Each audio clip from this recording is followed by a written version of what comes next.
I have no choice.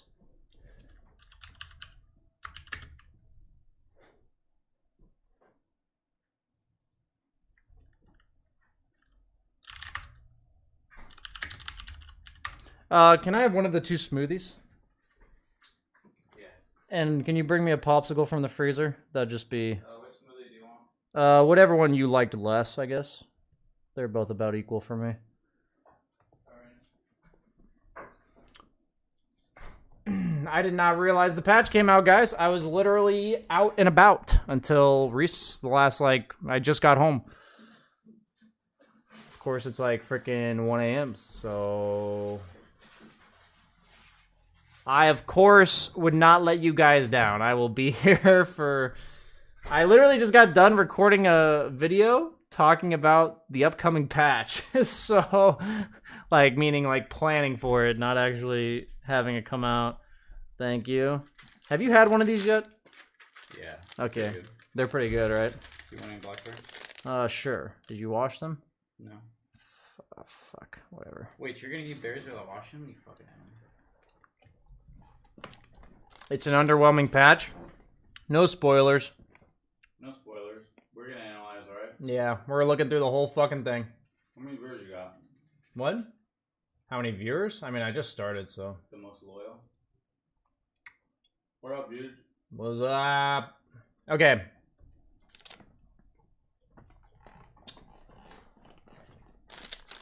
We'll give people... We're going to give people like 5 more minutes to join the stream, and then we'll start. Wow, 7.32. What was the last one? 7.31? D? Yeah. So it looks like it's just items and heroes. Oh my It doesn't... God, I saw something. Yeah, I saw Ocean Heart removed. And Primal Beast added in Captains.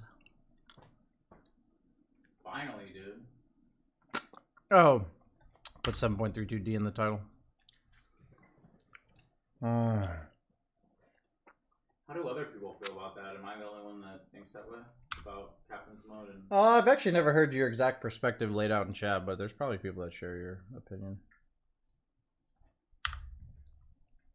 Laid out in chat, but there's probably people that share I've, like, never had that exact perspective laid out.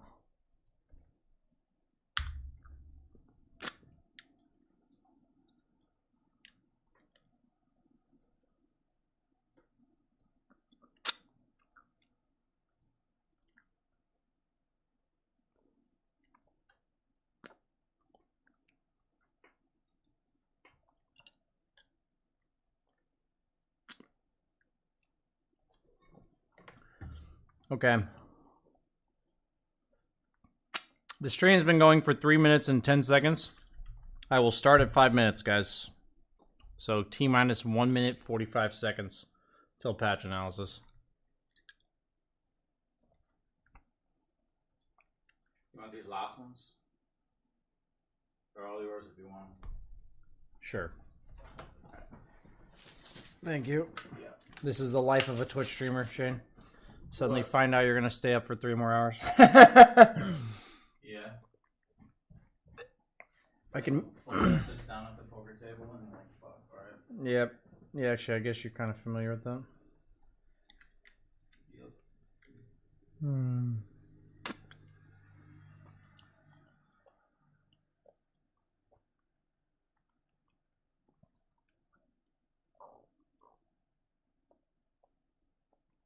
T-minus 53 seconds until we start reading the patch notes, guys.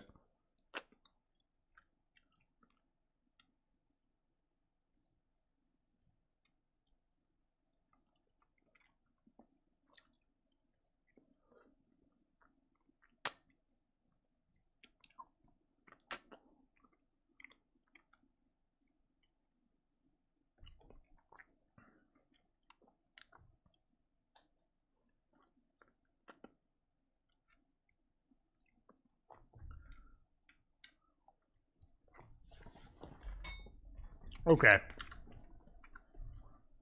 think it's time.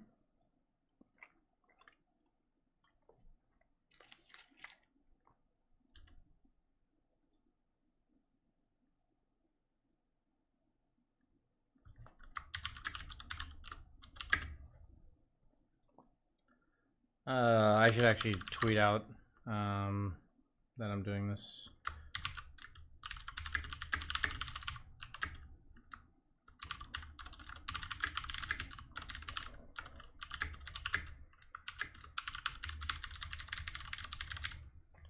Okay.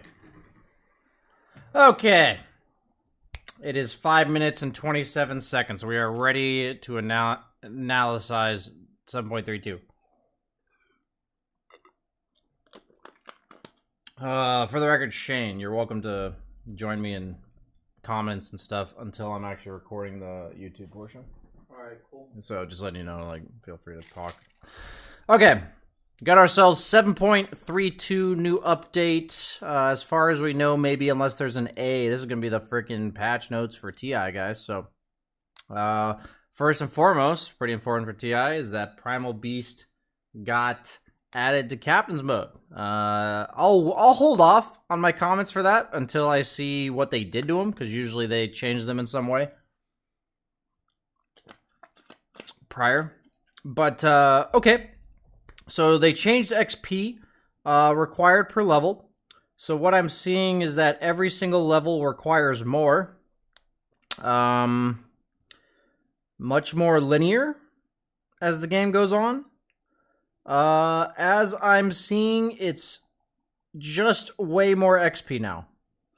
I have to check when we get into the game. I don't actually know because the servers are down, but I don't know if one creep wave gets you level 2 now with the 240, because I know if you got denied a single creep, it would not be 230 on one creep wave. But now I'm not even sure if getting 0 denies means you get level 2. I mean, for highest level Dota, I'd say that a lot of these are like you have a feeling of how fast you're leveling up and your timings and stuff. So this will definitely change things. I'd say it's like pretty impossible to like gauge how much it changes though. So we'll kind of keep an eye out on that. Rescaled streak experience. Oh man, you know, they told me back in my day that I would use my calculus class. I would use my exponential functions and all that kind of stuff. And here we are. Got ourselves rescaled streak experience from x squared minus x plus 8 to 1.25x squared minus 2.5x plus 10.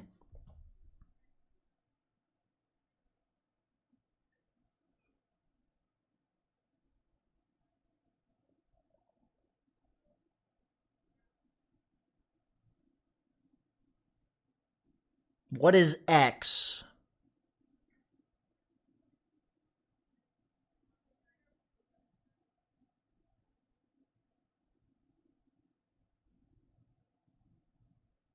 What is x? X equals streak number. I see. But okay. I know it's not really good stream content. I could totally do this in my head, but I'm not going to. Let me know how this changes, guys. You guys got this. But I'm confused now, because it says your streak is... Is this gold now? Is the next part gold? Is this, like, poorly worded?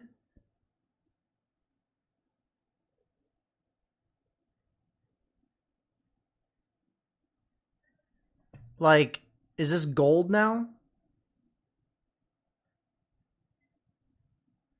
Oh, it's actually telling us. Oh, that's what this is telling us. Oh, I see. So it's literally saying this is what it turns out to, so it's less, but then more, is what it's saying. Okay. So it's less than more. Got it. But it's like barely less, so it's basically just more. That's predictable since the x squared component of the equation is multiplied by an extra 25%, while the normal x is less, that would mean that as X increases, it would increase. That totally makes sense, guys. Remember your math. Okay, added... Oh, God. Peepo G. Okay. Added flag bearer creep. Yeah, I don't even want to, like... We were talking about pineapple on pizza last patch when they added the pineapple creeps. I'm going to have to, like, see the aesthetic of this creep to kind of judge how I feel about it. Starting at minute 2, one of the melee creeps in... Oh, shit, wait, this isn't a jungle creep. This is a creep. Starting at minute 2, one of the melee creeps in every second creep wave. So I guess every minute? So it'd be on 2, 3, 4... is replaced by a flag bearer. Okay. It has 40% magic resistance and an inspiration aura, which gives +3 health regen to all allies within a 700 range. I assume that includes heroes. Killing an enemy flag bearer will grant you and each allied hero within 120 radius bonus gold equal to 100% of a melee creep's bounty, which goes up over the course of the game. Does not grant gold on deny and cannot be denied by hero abilities, e.g. demonic conversion. Is that not the only one?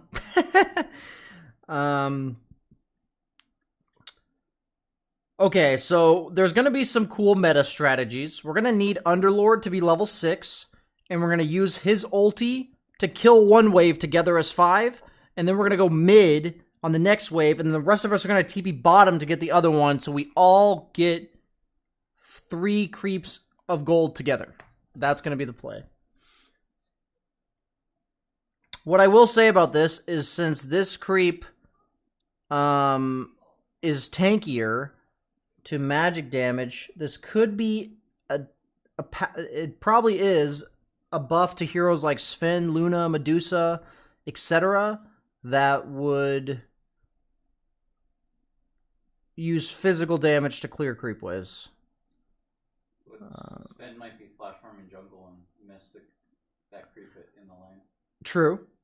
I'm also going to say this right now, that what I was thinking earlier, and you reminded me, is that what this does is that you are punished more for leaving creep waves in general.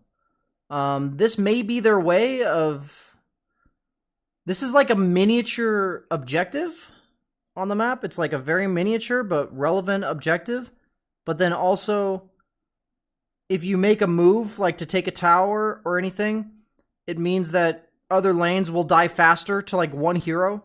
So there's almost like buffs non-pushing heroes. So it might discourage 5-manning, but then it also gives you more shit for 5-manning.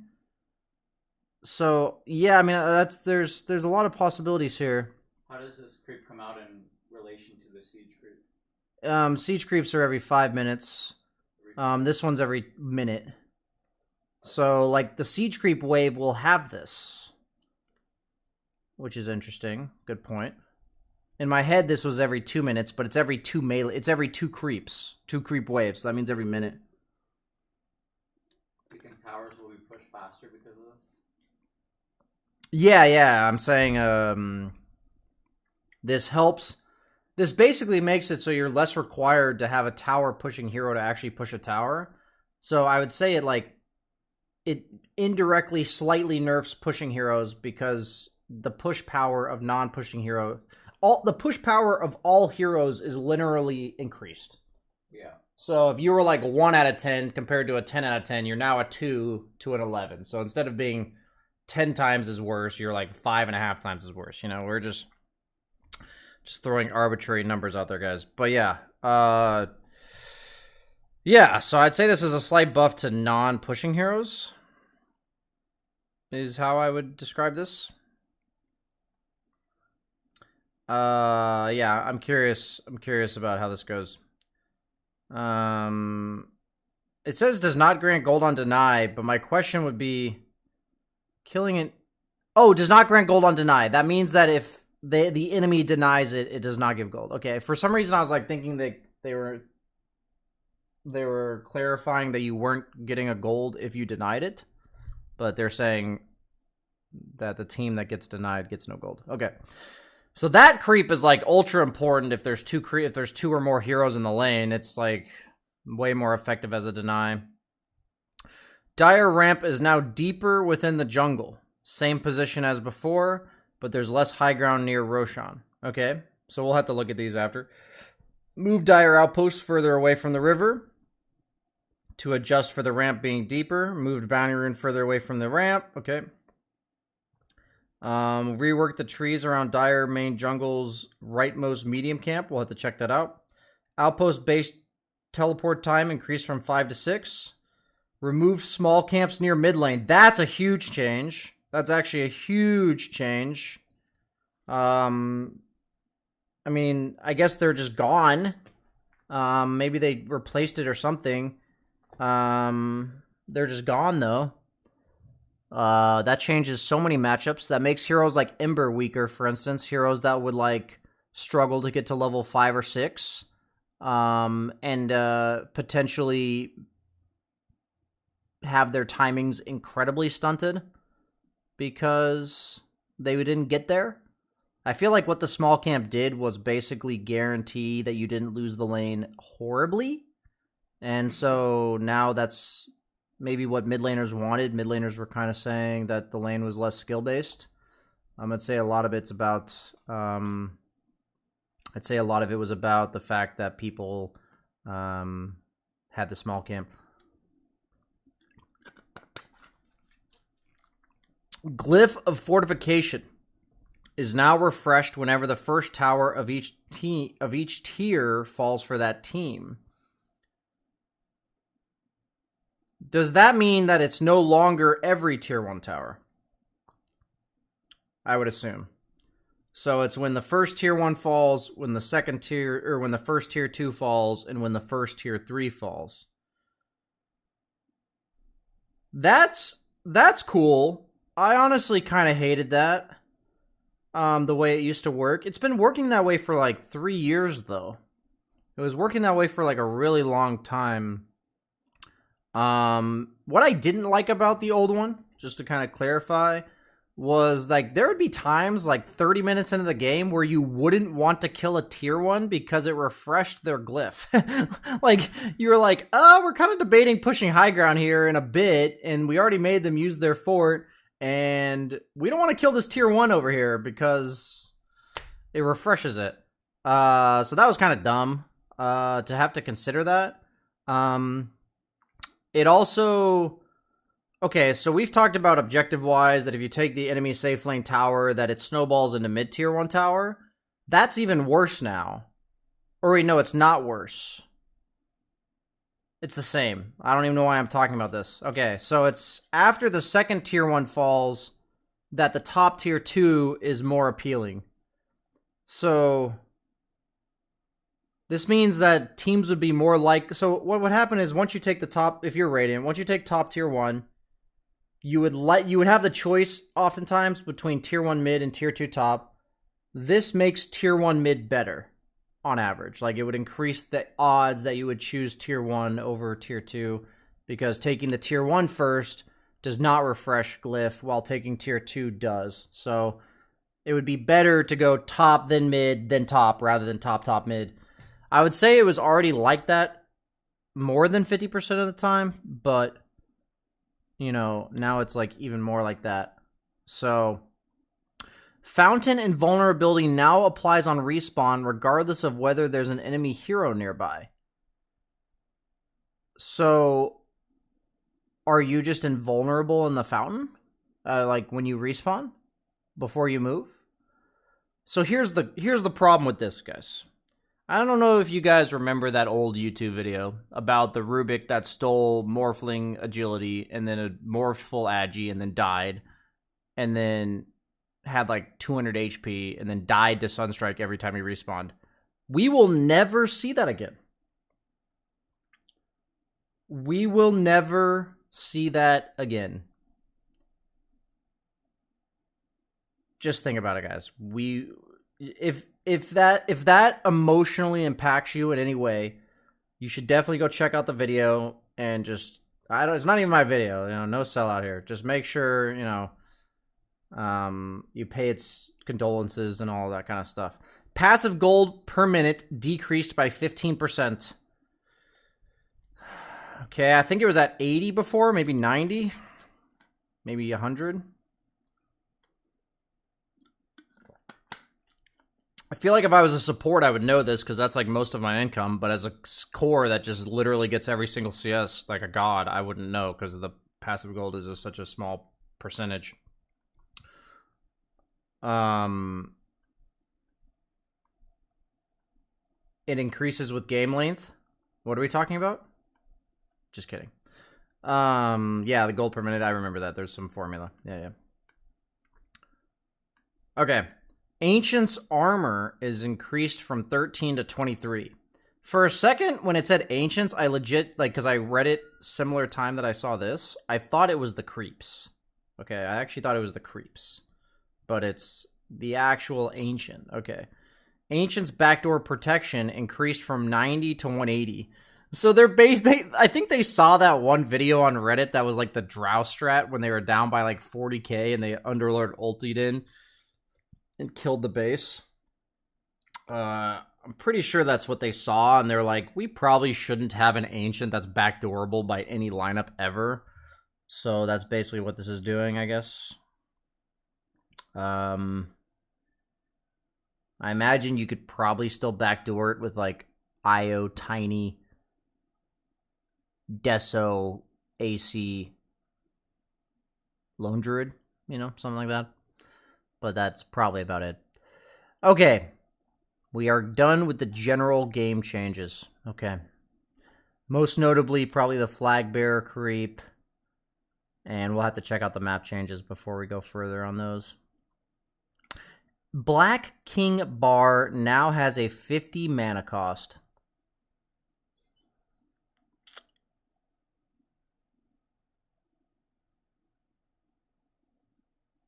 I mean, does it really change anything?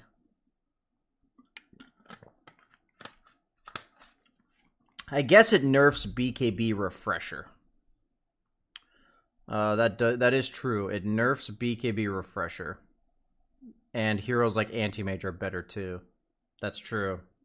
Heroes that buy mana burn. I mean, I feel like most diffusal builders can't burn your mana fast enough to prevent you from BKBing. But Anti-Mage could definitely, like in one stun where his like support stuns you, he blinks on you, could definitely burn your mana.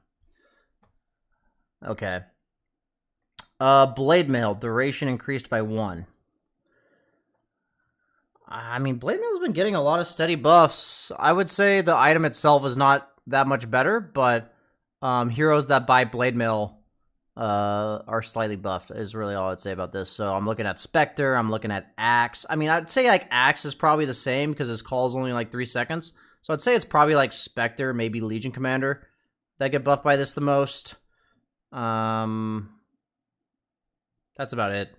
The main reason I say Spectre is because I've actually seen Spectres take Ancient stacks with Blade Mail, stuff like that. And the only reason that may sound like gimmicky, but if it's an item that unironically boosts the farm speed of a core, then this is relevant. The extra second, the neutrals are going to obviously hit you for the extra second, so this could add up. This could unironically add up. Yeah, I mean, yeah. Bloodstone, recipe cost reduced by 200, active spell lifesteal multiplier increased. Man, my boy Leshrax looking fucking juicy, boys. Fucking juicy Leshrax over here. They didn't change the item at all. I actually thought they might, just because the only hero that was buying it was Leshrax. And it's looking even spicier than ever, so I'm ready. Dragonlance now requires Blade of Alacrity, Belt of Strength, and a recipe. So attack range increased, but agility decreased. So most agility heroes were the ones buying this, and most of them would go double Band of Elven Skin on the way there, right? So this drastically nerfs the buildup of the item. Drastically. Because Bands of Elven Skin are, 2 of them, are 900 gold for 12 agi. While 1 Blade of Alacrity is 1,000 gold for 10 agi. So you're actually just getting... I would assume if you're building Dragonlance, you would still go the Blade of Alacrity. There's probably a small chance that some squishy ranged heroes would build the belt first. Maybe like a Drow. But it definitely hurts. People are saying it's more stat efficient. True, it's not at all. Oh, this is a really good. First off, there's no stat efficiency here.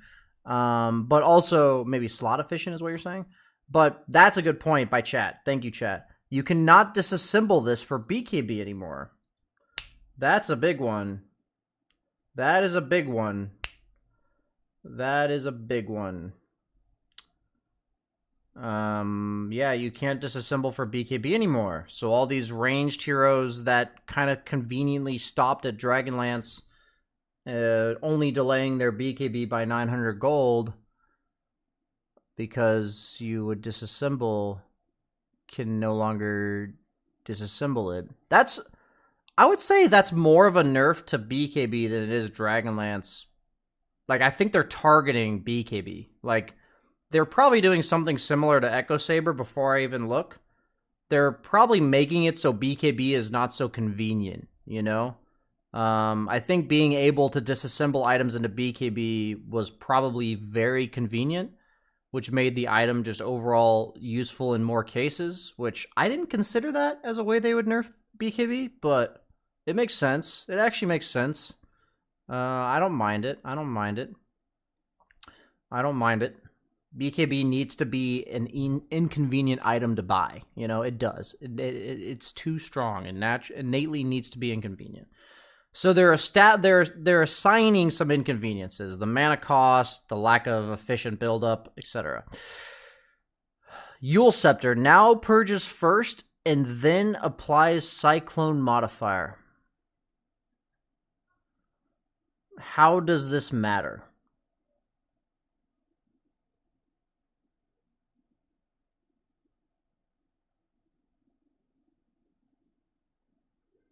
Anybody? Nullifier cannot be dispelled unless they changed Nullifier. For lifting status resistance enemies?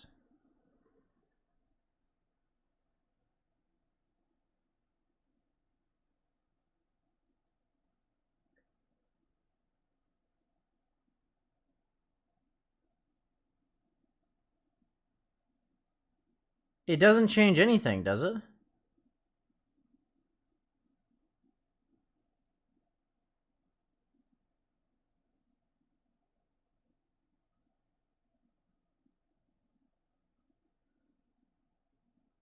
I'm pretty sure this does literally nothing.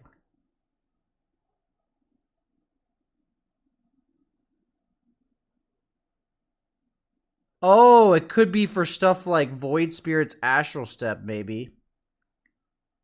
That would deal damage to you when you dispel it. Maybe it's like that?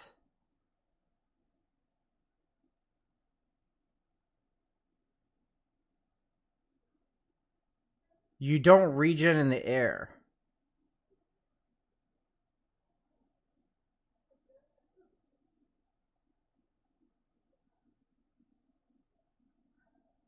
Okay, we'll figure that out. I don't. Maybe there's something later. We're not gonna do the purge impression where we, you know, deliberate this forever, and then there's just something else that answers it for us. Damage increased by 2 on Falcon Blade. Okay. Force Staff, bonus health by 25, cooldown by 1. I thought Force Staff was already, like, kind of an item. Maybe they're buffing it a bit because Dragonlance kind of received a bit of a nerf.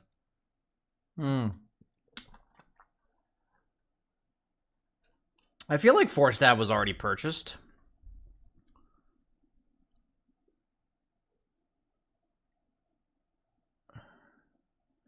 Cast range on Glimmer Cape increased by 50. Magic resistance increased by 5. Fade time decreased. Aren't these items already kind of bought? I guess a lot of the popular supports right now were buying team items like drums and Vlads and mech and shit like that. So they're trying to shy away from that. Slight buffs on individual items and they're probably going to do slight nerfs on team items. Recipe cost increased by 50. This item was never purchased. Oh, there's going to be some change to mech or something. Because it decreased. Active healing increased by 50. Is there a typo in here? No, it's going to be answered later. When used on a neutral creep, will secure a neutral item drop if available. Now that is cool. This is my excuse to rush a 7-minute Midas, my friends. It is all about that 7-minute Midas timing. That is what it is all about, my friends. The 7-minute Midas. It's 160 gold plus a neutral item, baby. Let's fucking go. 7-minute Midas. No items, no boots, no fucking wraith bands, none of those garbage laning items. Midas it up, baby. Let's fucking go. Heaven's Halberd, cast range increased by 50. Okay. Helm of the Overlord, lifesteal increased to that on heroes, but now it affects creeps for half the value. Okay. Cooldown by 1. Magic res by 5. Okay.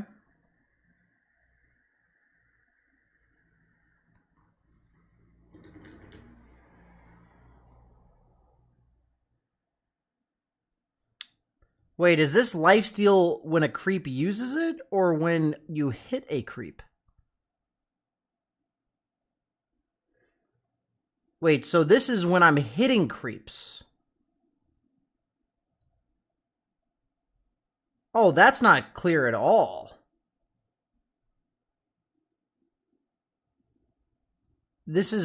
I thought this was saying... Dude, okay, guys, let's be honest. When you read this, it 100% sounds like the creep that has your aura lifesteals for half as much. It is a terrible description. Like, let's just be clear. It is a terrible description. But we now understand, because there's no way in hell a creep could ever have a Mask of Madness. Okay, there's just no way a creep would ever have one. So... what this is saying then is that when I hit these... Wait, so I'm lifestealing for 60% as much against creeps with Mask of Madness?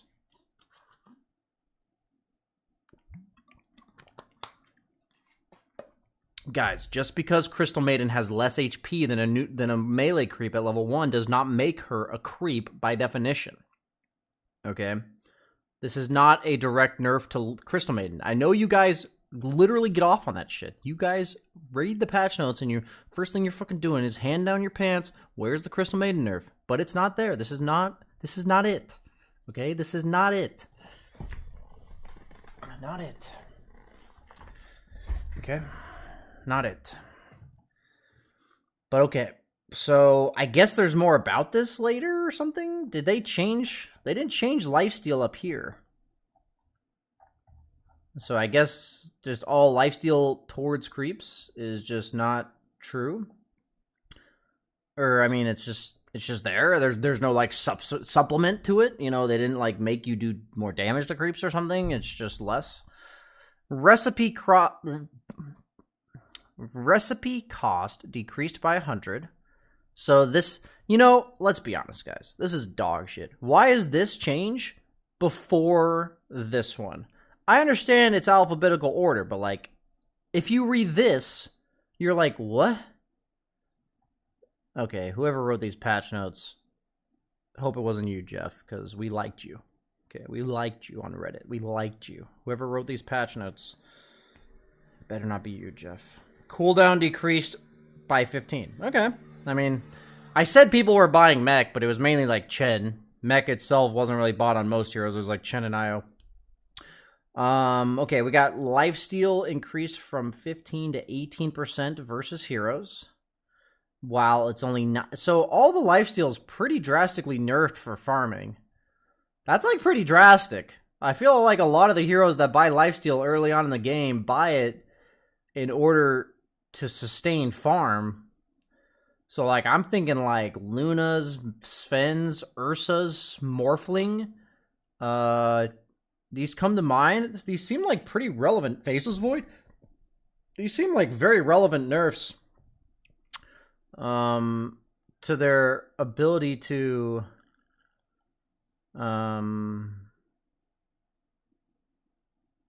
sustain early game.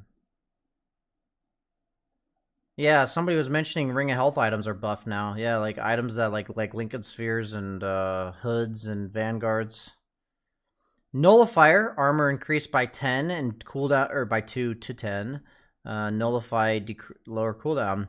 I thought Nullifier was already a pretty good situational item last patch. It's just going up and up. You know, it's on the up and up. This item gives 85 damage, guys. 85 damage. It is respectable amount of damage. Insight Aura magic resistance increased to 15. So I thought they would nerf team fighting items and like early death ball items, but to be fair, Pipe was never bought anyway, so that's fine. Radiant's burn mischance increased from 10 to 15%. Okay, let's quickly talk about this. Here's the story arc, the character arc, as you will, for Radiance. It used to just be a AoE mischance, right, from 17%. But then they're like, okay, we're going to give the user of the Radiance 15% evasion and then make the mischance from his burn only 10%. So it was like a significant decrease from the 17% to the 10% in order to compensate with the 15%. And now they're just like, let's just put them both in. You know. Now we just have both. Now the hero that's carrying it has an extra 15%, and you basically have the old mischance. So it turns out that like taking an item that wasn't bought very often and like shifting it neutrally was not a good idea. Okay. So yeah, it buffs Radiance against illusion heroes. That's a big deal. And it buffs it against summons. That's the big thing here. I'd say mainly against illusion heroes. They got buffed because of the AoE mischance. Refresher Orb. Extra 10 seconds, extra mana cost. Okay. Oh, ooh, okay. That's spicy meatball right there. Okay. Lifesteal increased from 25 to 30% on heroes, decreased in total when activated. It's now affects... Oh! I talked about Satanic against creeps should get nerfed. I talked about that a while back. That was like a month or two ago, but I gave up on it. I gave up on it.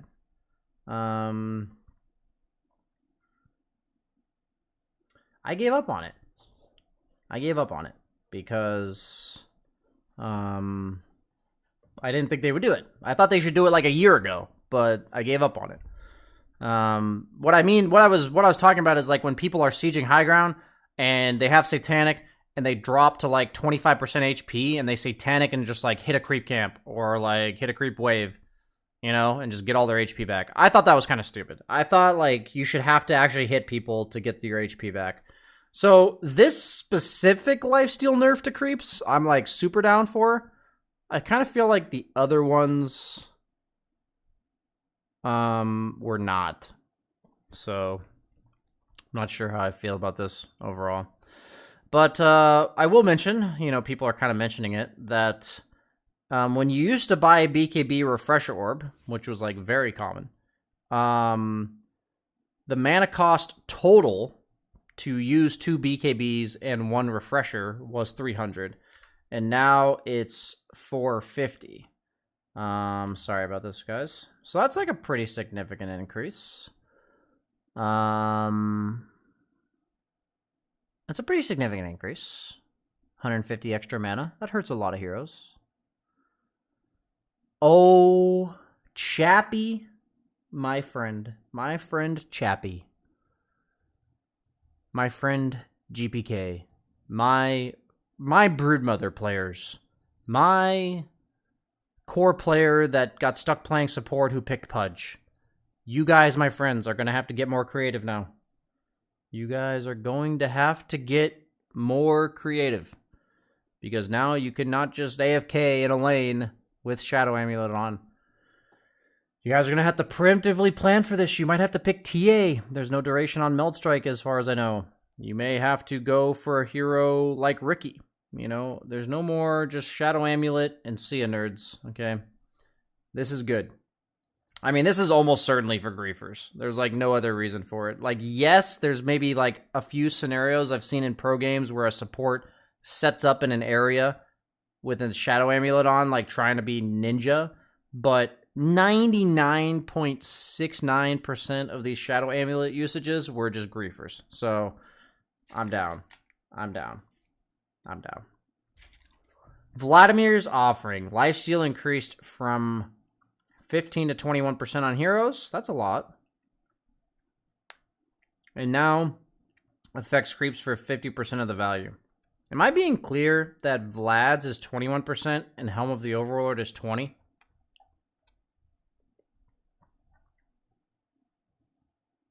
So you're combining 2 items and losing 1% lifesteal?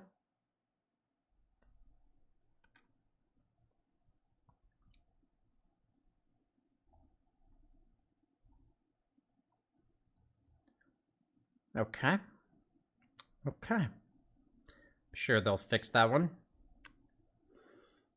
Intelligence decreased from 14 to 12. That's exactly how I feel about this scenario.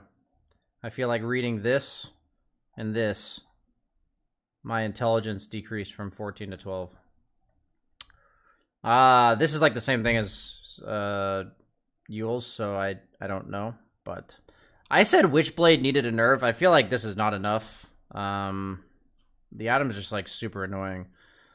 But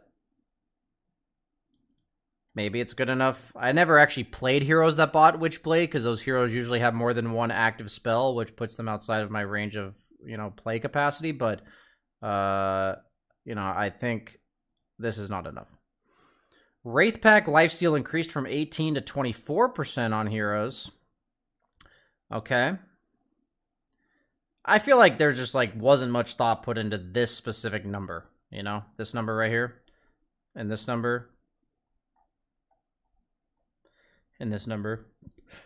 I feel like some guy just plugged in a number, I don't know. I feel like that was pretty lazy. Neutral item updates. I always like neutral item updates. I always like them. Seeds of Serenity. It's a new tier 1 item, guys. New tier 1 item. This looks kind of cool. Looks like a seed that's serene. That's what it looks like to me.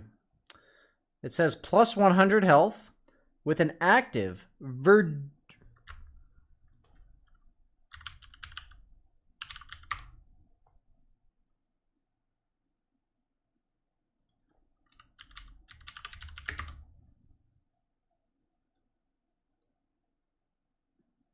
Virtuous.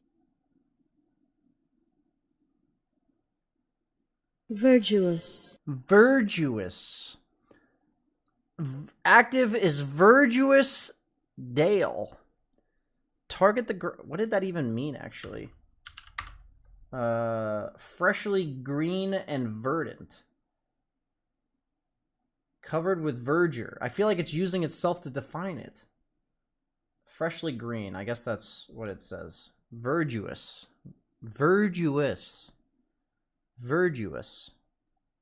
I've never seen this word before. Maybe I have, but I don't think I've seen this word before. Virtuous Dale. That's what Dota's all about, guys. Life lessons, learning to be better. Target the ground with a 350 radius. Provides 8 health regen to all allied units while they're in the area. So it's an AoE tango, is what I'm gathering here. Last 14 seconds. Cooldown 40. So what I'm seeing is that I would use this when I'm farming a neutral camp. It's a huge buff to PA, because prior to Battle Fury, it literally takes her at least 14 seconds to clear a jungle camp. So this is a huge buff to PA. I can't think of too many other heroes off the top of my head. Maybe Slark, Ricky. Yeah, it's good for them. Lance of Pursuit. New tier 1 item. So I'm assuming this is replacing Tumbler's Toy, because it's giving 200 mana. Passive. Hound. Attacking an enemy when they are facing away from the hero grants 15 attack damage and slows them. Okay.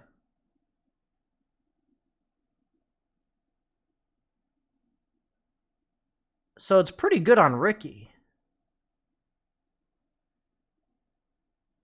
Is this the buff Ricky needs? Like a 40% chance every game to get a really nice item? Oh, Sniper. Yeah, it's only 6%. I guess it's 15 damage, though. I feel like it would be heroes that farm with mana as well. Yeah, like Ursa would be nice. I don't think Ricky would really like it that much, because I mean, I guess he still likes the passive. The problem I have with these type of items is I have to, like... I feel like I'm gonna get hit by the guy and wonder why I'm taking so much damage and why I'm slow, and then I'm gonna realize it's a neutral item. You know what I mean? That's what I feel like, you know? I feel like it's gonna take me at least a month to understand why I'm slow, you know? Do you know what I mean?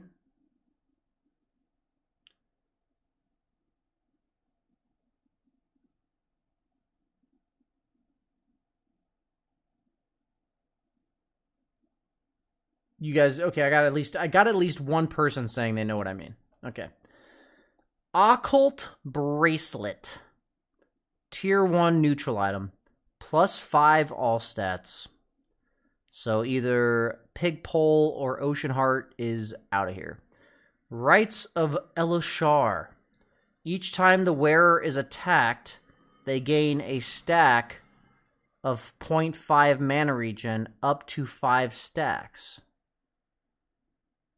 The stacks last for 10 seconds. Is this including creeps?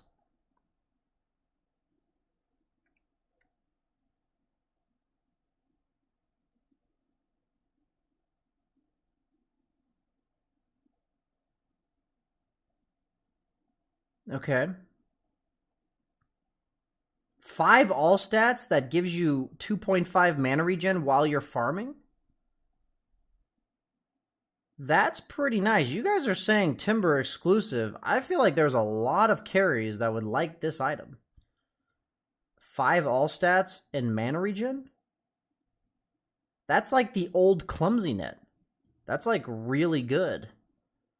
There's a lot of carries that would be nice for this. That would be really nice. Okay, so they removed Chipped Vest, Keen Optic, and Ocean Heart. Oh, they didn't remove Tumbler's Toy. Wait, so there's 2 items that just randomly give 200 mana? Interesting. So this got replaced by this got replaced by this, and this got replaced by this. I mean, like, this didn't... Like, this one kind of got replaced by this because they're HP regen items, right? Like, this gave regen, this gives regen. But, like, this has nothing in common with this. Like, mana is not the same as mana regen, and cast range is nothing like that, the passive. So... maybe they thought there were too many support items, I guess? Like, this is more of a core item? So, huh. Eye of the Vizier. New tier 2 item. Oh, this is like... replacing this, I guess. 125 cast range, but minus 20% max mana. That's spicy.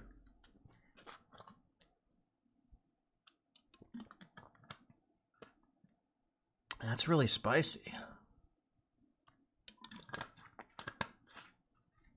I don't know how I feel.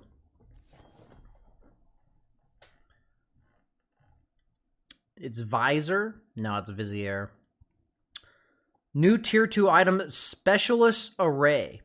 So I'd like to first and foremost point out that this looks really good. Right here. Okay, I haven't looked at the bottom, I promise. This looks really good. 8 all stats and 10 attack damage. But based on this, I am assuming that this is a negative thing. Crack Shot. Next attack fires projectiles at 2 additional targets within attack range. Only works on ranged heroes. Wait, what the fuck? It's good? Dude, this is insane. Is that not... That's really good. Right?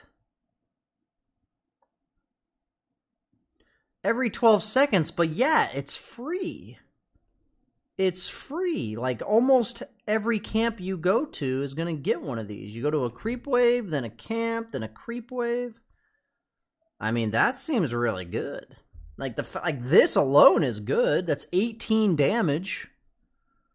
For any hero, 18 damage, 160 health, stats. That's a nice item. New Tier 2 item, plus 10 attack speed. Imbrew. Consumes 100 health to temporarily gain 40 attack damage. Lasts for 8 seconds. So it's like a Mask of Madness combined with Soul Ring. Right? Like the idea of it. Right?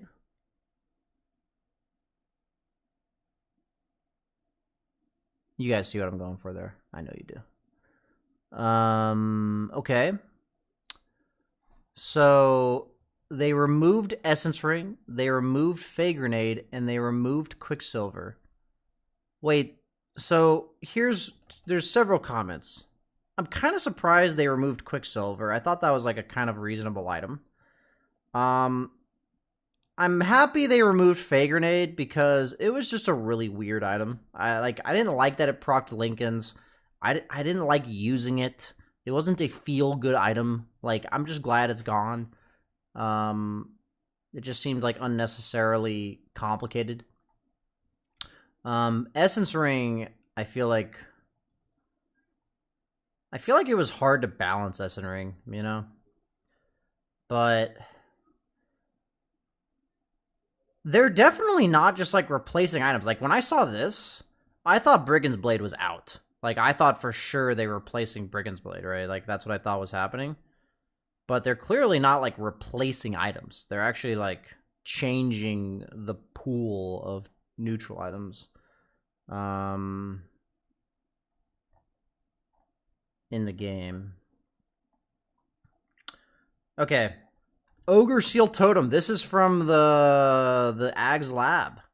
New tier 3 item, 12 strength.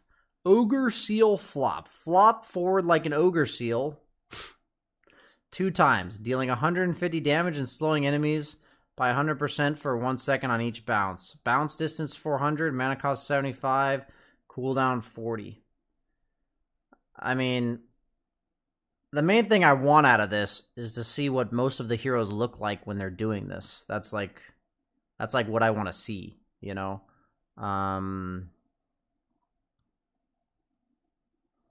It seems like it's going to be situationally very strong on certain heroes, while it's like kind of meh on most. Lifesteal now affects creeps for 50% of the value with no buff to the item. I feel like Paladin Sword was kind of one of the weaker items. I feel like this had to happen. I said this should have happened last patch. I said this should have happened in 7.31. I was talking about Spider Legs just needed to get removed. But I'll be honest with you guys. I'm also kind of sad because I think spider legs are one of the funnest items in Dota. I was pretty certain that the reason they were removed, or sorry, that the reason they were left in the game was because they were fun. That's why they did them, right? That's why they did them. It is true. Spider Pig has been deleted. You can no longer get hexed after using spider legs and then watch the Simpsons movie and talk about being a spider pig. You can't do that anymore. You can't do that. So that's true. I didn't think about that. But thank you, Crush God X, for reminding me. The leveler removed. I feel like I never wanted to use the leveler. I only put it in my backpack for when I was going to hit buildings. I feel like there's just not many heroes where like 50 attack speed was the best thing they could get out of a neutral item. I feel like there's heroes like Faceless Void and shit that were like, and Tiny maybe, that were like fine with the attack speed, but I would say the majority of heroes just didn't care that much about the attack speed. Lone Druid too, yeah. But other than those, it's whatever. Havoc Hammer has returned.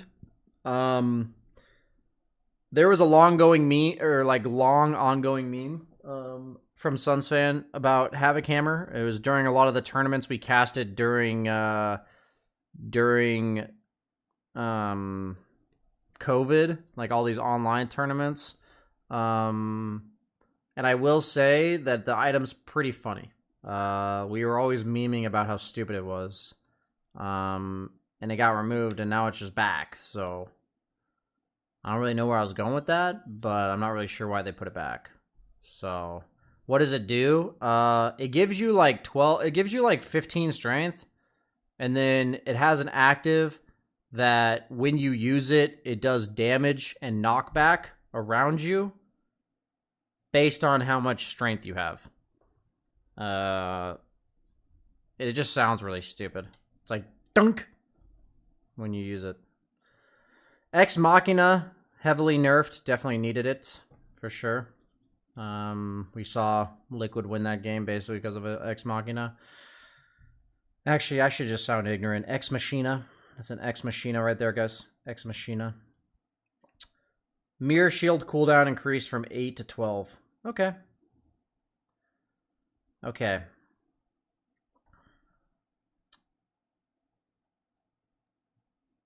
Fear called it Ex Machina.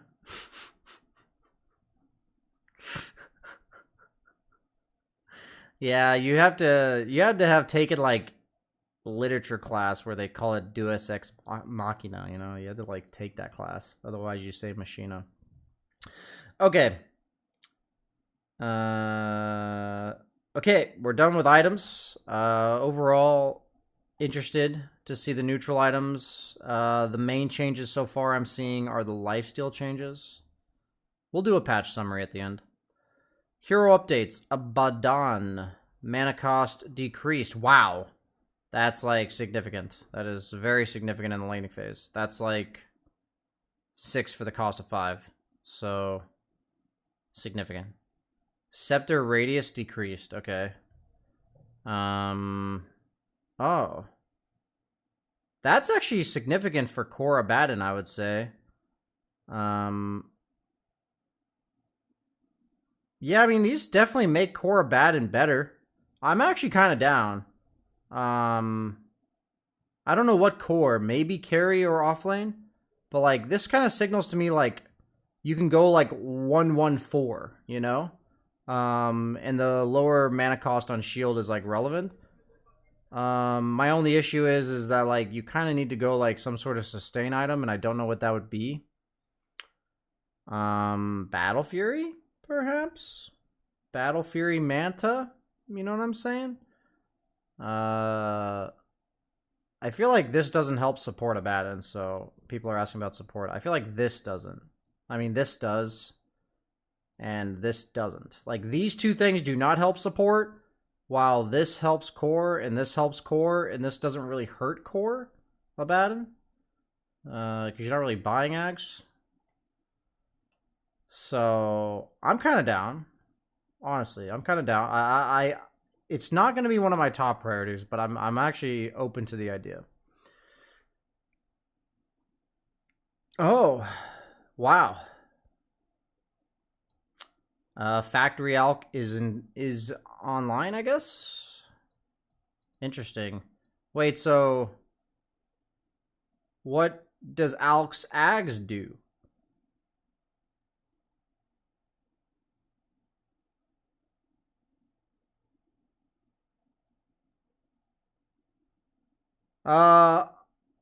I appreciate Eternal Envy wanting to do the patch notes. I just always do patch notes by myself. What do you guys want? Type 1 in chat if you want me to do them with Eternal Envy. Type 2 if you want me to do them by myself.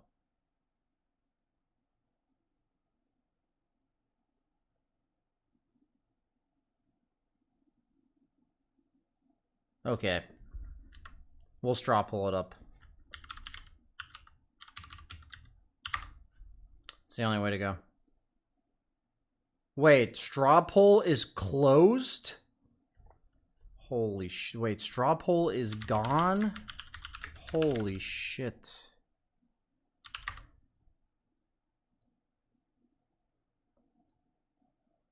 Dude, straw poll is gone? What?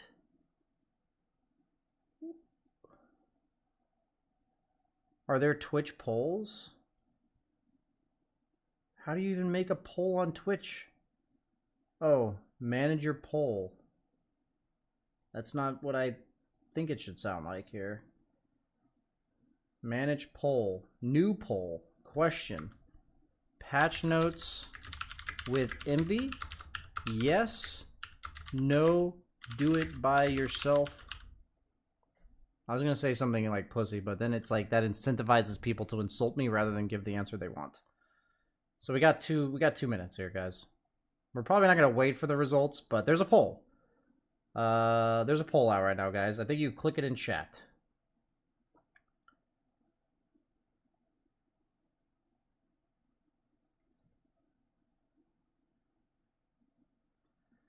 There's actually a decent amount of votes coming in. You guys can see the results. You know, we got so far a decent amount of results. We got 54% saying it doing it with Eternal Envy here. So far, we have 54%. So if you guys care about your viewing experience, make sure you vote one way or the other. Actually, a pretty good turnout for the vote. This is better percent turnout than the U.S. elections. We're over 25% right now.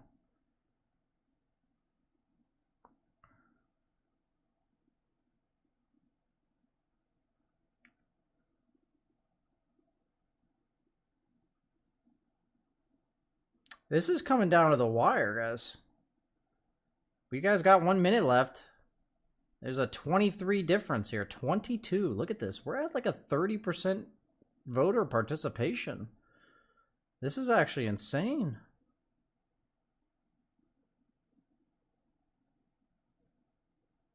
We're learning if people like Eternal Envy or not. Stop the count. No, we're playing it till the end of the 2 minutes. You guys are in crunch time. It's 51:49. It's so close. It's actually so close. This is... How does Eternal Envy always force a 50-50? How does it happen? Eternal Envy is always a 50-50. This is crazy. Look at this. Well, you guys heard it here. You guys want Eternal Envy. That's crazy. Not crazy because you guys want Eternal Envy, but crazy that it was exactly 50-50. That was actually nuts. Let me turn off the screen for a second.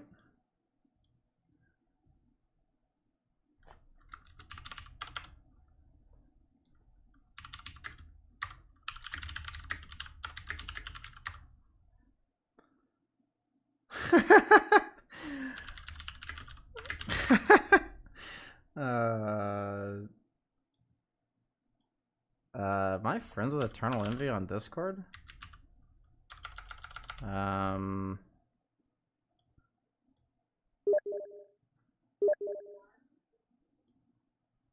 Okay, what's my... It's... Okay.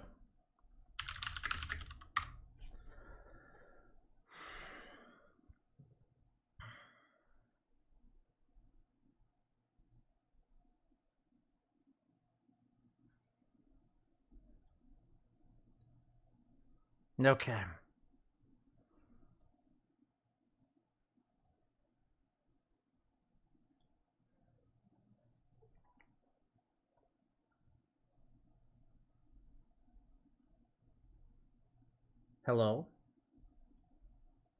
Dude, I'm calling him on Discord and he's not answering, guys. This is unbelievable. This is unbelievable. Wait, is Jenkins one in too?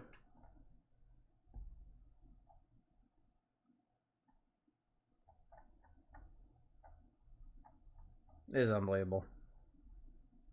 Dude, he's literally not answering, guys. Hello? Oh. Can you hear me? I can. Nice, nice. We're in. Okay, so we're on the heroes right now. Welcome, my friend. Welcome to the patch analysis. Have you gotten this far yet? No, you're way ahead of me, but that's okay. We'll just do where you are. Okay, cool. So you want me to share my screen, or are you just are you ready to follow along? You're at Alchemist? Yeah, I'm at Alchemist right now. Alright, before we start, am I too loud? Am I too quiet? I think you're good. I'll turn you down a little bit. We'll just mute you, actually. That seems better. I'm just kidding, dude. Alright, so before we start, I gotta say, okay. Fuck 49% of you guys.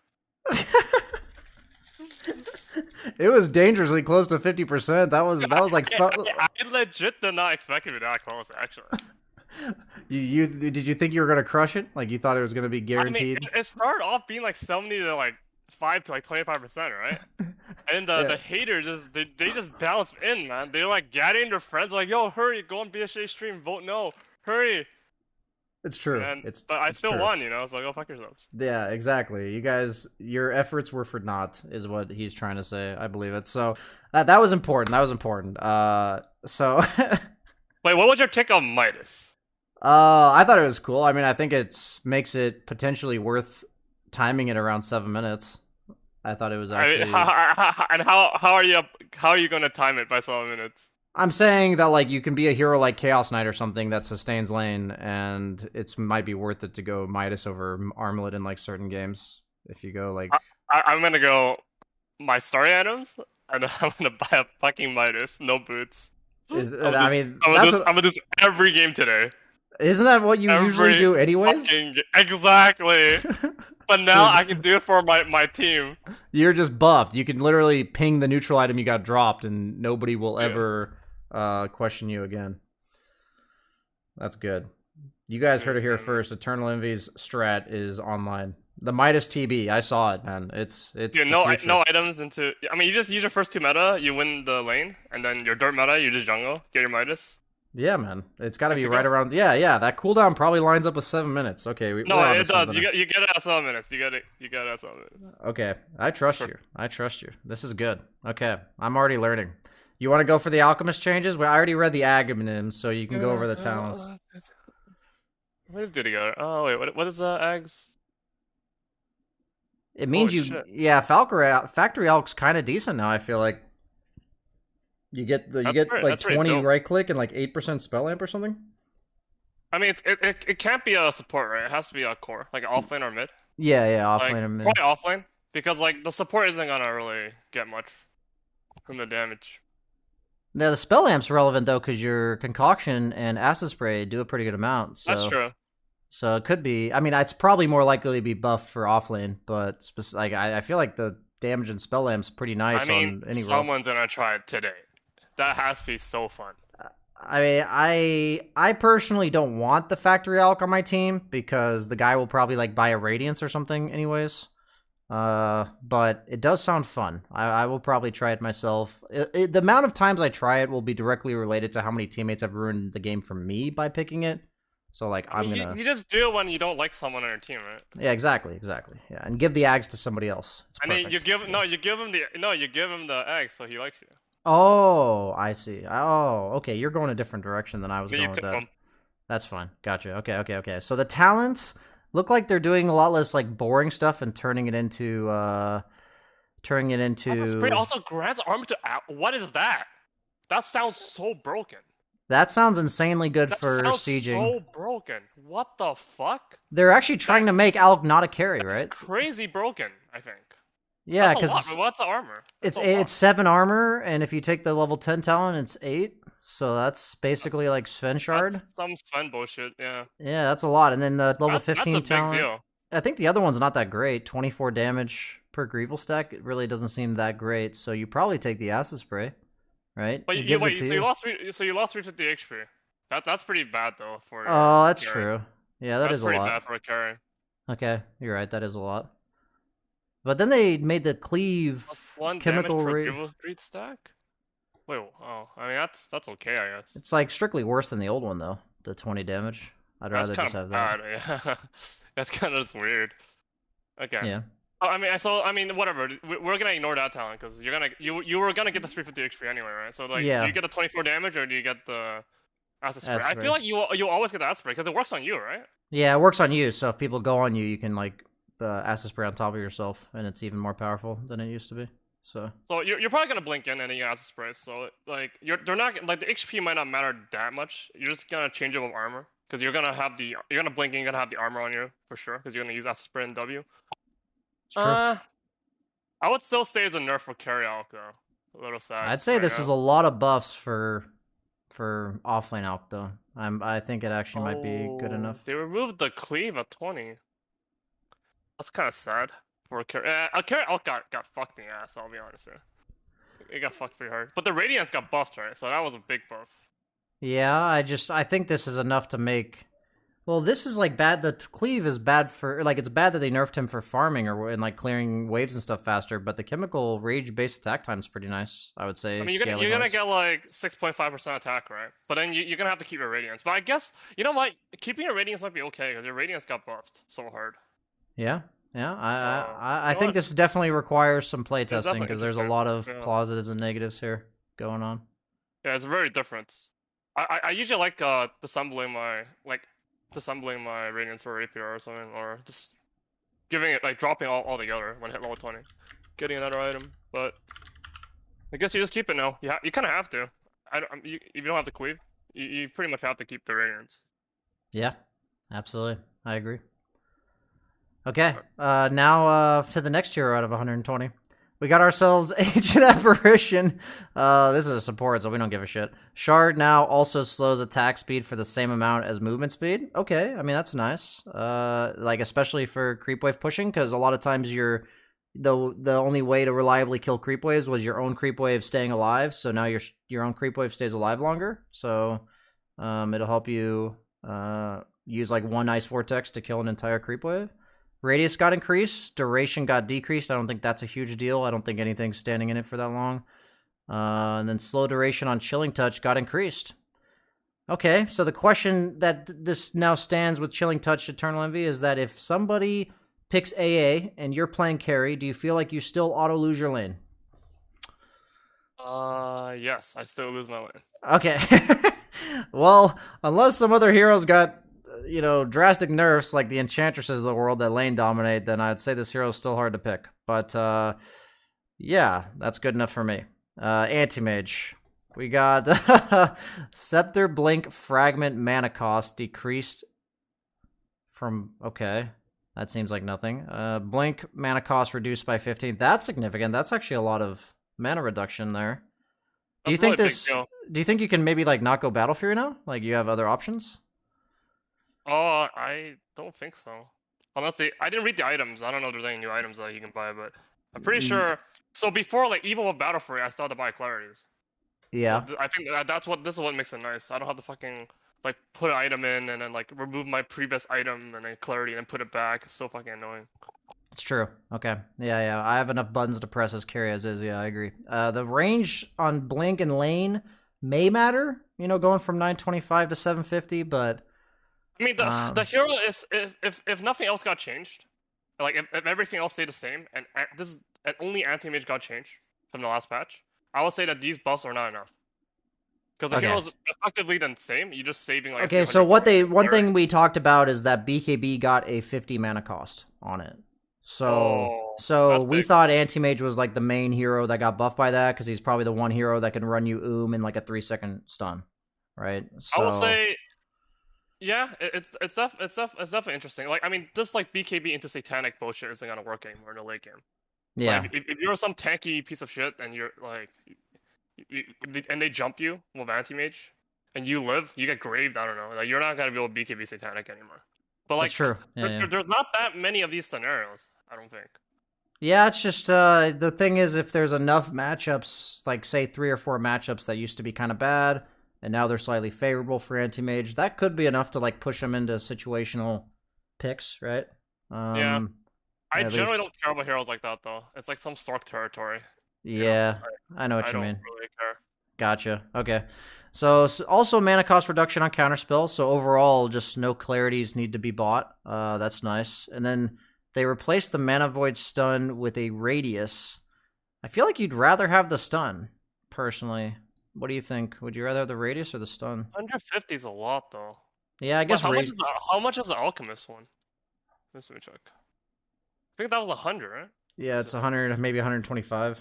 125. So like you know how big the alchemist one is. Yeah, it makes a big difference. Yeah, big. I'm not sure. Like it's a lot worse with solo killing people. Sure. Like I just feel like on Anti-Mage, you're not usually group fighting. You're picking people off in the back or like jumping one guy by himself. I don't feel like there's often times. Now it's gonna hit. It's gonna hit like even more. Okay. Like, okay. It's interesting, but it's definitely gonna piss off a lot of people. Like there's gonna be people that are not gonna be ready to get mana voided. Like they don't think they're close enough, and they're gonna get mana voided. Okay. We got Flux on Arc Warden, slow decrease. This hero had a really high win rate in pubs, but he wasn't picked in competitive. Slow is now always applied. Oh. That's pretty big. Oh, I see. So even if you have an ally near you, you still get slowed. Does the Flux stack if you double Flux? Yeah, it does. It does stack, yeah. So you're guaranteed 70% slow, right? That's pretty fucking good. Slows might be multiplicative or whatever, where it's like 35 turns into like 25 or something on the second one. I'm not actually sure. Yeah, it's something we'd have to check. Okay, I mean that's actually a nice buff. I'd say he's overall better with reliable slow rather than being more. It's pretty good, dude. Yeah. He has 100 movement speed. Yeah, okay. If you double Flux, that's insane. That's like almost maximum slow. Okay. That's a ginormous buff. That's actually insanely big, I would say. Yeah, the hero already had a really high win rate in pubs. I thought this was a nerf. I just assumed it was because they saw his win rate. So maybe we'll see him. Like active Arc Warden in fights and stuff. People are just gonna want to play Arc Warden now, right? In the new patch, and then they suck ass at it. So the win rate just goes down. It's true. Yeah, that's a very good point. Okay, so Axe got some stat nerfs, but then his cast point on Berserker's Call is faster. The slow on Battle Hunger negative. I'd say, very Why it's really late here. Sorry. Negligibly buffed. Shard max stacks increased by 1. Cast range by 25. Wait, why did they nerf him so much? I feel like these aren't enough to buff him, are they? Sorry, I'm just tweeting. Yeah. I'm on your stream. No, you're fine. 8 Berserker's Call armor. I'd rather have the mana regen, I think. 20%, 20 movement speed replaced with 10% movement speed per battle. Oh, that's a really good talent. Level 10 talent's really good. That has to be better. Yeah, that's really better. That's way better. better. Yeah, that's... Okay, so they just gave him like a lot of quality of life buffs on his abilities, but then nerfed his strength gain. They did buff Blade Mail, even though it's not that much better for this hero. I think he got buffed. Right. Okay. The strength gain is kind of like... It's cool. Like you're gonna lose like 100 HP for 10 levels, but you don't really get levels that fast anymore. Like I'm sure it's a buff. He has enough HP. He doesn't fucking need more. Okay. I'm open to playing Axe after this level 10 talent buff. I personally think the only way to play Axe in the old patch, like the blink shit, I didn't think was very good. But I thought kind of like playing a low cooldown skirmishing guy that bought Blade Mail first allowed him to farm a little bit. and then ran around the map battle hungering people with maxed out battle hunger. I thought that was actually pretty powerful in certain games. I think there's gonna be these like gunners who are gonna like play mid axe, and he's gonna go like first item blameo into axe. Yes. He's just gonna press blameo, and he's gonna run in and battle hunger you, and you're not gonna be able to go on him because that's a very gunner thing to do. He's just gonna run around and just keep, and I don't know. It's a lot of movement speed. It's actually crazy how much movement speed you're getting. Yeah, I assume if you battle hunger a creep wave, you're getting 50%. You're just max, right? You're just straight up max. That's okay. I'm down. I'm actually down for this mid axe. Right now. Okay. Blade mail plus axe. Huh. Okay. Yeah. I think this is legit. Who needs a blink when you're just hasted? That's Well, you have to call the wave, huh, to get the movement speed. Yeah. That's kind of rare, champ. But if you think about it, also you can call the wave, and then it's like hard to go on you because like you can use that to clear the wave and also just run away. Yeah. It's pretty meme.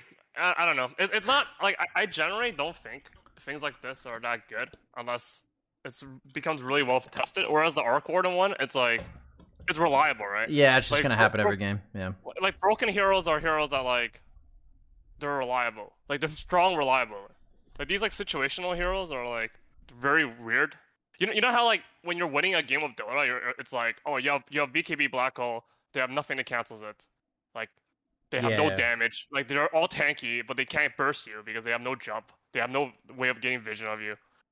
Like you're just gonna win, right? So it's like reliable winning the game. And that's when you know you won the game. And it's like if you're playing with the axe, like I don't know what the fuck your shit's doing. Like really. So it's hard to really say.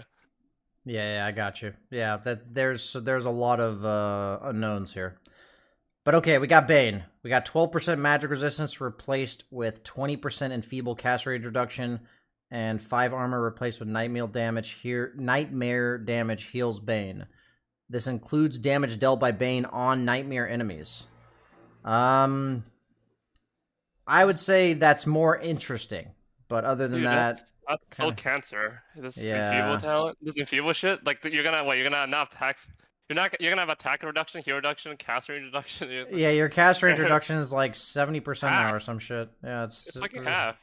Yeah, it's fucking crazy. Okay. I'm assuming people would probably take the enfeeble cast range one. Now, additionally deals this damage when applied.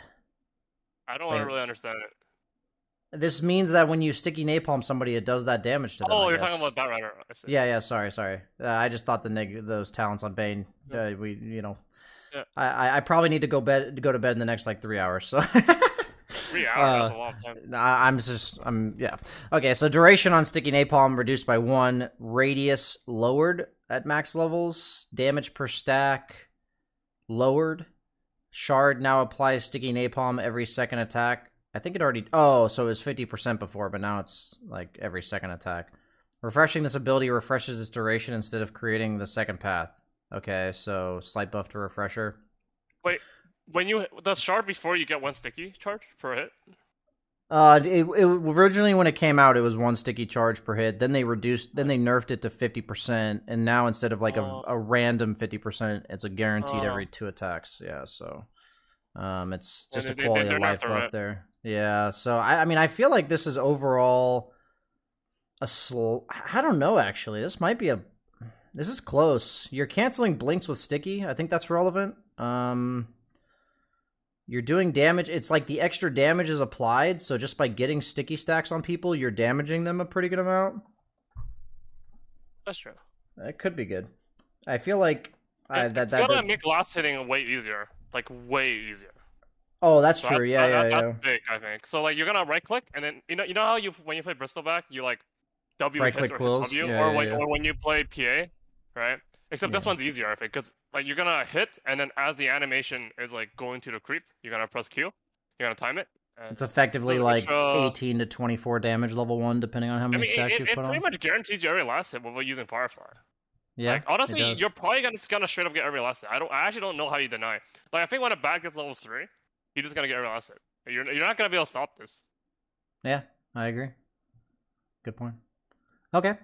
Yeah, I wouldn't have thought about that. It's like I've used that, but I wouldn't have actually thought about it. Okay, yeah, sweet. Okay, Beastmaster, we got a cast point on Axes improved. I feel like that spell was already pretty good. Slow on board, decreased at max level. Shard now allows you to put it on autocast. Will make Hawks instantly and automatically dive bomb the first target in range. Shard cooldown reduction increase. Okay, so they're just buffing Beastmaster a bunch. Am I missing something? I feel like the hero was picked last patch. Bonus attack speed on his passive was nerfed. Okay. And then reworked Scepter. It grants him a new spell. Drums of Slom. Beastmaster starts hitting his drums with ever-increasing speed. Each strike deals 110 damage to enemies in 600 range, healing him and units under his control for 25% to heroes and 5% to creeps. Drum hits deal no damage and don't heal if Beastmaster is stunned or silenced. Duration 6 seconds. I assume it's like the taunt. You know, the taunt where you're like running around pounding the drums. I assume you're not challenging. You can run around. Yeah, you can run around. Yeah, I'm pretty sure you can run around for 6 seconds. It says he hits his drums with ever-increasing speed, but it doesn't say what that speed is. It looks awful from my perspective. Like, because if you're stunned or silenced, it does nothing, right? And, like, you have to kind of be in the middle of everything, right? Because, like, it changed your playstyle, right? Instead of being this backline axe-throwing, like, asshole, like, you're in the front, right? And, like, you're trying to heal everything. And, like, if you get stunned, it doesn't do anything. And if you get silenced, it doesn't do anything. You just 4.2k gold. It's just gone. I feel like you're like a Primal Beast ripoff or something with this. You know, like how he wants to... before this is actually like just like useful, right? You need like so you can't get stunned or silenced, and then you get an axe, and it's just like maybe as a late game item, but like I'm pretty sure you want other items. Okay, I'm pulling this up on. Too little. I'm pulling this up on my stream, and I'm just seeing like what this fucking looks like. This has to just look weird as fuck, I would imagine. Scepter. So it's not. It doesn't heal percentage, right? So it heals a certain amount. So like it's better early, right? It's like mech. It scales poorly, right? But like if you get it early, you're gonna run in and get silenced and stunned. Like, yeah. Okay, so let's see how many times it hits though, because it hits. Oh, it hits. Oh, actually, it fucking destroys people. Oh, yeah, it hits under 10 too. Yeah, it hits for 1155 damage after magic resistance reduction. So it's actually... I was wrong. It kills everything. Everything just dies. Yeah, because everyone just dies. That's what I was saying. Is it's like unclear how much damage it does because it says like it increases up in speed, but it doesn't say like what the increase in speed is. So it hits. If someone stuns you, it does less damage, like by a lot. Yeah, it does literally nothing. It increases over time. Yeah, it increases over time, but if you're stunned or silenced, you do literally nothing. Holy shit! This is kind of dope. That's kind of dope. That's like 1.2k average. Yeah, that's okay. Interesting. It might open up new builds, is what I'll say. You could maybe do some like phase boots ag shit. There's no like Omni Knight Repel now. That would have been broken on Repel. Oh yeah, give him like some free buff that he doesn't have to buy a BKB for it. Yeah. People are gonna go BKB Drums of Slon. It's gonna do Drums of Slom. I mean, they're gonna go to Ags with BKB, and they're just gonna run in BKB, and they're just gonna kill you. Yeah, it's possible. Does it do damage of axes too? Like yeah, it buffs. People are saying it gets the damage buffed by axes. Yeah, I was thinking Ags Kai Assange with a BKB in there somewhere might be kind of good. The problem is the radius is like 600, so if people just disengage from it. I mean, if you war someone, right, they're just dead. Like, true. So like level up to 18 and just war at like a max level lich or something, and just kill one. You're gonna kill in 1 second. I mean, you're gonna kill in the duration. Okay, I'll level the max here. So this is what you do. Okay, you use your drum of Salon, use your axe, and then it starts ticking right slowly, and then you blink it when it's maximum tick, and he just dies. I run Because it does more damage towards the end, right? Oh, I see. So you start it so up before you start go. up first, and then you just blink in, war axe, and start hitting him. Migration. I see. And, So you'll do like 2,000 this. pair damage. So it's a 4-second war, right? So it's pretty cool. Oh yeah. Okay. Yeah, it's like It's 2,000 actually really damage. strong in a way. It's really weird, right? It's strong and it's very strong in a way. Okay. I'm open to this. I'm open to it. Okay. Bloodseeker. We're not going to worry about the talents. Bloodseeker. Shard enemy max damage decreased. Okay. Max movement speed bonus rescaled to be my better boy is early but dead. worse. Yeah. And then movement speed slow on Ooh. Blood Mist increased, and it no longer damages Bloodseeker Ooh. when he's BKB'd. Okay. Okay. And then they nerfed pretty much everything else though. So Yeah. I would say that the hero is slightly worse, and they're just trying to make his Blood Mist work, and it's probably still not going to. And that's good enough for Bloodseeker, unless you disagree. Yeah, that Okay, sounds sweet. agreeable to me. Nice. Bounty I Hunter. mean, he's much stronger. He's stronger in lane, right? A little bit. But That's true. Yeah, he is a bit like, stronger. it's not enough. You're probably leaving Thirst at 2 or 3 points anyway, so it's probably not going to hurt all that much. But yeah, I'd say overall BKB nerf, and that is not good enough. But okay. Bounty Hunter. Mini stun duration increased by 0.1. Okay. I wish they removed this hero from the game. I'll be honest here. I fucking hate this hero. Like, this is like, people hate playing against like I don't know, these like other heroes, but I don't understand. Like, there's no way they should enjoy playing against fucking Bounty Hunter. You're just tracked all the time. You're like, oh, I'm tracked, I can't smoke. Oh, you smoked, I'm still tracked. What are you doing? Why are you smoking me? I'm tracked. You're just paying your track all You have game. to understand your audience, You my just friend. steal Here, all you're your talking to gold. like 2K players. They don't even know what smoke is, man. They don't care about this. They care about the Invis Ricky that's killing them with the diffuser. They've Okay. experienced everything. He's invisible. He's invisible, and he steals your gold. Like, It's true. It's true. This is worse than techies. This is actually the worst shit ever to play against. It's true. It's true. I do always not play enjoy against playing him. against Bounty. I always lane against him, and it's so stressful because if he gets fat, like you just lose, right? And then even if he doesn't get fat, like you're playing some shitty pub, he hits like level 12. There's always this chance they just win one fight, and you're just like, oh my god. They just gain like 10,000 gold in one fight. He just keeps tracking your front shurikens at you, Ags. It's so fucking annoying. There's like they should remove this hero.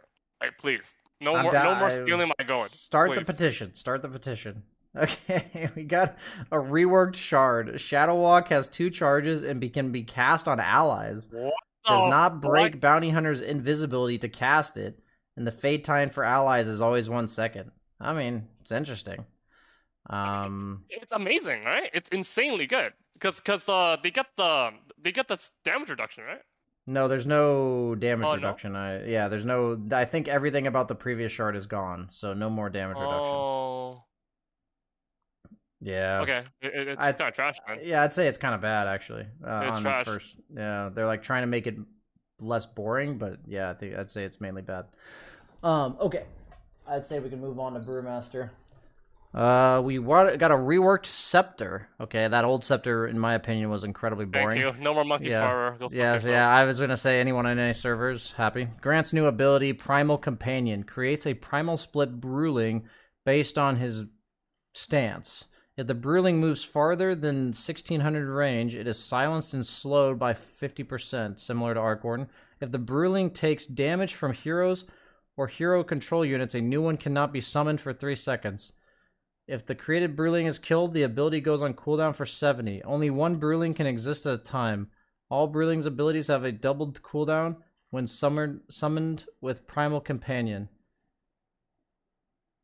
If Brewmaster uses Split, the existing Bruling disappears. So what it's basically saying is you can summon one of your 3 pandas at any given point in the game. That's way worse, right? That is significantly worse, yes. Brulings now don't refresh their abilities if resummoned. Okay, so I guess if you, like, ended your first split, after, like, you, like, tossed a rock, ended your first split, resummoned or reused your split, you could immediately toss another rock, but I guess you can't do that anymore. Okay. A lot of reading there. Definitely a huge nerf to Brewmaster. I don't even think we need to ask monkeys about that, but maybe it makes him more of like a low cooldown guy. I mean, okay, I don't even want to say it's a huge nerf to Brewmaster. It just drastically changes the hero. Like the hero's only way of scaling prior was Ag's Refresher, right? So now that's I just would say not the same come on, hero. it's a giant nerf. Okay, giant nerf. Yeah, I'm not gonna argue there. I'm pretty much on the same page. The expert opinion, right? Like, it's a fucking giant nerf. Yeah, we can message monkeys if we have any doubt, but it sounds like we don't. Looks like his talents. He lost his health talent too, and okay. I mean, I'd say Brewmaster. He had a short life, and it's probably already lived. Okay, this is a big one for me, man. Bristleback. I hope this hero got nerfed to the ground. Even though I love playing Bristleback, I got really old to play against it. Scepter radius changed from 800 to current cast range of viscous nasal goo. I assume they're all less than 800. That is what I will assume, man. No, it's because when you get your eggs, right? It's lower cooldown. I mean, it's like level 1, right? It doesn't increase the levels though. Yeah, it's 650, so I guess it's saying that if you bought an Ether Lens, then you would have more cast range on your... That's way worse. Yeah, 650 radius compared to 800 is definitely a significant nerf. And then attack damage from Warpath reduced by 5 at all levels. So yeah, that's pretty significant nerfs, I would say. You get a talent that increases your goo cast range, but it's still less than the eggs. It's back to what it was before. That's exactly what it was with the talent. So you're losing a level 15 talent to get it. And then, it's only some. Yeah, exactly. I think the other 200 health talent's nice though. I'm saying the Bristleback side damage reduction talent is nice, but then the level 25 talent is nerfed. Yeah, I mean the hero is definitely significantly worse than before. I think there's no doubt about that. He got fucked. Yeah, he got pooed on pretty hard. He's gonna need to buy like at least one damage item to do any damage. Okay, we got Broodmother. Base movement speed by 5. Reworked shard increases duration by 2 seconds. Wait, small thing. Yeah. I mean, I think he got fucked, but yeah. Some guy's gonna buy eggs into Archery Card, and then it's bigger, right? It's true. Talent. You're right. It is now bigger. Does it actually work that way? It would work. I'm pretty sure. Okay, you know. Okay. It's worth testing. You're right. I'm not doing my due diligence. I don't think it works. It doesn't work, man. It doesn't do anything. I tell you what. This'll bash heads. Get outside. You wear it well, mate. Prepare for battle. Are you sure? Yeah, it doesn't do anything. It doesn't do anything. It's actually not. He's fucked. Oh, you can't. I feel like it should do something. Wait, what if we drop the Ags? I bet it works. Oh, it works. Oh wait, no, it doesn't. It works if you drop the eggs. Well, the Ether Lens works on the goo if you drop the Ags, yes. Yeah. But then it doesn't. Oh my god, some nerds drop it and press Q and then pick it back up. I'm joking. It's shit. Okay, it's. I feel like that should be changed though. I feel like that's an oversight that probably not intended. But okay, so we got a new shard on Broodmother. It says while Insatiable Hunger is active, its bonus damage is increased by 12 every 1 second. So I assume it says increases duration. That is the duration. Yeah, that's the duration of Insatiable Hunger. Okay. So you're getting more and more damage. Okay, that seems nice for like core Broodmother to go like actual right-click items.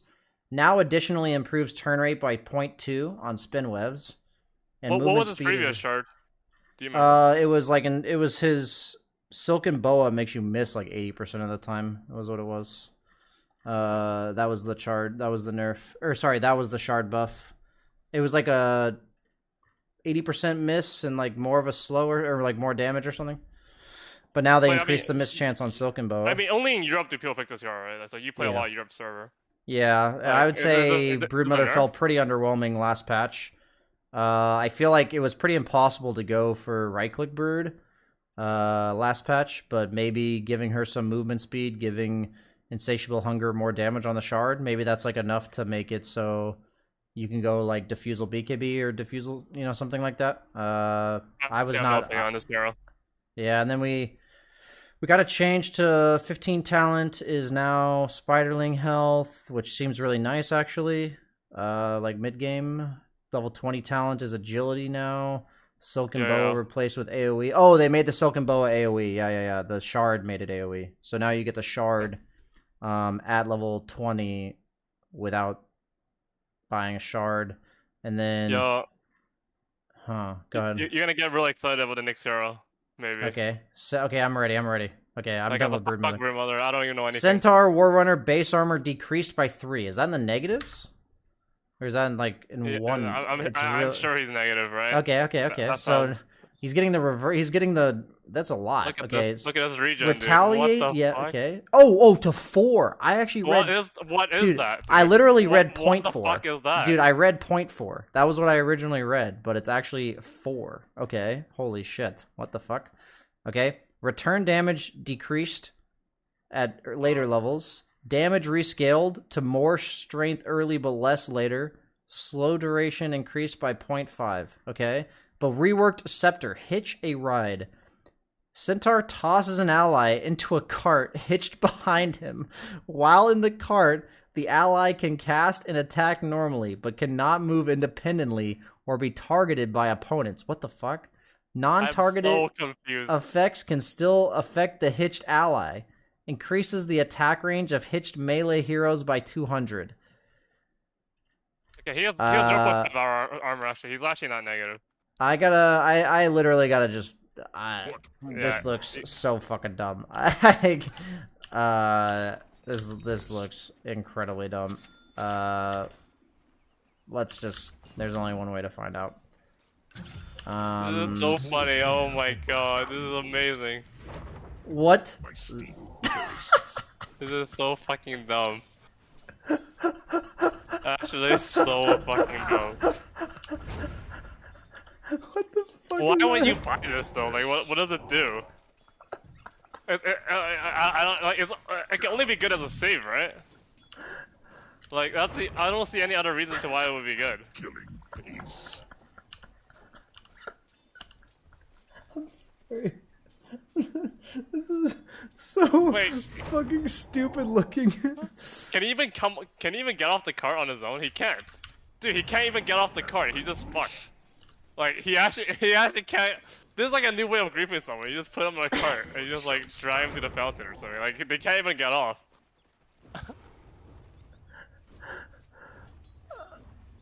It's only good as a save if, like, to make it serious. But... Oh wait, you can blink them too, is what people are saying.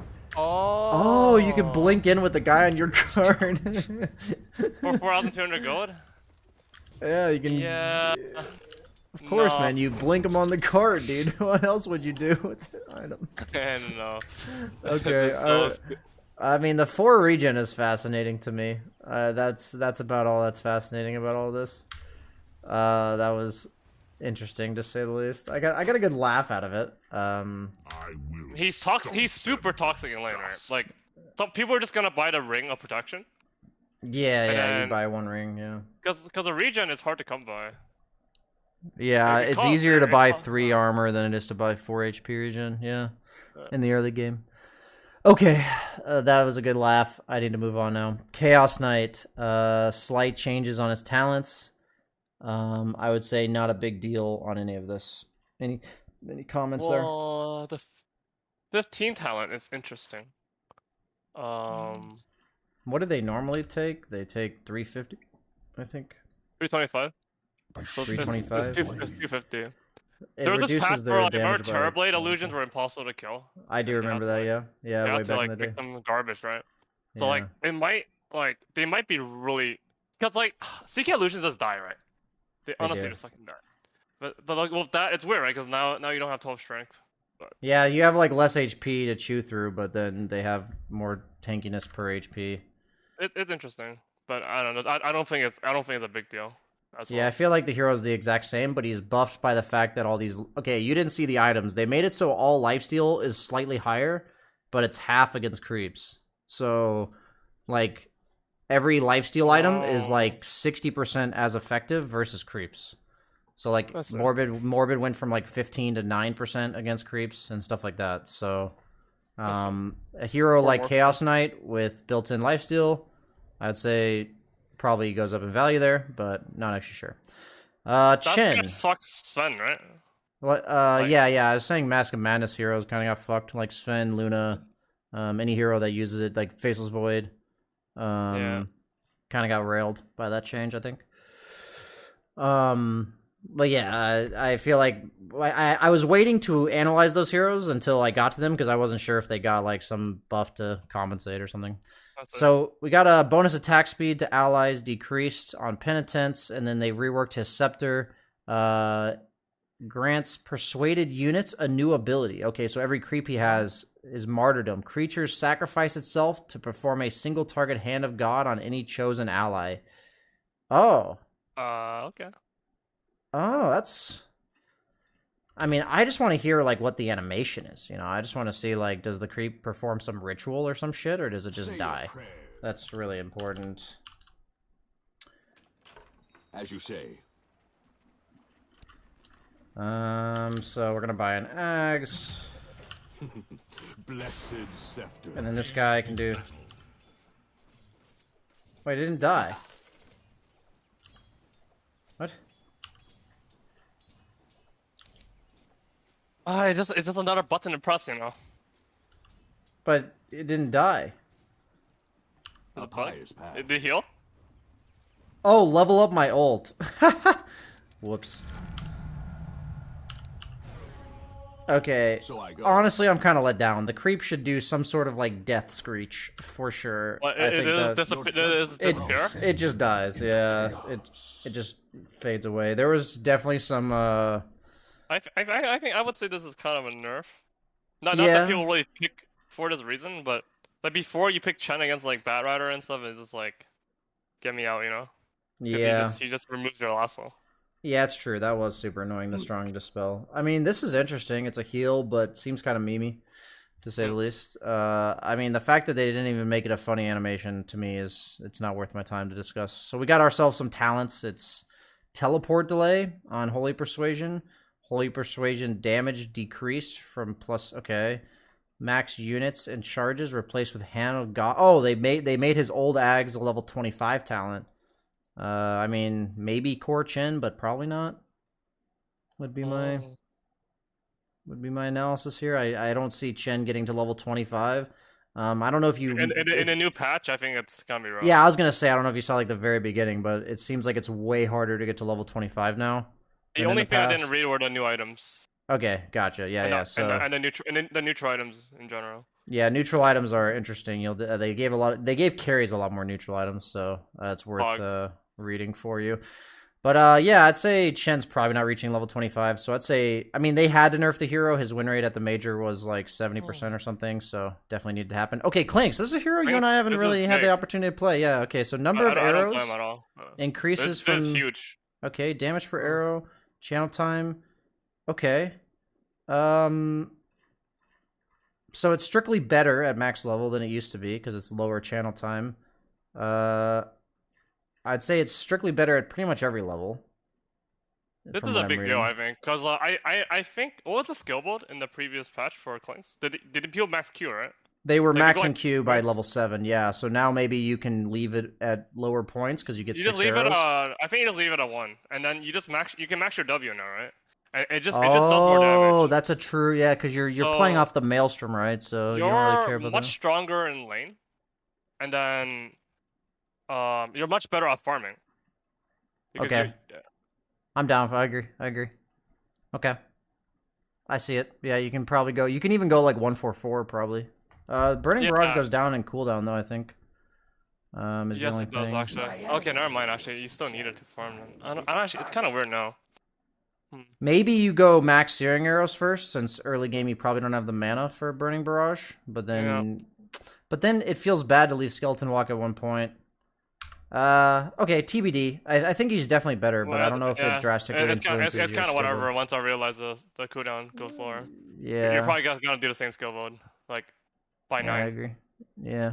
And then they nerfed his talent. I mean, I'm down to give him a shot. I definitely think it's significant enough of a change to try it out, but I'm not convinced. Nah, not worth my time. Okay, you can you'll let other people test that for you. I'll watch your stream. Thank you. Overclocking, they reworked it, so no longer refreshes all of his abilities, and all of the bonuses. While it's active, all of Clockwork's abilities are supercharged. Okay, sounds interesting. Battery Assault damages and stuns all enemies within radius. Cool. Power Cogs increases Clockwork's attack speed by 250 while he's inside of it. What? Rocket Flare has its cooldown decreased to 3 seconds, not by 3 seconds, but to 3 seconds, and shoots 2 additional flares to either side of the targeted area. Increases hookshot stun radius and duration by 50%. When overclocking expires, he's still stunned. Okay, What is so that? That's insane, right? it sounds too, though. it's not as good. Is it as good as 2 of everything though? That's the question. That's if you like land a 3-man hook, the battery assault's pretty nuts. I would say. It's increasing. Attack speed? Yeah, I mean, You're it not used peeking, to though. give 200 though. It used to give 200 Oh. without being in the cogs. Like without being in the cogs, you just got 200. But I would say, Okay, never mind. Sorry. it seems memey to me at best. Yeah, never mind. Sorry, yeah. guys. Okay, it sounds like I'll see it once or twice, and then people will probably like not like it. I'm trying to find the right axe for Alchemist, you know? Yeah, So yeah, far, no, there no, hasn't no. been So far, no candidate. Okay, so here's the part of the chat. Here's the part of the patch that my chat or all of the Dota community is just they got their hand in their pants. They're waiting for it. This is what gets them excited. Like Possible nerfs to Crystal Maiden. Okay, does she get nerfed? Let's see. It says it no longer restores allied hero mana on cast. Okay. Allies within the radius receive 2x the mana. Oh, wow. Okay. Mana regen bonus rescaled. Oh. Oh, okay. So it's the same for her. Better in lane, but then worse later unless people are near her. But it's better in lane. It goes from giving your lane partner Isn't that way better? 0.5 to giving them 1.2. And then giving herself 2.4 instead of 1.5. Okay. Where's the movement speed nerfs, Valve? I feel like this is lacking. So yeah, Crystal Maiden definitely. Is it a giant buff? Yeah, giant Isn't buff. this like way too cancer? I feel like she's like absolutely the best hero in the game. Maybe even like She's definitely a top to support. I agree. This is ridiculous because like you just have to lane her with something who like benefits from the spam, right? Yeah. You're effectively this is like how do you lane against this? this is basically a Bassi. Your 1.2 mana regen for. Like, what lane would be bro? You probably want to lane up an offlaner, probably. I'm Could not be sure a what 4. offlaner like has the mana like usage that's like OP. I'd rather it be a carry. I think like carries like Gyrocopter or something like that would be. That's the first one that comes to mind. Gyrocopter. There's just not that many carries, right? That like benefit. There have to be a few. Like Bristol. Maybe PA. I don't think PA really cares that much. Right. Yeah. It's just I feel like a lot of offlaners not want to many. be kind of left alone after like level 3 or 4 most of the time. Like I feel like as a 5 you would spend more time near your carry than as a 4 near your offlaner, but You can just imagine though, like I'm laning against some LCCM lane, right? I'm a poor, I'm I just a poor see. carry player. I'm playing some Sven, got my mom nerfed. I'm laning against Legion CM. Level 1, they just both blast me 4 times, like they get every last hit. I can't deny a single creep. They That's get level true. 2. Okay. Now they're just perma nuking me. My support buys me 12 tangos. That's Like, not enough. Yeah, He has to be died twice 15. in lane. He Yeah. revives. He buys me more tangos. I Okay. leave the lane at level 5. I want to kill myself. Like I can envision this. Like you're laying against some like there's a lot of these offlaners, right? You're laying against CM Beastmaster. They're just spamming the shit out of you. You can never get a single D9. It's literally impossible. Okay, I'm actually you've convinced me. Level 2 they go for the Necrolixium, aura. I don't and then- know any of these fucking cancerous lanes. Like they're so cancer. I don't want to play against this. Okay, I'm down. I'm down to be as miserable as you are making it sound for us carry players out there. Minimal nerf to Freezing Field, and then they buffed Frostbite cast range. So I can see the 4-position CM coming in here in lane. That sounds like when you said Legion CM, I've laned against that in the past. It's very with Salve Nurse and all that sounds absolutely miserable. Okay, let's not think about that nightmare anymore. We got Dark Seer cast range on Ion Shell increased by 200. That seems nice. Rework. Just to like, I'm reading the chat a little bit, and like, it's not the same with like these Viper CMs because these Vipers can just like Viper's pretty broken before, but these range heroes they can just die, right? But when you lane against a melee plus a range and they have mana spam, it's insanely toxic. Well, the way is you would can't want go on them, right? you would want a hero that's harassing them down, not trying to like all in them, right? Because you would probably go level 2 aura on Crystal Maiden. You're not going for some like level 2 kill timing. You're going for level 2 we pelt you with spells timing. So yeah, I would say heroes that go for the all in like Viper aren't as good as. Yeah, I agree with this. No, the range show, it just gives the enemy an option. They Yeah. just like 4 to 0 you, right? Yeah, But they're CM not doesn't gonna be able help to their 4 to lane 0 partner. these like melee heroes. I agree. I mean, I actually think Legion's probably the most toxic out of every hero I could think of. I've laned against that in the past. Okay. So yeah, cast range seems nice, so your heroes don't have to follow you around as much. Reworked shard, surge units leave behind a trail that lasts for 7 seconds. So it's basically a firefly. It slows them. Okay, so basically gives them a firefly that slows on his surge. Ability is now granted by Scepter for punch. Illusion damage equals replica damage of the current wall. Min damage increase. Okay, so they buffed the ability, but made it a Scepter, and then removed his old Scepter. Cooldown's really low. Yeah, 9 seconds instead of 14. Yeah, it's much better. I think you're not really buying the shard at all, at least until later. I could see Darkseer coming back. I mean, I think it's going to be a lot about if his lane pairings are good. Like if heroes like Earth Spirit and shit got buffed, I'd say Darkseer is likely to see play. But unless that's the case, they gave him his 2 Ion Shell charges back at level 25, but I don't know.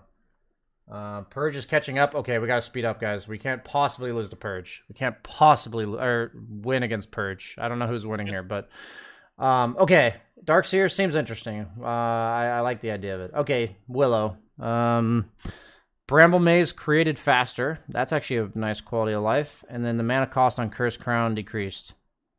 I feel like Willow was kind of on the verge of being good, but there were just better heroes. So with these, I think you were talking about anti-mage this way. You just said like you'd have to see how the other heroes got nerfed, but I feel like that's the same with Willow here. These are nice buffs, but it kind of depends on how like Wyvern and shit got nerfed, right? Yeah, I mean the spawn delay sounds really frustrating. Like I feel like it's gonna hit every time. How do you dodge that? I agree. It's like I feel like if you're a good Dark Willow, you're gonna hit it every time. It should be impossible to miss. Yeah, I absolutely agree with the quality of life buff on that, in lane especially, but I think at all stages is pretty massive. Maybe you can skip Yules even. I don't know. Could like later you use the Yules to set up your Bramble, but now you probably don't need it.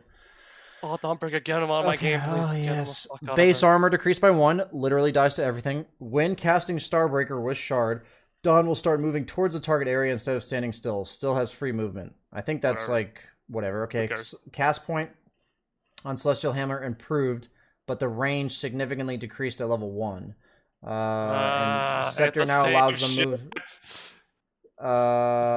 So it's literally the same hero. Wait, I don't get it. Scepter now allows to move. I just want to test. I'm going to test the shard to see if it's actually. It means that you can move the radius when you have Vags. Like, you don't have to sit it on the circle for 6 seconds. You can move it at a 200 move speed. Not many things could make like broken still. Why? Why did he do this? Okay, so like I can assume I can do like. Oh, that's cool. I mean, it looks cool. It looks cool to do this. Does it really change anything? Yeah, absolutely. The Ags. Yeah. The Ags. Oh no, I'm gonna start. Oh yeah, I see. Oh yeah. I was talking about the Ags. The Ags is a big buff, right? Ags is Ags is a huge buff. Yeah. I mean, they lowered the cast point. Like, it's actually just a. I genuinely don't understand why they made the change to Starbreaker, because if you're just holding right-click down while you push Starbreaker, it doesn't change anything. It just benefits Heralds, right? It does. It benefits new players, I guess. Okay, so the hero is literally the same, but she is much easier to kill level 1 because she's missing 1 base armor, so... The cast range on Hammer is significant, I will say. That's a lot. It went from 1,000 to 700, so... In lane, she can't just, like, murder you from across the screen. I think that is relevant. But yeah, I agree, probably wasn't enough. Dazzle. Duration on Grave lowered by 0.5 at all levels, and then the heal and damage on Shadow Wave nerfed a lot early. No. Yeah, I'd say these are reasonable, but he's Probably. Attack range against poison-touched enemies. Well, that's fascinating, What the actually. fuck is that? That's kind of cool. That's insane. It's a way cooler talent than 60 attack speed. I feel like that was like kind of a meme. What's the cast range on that? I think it's 800. like 8. I was actually gonna say 800. Ooh, that's kind of that's you know, these shaggies are coming. There are these mid dazzles. They're coming. They're coming for your MMR. Yeah. Whether for you or against you, like maybe they're on your team, they throw the game. I don't know. They're coming though. That's actually really funny. But it's at 15. That's not that much for a mid dazzle. 15. You're gonna hit about 20, right? Like 20 minutes. Yeah. So you can also buy like Dragonlance and attack from across the screen. I'm down for the memes. Okay, that's like Jakiro level memes. That's for sure coming. It's gonna be popular, I think. You think like actually in competitive popular, or just like you're gonna see it in pubs? No, just popular in your pubs. I don't know how good. I don't have any experience playing it, but it looks pretty good. Okay. Yeah, I mean, I think he would rather have this talent than 60 attack speed, even as core dazzle. Like, I think 60 attack speed's kind of like whatever. Dude, 350 attack range is huge. What? That's insane. That's a crazy talent. Yeah, it actually lets him keep the poison touch on. Well, like sniper level 3 is 300. This is like level 3.5 sniper. Like, will you rather have 3.5 sniper or 60 attack speed? I'm pretty sure you want the attack range. I'm down. Yeah, I mean, I agree with you, but that's not the comparison I would use, but it's fine. Okay, wait, timeout. Death Prophet just lost 40 base movement speed. That's a lot. Doesn't deal max health as damage anymore. Significantly increased the base damage, though. And now passively provides movement speed. They literally just moved her back to how she used to be. This is, yeah, it's a little different. I'm saying, like, her passive used to give her... I mean, like your laning stage, how does that work now? You're so slow. Yeah, I'm saying in the past, like, way back in the day when she had Witchcraft as a passive, this was, like, how the hero worked. She started out really slow and then later became fast. And now she's the same thing. I mean, I think this significantly nerfs off-lane Death Prophet. I would say, overall, this is probably a buff for mid Death Prophet. Maybe. Like, you're better. I mean, I don't know. Doesn't deal max damage as health. Okay, what was it before though? Like, it was 1, 2, 3, 4, I think. I will say this. I used to look up. I tend to look up matchups a lot on Dota Buff, and I think the damage is a buff. Like, I think you're doing more damage up to late game. I think late game you're doing less damage. Like when they have like 2,000 HP or like 1,700 plus. But based on the math you just gave me. Yeah, it does significantly more damage early. Well, the problem is the movement speed. Like, you're so slow. Like, yeah, you're slow for pre-level 6. Yes, pre-level 6 you are slow. But level 6 you're still way slower, right? 12% would be 20, or no, it'd be 30 movement speed approximately. So you're 10 movement speed slower level 6. You're slow to level 12. Yeah. Like level 12 you're gonna be faster slightly, but it's only slightly. Like, I think this is... It's interesting, right? Because it depends on your items. Like, if you have Yols, you're going to be faster by a lot at level 12. Yeah. But I don't know, it's weird. You scale like, you do better. More damage, but your movement speed's so bad. I think it's going to be a nerf, though. I'm saying she scales better, and I think it predominantly makes her worse in the lane as off lane. Like, I think as mid, she's not... And she also doesn't... Like, I don't think she loved the existence of the small camp. I don't think she, like, minded it, but I don't think she was, like, a beneficiary of having a small camp. So, them removing that, I think, benefits heroes like Death Prophet that you don't want to always lane against, because she'll just, like, she can go, like, max Soul Siphon and just... I don't think anyone, like, is going to want to play this hero. I think you're just so slow. Like, it can't be fun. Like, there's no way that's fun. Like, I'm gonna try it. I'm telling you right now, because Death Prophet's in my pool of mid heroes. So when I play mid, I actually am gonna try Death Prophet. I just want to say that all of her matchups in the past were always good based on strength heroes. Like she countered strength heroes, and because they changed this Spirit Siphon, I feel like she's more her own hero rather than countering certain heroes. So I'm curious how it goes. She's definitely better against like squishy people. Okay, so Disruptor. That's pretty good. Wait, now it deals damage upon arrival, so you can't like blink away. Min damage is at 50 and max. I mean, okay, that's like strictly a buff. Yeah. 100 units. So if you glimpse them a reasonable amount, they're probably taking 100 to 200 damage, so Pretty good. yeah, I mean, it's free damage on a hero that needed damage. He kind of struggles to get that extra oomph of damage, so I'm down. Okay, Disruptor, maybe. Doom, agility increased a lot. What the fuck? Okay. Is no longer dispelled on death. Oh, that's so good for me, actually. I hated dying with Devour. And then reworked Scepter. Enemies within 325 radius from target also suffer the effects of Doom. Also allows it to be self-cast to affect enemies around the caster. That's a pretty small radius. You just got Doom yourself? Like, what is this? Yeah. Wait, How so does if, that work? if You you just doom yourself, are you actually doomed, or are you just, like, carrying this negative aura? That's my question. Oh my god, you can Doom yourself. Is this like the new meme? Instead of like dooming creeps, you're dooming yourself? Let's see. Dude, someone's not a Demon Creep, so it's AoE. Okay, so the you other don't guy. actually get doomed on your hero. You just you have like a negative doom aura around you. It's kind of cool aesthetically though. I will say that's kind of cool. 325, is that good? It's That pretty seems small. Pretty good. I mean, it's small to me, but you know, length is relative. I will say, I feel like it's probably better than the break against most heroes in the game. Like, I mean, there's it's good because you don't have to cast on like the Lincoln target now, right? It's like frustrating, right? Like they have Lotus Orbs and stuff. oh, Like, I now see. You just casting so blink in and BKB, like whatever. Are you gonna buy this for the sake of that, though? I'm not sure. I'm actually not sure. I'm really not sure. It seems like almost a 18-second get the fuck away from me spell rather than the regular Doom. It like completely changes the use of the spell, I think. So the fact that they gave him more agility is relevant. This hero used to have 0 base armor and terrible agility gain, and But now he's so got far, like he just Omega buffs, right? Like, but I'm gonna read his talents, but he just got way more agility. He got this no dispel on death, on the Devour. true. Just buffed him. Minus 35-second Doom cooldown as one of his talents. That's like way better than the Doom Scorch Earth, DPS. That's definitely way better. And then they also gave him Scorch Earth cooldown at level 20. And then and then they gave him his Ags back at level 25, just like always. That people, whenever they remove the Ags, they always give it back at 25. So Doom applies break at 25. Also a Midas enjoyer. Just saying.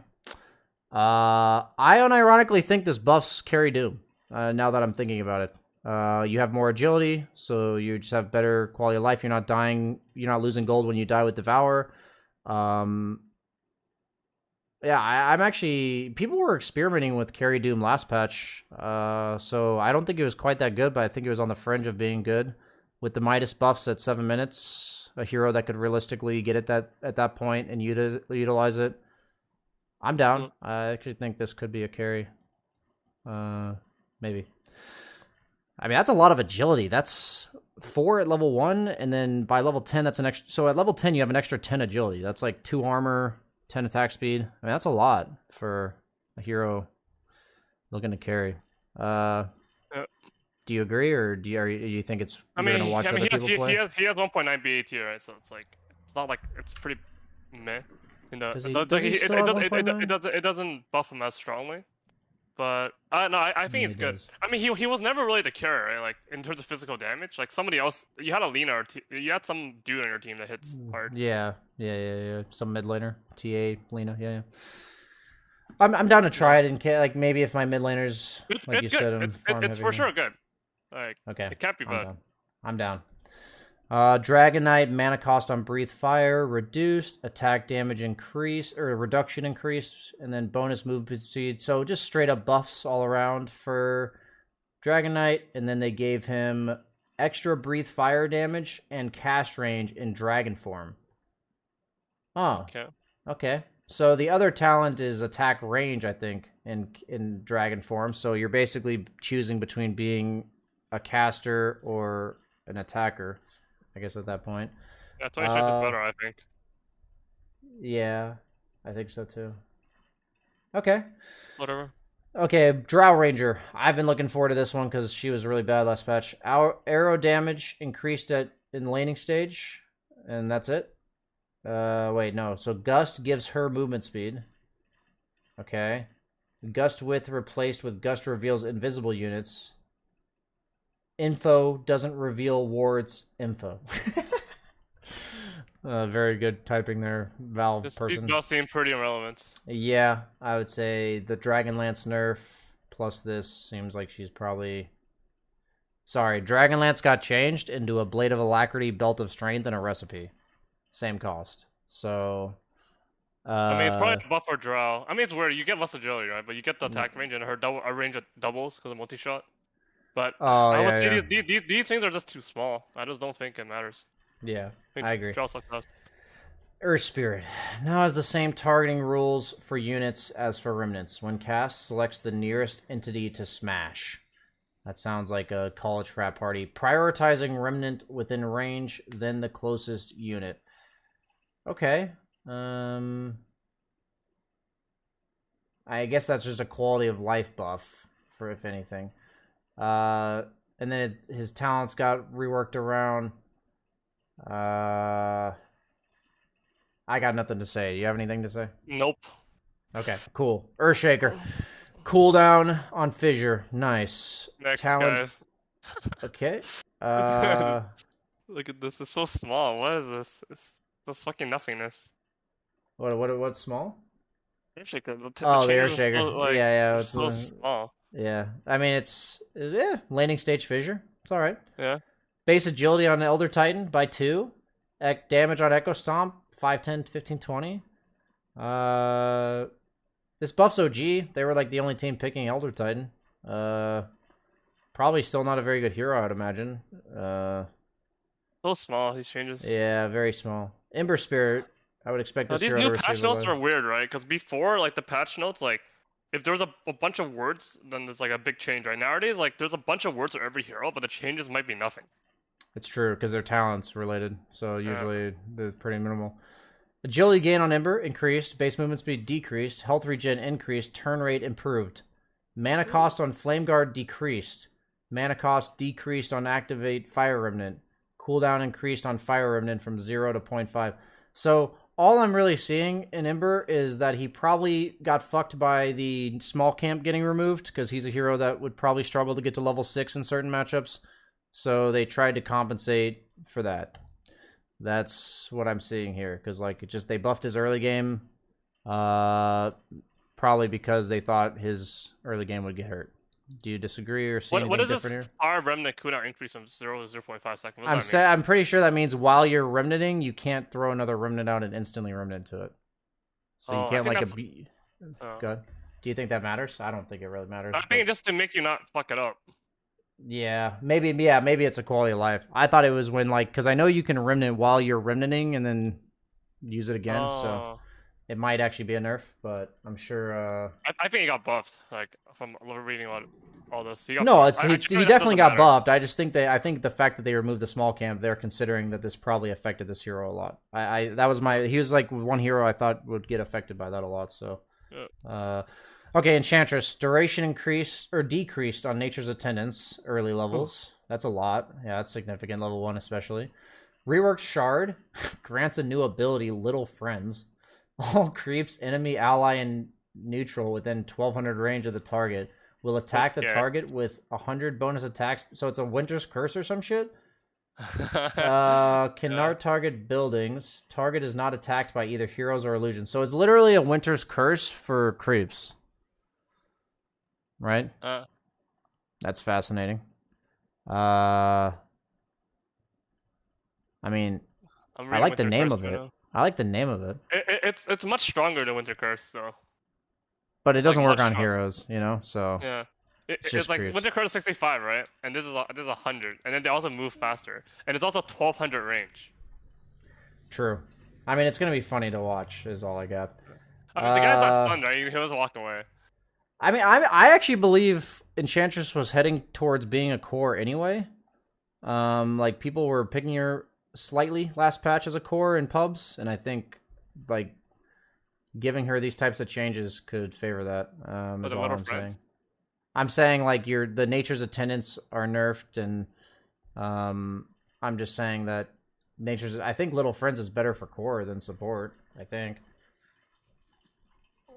I'm not sure though. I'm not gonna worry too much about Enchantress. I think her laning stage, she has less options because I feel like she could level any of her 3 spells, and now Nature's Attendance is kind of off the table. I feel like level 1. Okay, Enigma. Reworked Shard increases Malefice stun duration by 0.35, and at every tick on an enemy hero creates an Eidolon, which cannot split but still gets a refresh duration after a set amount of attacks. Okay. Reworked Scepter deals additional damage equivalent to that much max health and pulls all enemies. Okay, so they combined his Scepter and Shard. But like nerfed the max health damage from the black hole. Okay. And then Do you remember Enigma's previous shard? his old shard was the sucking enemies in that they put the black on this black hole. Pulls all the enemies in. So they combined the two, lowered the numbers on the original ags, and then gave him a new shard, is what they just did. That's it. And then I assume he would rather have the Midnight Pulse radius earlier, so it's probably a nerf. Black hole damage per second. That's probably a buff. It's pure damage, so. Yeah, okay. Faceless Void. I assume he has to get slightly buffed because they nerfed Mask of Madness so significantly. They gave him 150 at cast range on Time Walk. That's a lot. Yeah. That's significant. They buffed him a lot. He's a Midas Enjoyer, my friend. Midas Enjoyer. Put him with like a sustained support, maybe. Oh, I'm happy. He's one of my favorite heroes. This is pretty polished. Yeah, I know. We've seen the Chrono Clips, my friend. We've seen the 50-50s. We know Faceless Void's in your hero pool. We're fully aware. Yeah. This is a lot. I agree. Reduces your need for shard as well. Which I mean, you're still gonna get the shard. I think. I can skip shard now for BKB. That's really big. Yeah. Because I pretty much always bought shard before BKB. I saw most people buy shard around 15 minutes. Yeah. Yeah, but now I don't think you need to do that. Yeah. I agree. I think you should not do that. Actually, I think you should just buy your BKB. It's really big. I'm on the same front. I think you might have to skip Mask of Madness. Do you max Q though? Instead of you? I don't think it changes your skill build. Like I think there are some games where you'd still max Q anyways against like maybe since you're not getting Mask of Madness. When do you max Q? I only max Q against Timber. I mean generally speaking, I wouldn't even say like what hero, but like if I plan to stay in lane and I think I can, because I max Q, I'll max it.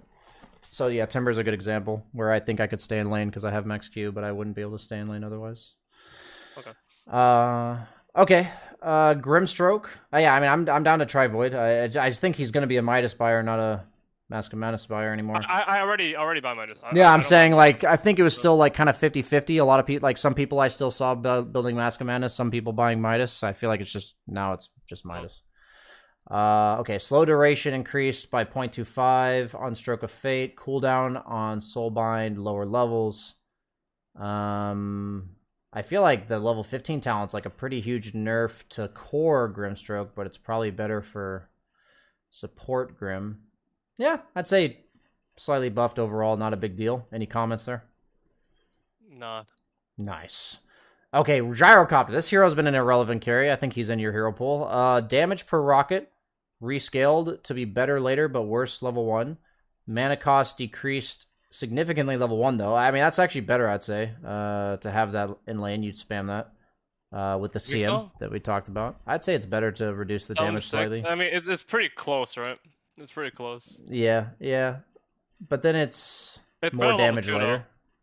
Yeah, say it's strictly better level 2, 3, 4. So it's probably better. Level 10 talent. What is this? 30 movement speed during rocket barrage. You lost 300 flat cannon range. Yikes. Yikes. Okay, he's not a carry, I'll tell you that. Okay, he's not a carry. That's he's a shard buying like annoying rocket barrage dude. Like, yeah, you're right. I agree. Just some rocket barrage dude. Any gyrocopters mid or what? I mean, in Europe they play this guy support and he owns. Yeah. The position 4 gyrocopter. Yeah. That rocket shard is so annoying. But then they gave him this random plus 40 flat cannon damage talent at level 20. Like, Dude, level 20 is a dream now. Level 20 is the new level 25. yeah, it is. Yeah, you're right. You're right. Wait, what is it mathematically? It's like I didn't do it, but it's probably like level 20 is like level 23, level 22. I'd say it's Probably something level like 22. that. Probably Probably 2 level or 3 levels. Yeah, 2 or 3 levels. Because it's every level got increased. So yeah, I agree. It's probably 2 or 3 levels. Okay. Definitely agreed that he's probably not a carry simply because of that level 10 talent being gone. Hoodwink, initial projectile speed on Acorn shot by 100, projectile by 100. Now granted the boomerang with shard, damage is less. Okay, so it's slightly less, but it is now a shard. And then the decoy is now the scepter. They swapped them. When cast, Hoodwink turns Hoodwink invincible, so the old Doppelwalk from PL, and creates a decoy of her that starts charging up Sharpshooter, aiming at the nearest visible enemy in 3,000 range. If attacked or targeted by a spell, the decoy is destroyed and was not attacked. It shoots the sharpshooter in the direction it was aiming. I'm confused. Yeah, I mean, it's basically saying in the past you could ignore the decoy and it would do nothing, but now if you ignore it, it'll shoot you with a sharpshooter if you're within 3,000 range. So core Hoodwink got better, right? I'd say the Hunter Boomerang was a part of Core Hoodwink, and that probably makes her better. Yeah. Yeah. I don't know. I'm gonna play against a lot of Luki offlane. Yeah, you are. I'm sorry about that. Okay, so reduction decreased. Okay, and then scurry, and then okay, yeah, probably more Core Hoodwink, I would imagine. Yeah, Huskar base increased base armor by 1. Fixed Aghanim Shard mistakenly granting that much. I didn't know. That's a lot of damage, dude. How do you Yeah. get that mistake? That's so much. I didn't even know that. Is it every time? That's so much. Yeah, I imagine it was just buffed your spell by 65 damage. Okay. Berserker's Blood, much better level 1. A little bit better level 2 and 3. And then cast range decreased by 100. I mean, you can probably go for like a 141, 142 build now. As opposed to before. I'd say that was... No, I don't think you ever do it because you farm slow. Yeah, you're right. I mean, I guess it doesn't maybe change your skill build. It just makes your skill build currently better. Your level 1 is just way better, right? Your level 1 too. Yeah. Level 1 2 gonna be way better. I mean, sorry, level 1 to 3 is gonna be way better. Okay. Or 4, I guess. Way better in lane. Okay. Way better in lane. Yeah, because the base armor. You went from like 0 to 1 with that. People are gonna play this. It's gonna be so toxic. People are definitely gonna play this. Yeah, this is an EU hero too. I don't know if it's an NA hero actually. I haven't seen. I guess SA players play a lot of Huskar. Okay, yeah, I'm gonna see it a lot probably. I feel like the fact that they nerfed lifesteal also buffs Huskar because he doesn't really utilize it. Okay, we got Invoker, Deafening Blast, damage increase, okay. Ghost Walk. Duration decrease from 100 to 60. Okay, huge deal there. Slow radius, mana cost, damage increased. Oh, Sunstrike more damage. I have nothing to say here. Seems like very whatevers. We got Io, heal mana transfer decreased. Okay. Significant nerf level 1. Dude, this used to be like 1.2 level 1, and it's just been nerfed all the way to 60% over like 3 years. Mana cost decreased on spirits by 20 at all levels. Attack speed rescaled to a bit more at early levels. And then... so maybe Core IO with the Ags again, but probably not. I mean, it seems like it's just slightly reworked on spells, but I think it's basically the same hero. Yeah, I agree. Okay. Jakiro. Oh, might be a bit squishy now with that strength gain. Path now stays on the ground for that long. Oh, so it's longer than the actual stun duration. Okay, that's kind of cool. Cooldown decreased. Oh, okay. Max health is damage per second decreased on the shard. And then they nerfed the level. They changed one to level 10 talent to 10%. You probably always take the attack range now. I feel like that's just strictly better. Yep. So, the ice path buff is kind of cool. That seems relevant. Okay, we got Juggernaut. Base movement speed decreased by 5. GG. Shard bonus movement speed by 25. Healing ward radius decreased significantly. That's a lot actually. Yeah. And then you have a level 25 talent that now makes it 3 hits to kill Healing Ward. Yeah, you probably get that. Yeah, I mean, his old talents were kind of garbage, I feel like. I mean, Healing Ward just scales throughout the game. Yeah.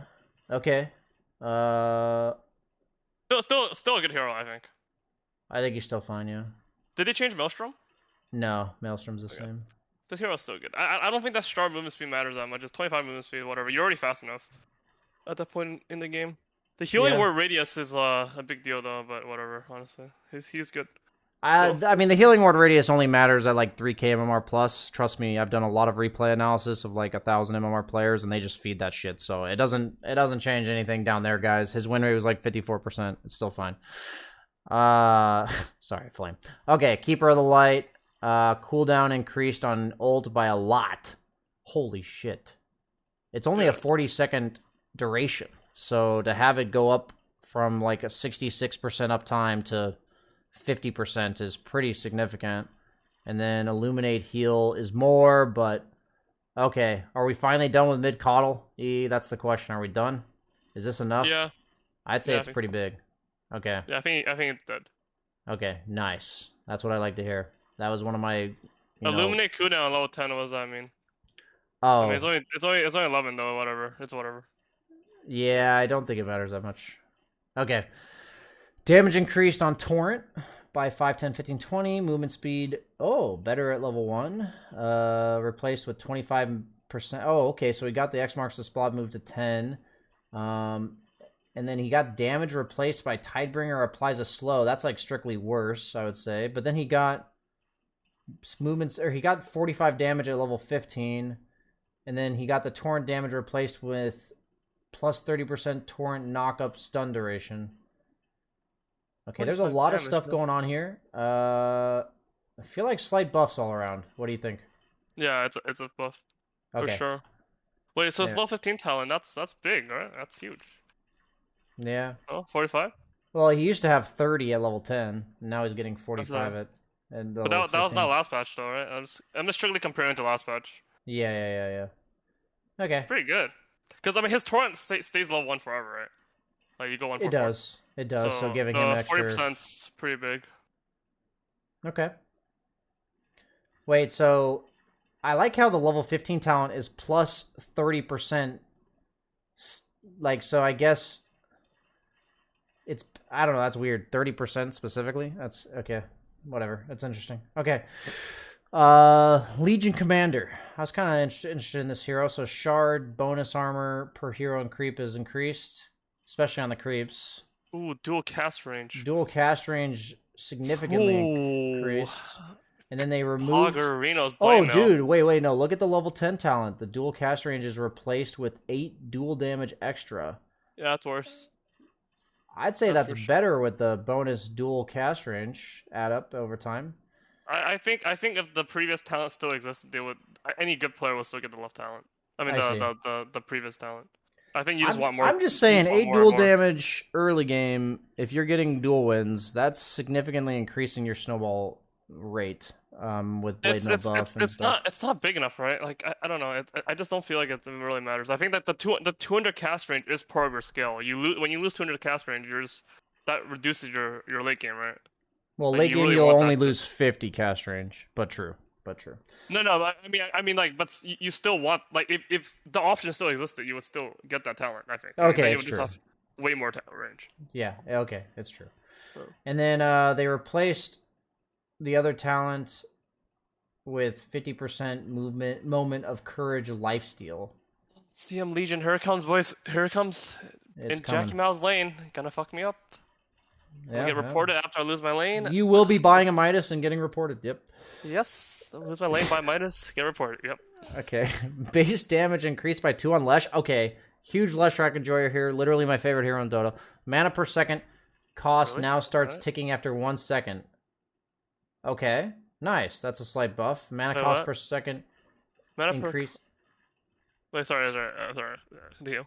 Okay, so they gave him 2 base damage. So basically, if you hold your ultimate for longer than 4 seconds, the mana cost is a nerf at level 1. Otherwise, it's a buff, because you're saving 1 second of mana.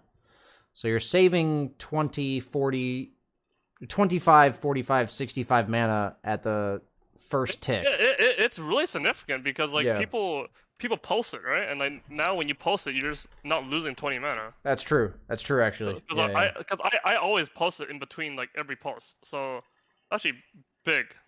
Like, really big. For any really good Leshrac player, this is a ginormous change. And they also gave him 2 base damage. They gave him 4 base damage like 2 patches ago, so this guy has actually got like pretty good base damage now. It's like, I mean, I don't know if people understand what posting it means, but like Post Nova does 51. double. I think it's like double damage if you or like 1.5x. I think. I don't remember how the mechanics work. No, exactly. the way it works is you have it on, it ticks. You can immediately turn it off and turn it back on, and it'll tick again before like the 1 second that it would have ticked. So you you lower the time it took for a tick by like half a second. Yeah, so like, which if you do that a lot, it matters. 20 mana like per tick, right? So it's gonna be a few hundred. It's gonna be like a few hundred mana in a fight. Yeah, that's a lot. Yeah, it is. Okay, we got Sinister Gaze on Lich. Oh, they also buffed Bloodstone a lot. They reduced its cost by 200, and they made its spell lifesteal more. So, I think Lesh will probably see play. Duration rescaled on Lich. Okay, mana cost. Okay. 10% per second. Oh, that's a lot. 10% per second? Oh, it's the same at max level, but it's okay, it's just more early. Okay, I see. Now Ice Spire requires 5 hero hits. Okay. Casting Frost Shield on Ice Spire will heal it by 1 hero hit per tick. So that thing's like you're not killing that shit. This thing's not fucking dying. Okay. That's interesting. Okay.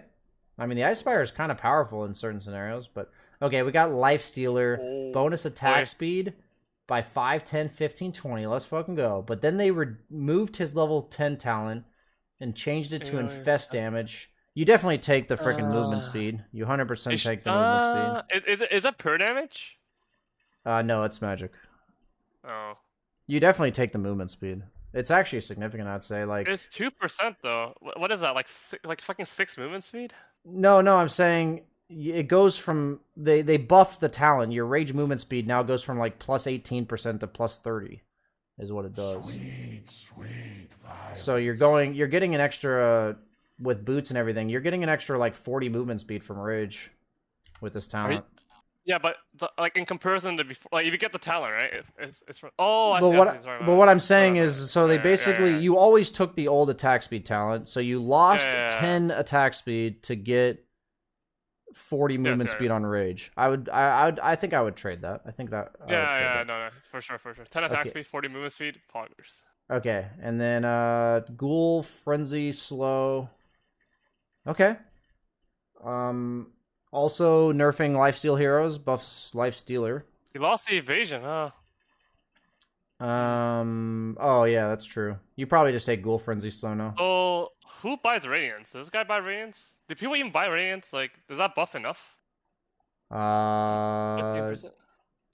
I don't. It's hard to buy it on lifestealer nowadays because his strength gain's like 2.2. It's like really low, so the hero's just like squish as fuck. But maybe Armlet Radiance, maybe.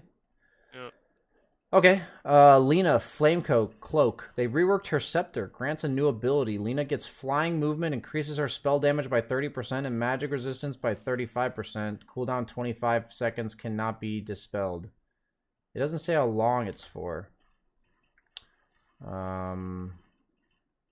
It is for I'm on fire. 6 seconds. 6. That's not very long.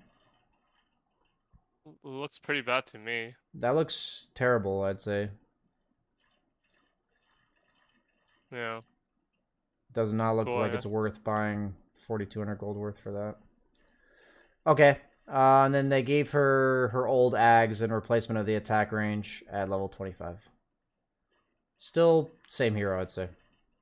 No. Okay. Lion. Turn rate improved by 0.8 or by 0.2. Okay. They gave him Earth Spike damage at level 10. That's actually pretty nice, I would say. That helps you one shot's range creeps. That overall you're probably doing that more than right clicking. And then you can mana drain allies at level 15 now. So he's basically like the old Pugna in that regard, and then equal to 150% of mana stolen. Oh, huh.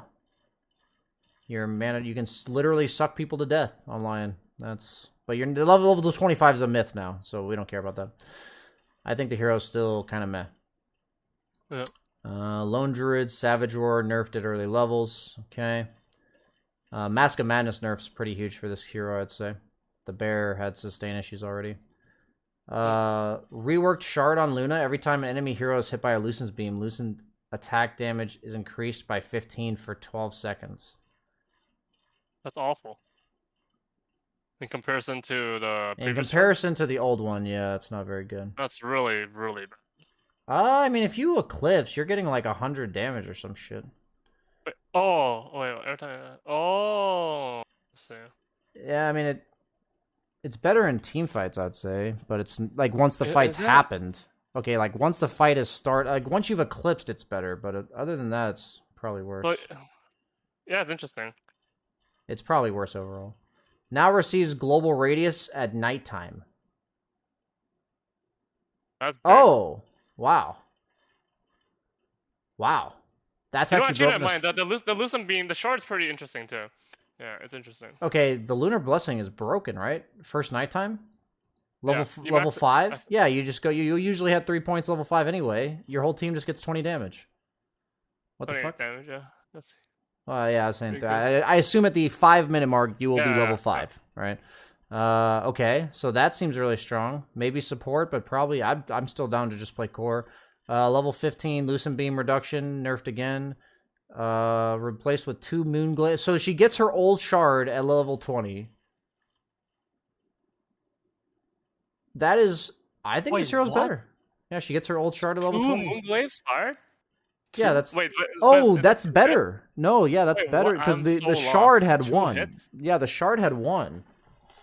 So This she got hero is 2. actually might be broken, I think. I think she's broken. I actually think she's broken. I think she's she's actually gonna win broken. all 3 lanes at at minute 5, and then she's gonna scale. The only issue potentially is Mask of Madness nerf, but But she's range, it doesn't matter. yeah, it's not as bad. She never had that problem.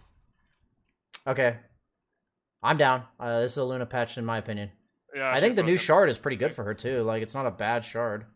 It's good. Considering that she gets the other one at level 20. A better I mean, one at level are 20. you gonna buy Ags now too? Maybe. It's good, right? No, maybe I think it's like really good. maybe like Cause- 5th item, right? Maybe Because 4th item. it's like if you need a damage item, like why would you buy a damage item? Just buy the Ags, right?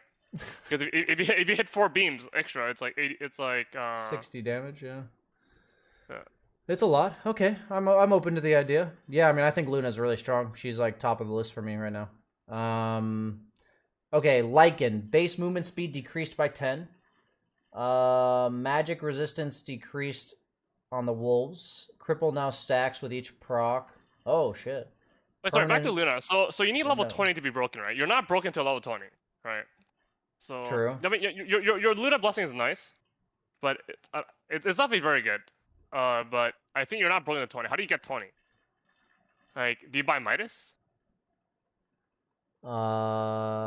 It's probably a strong consideration to buy a Midas on Luna. No, the only issue is you're super squish as a hero.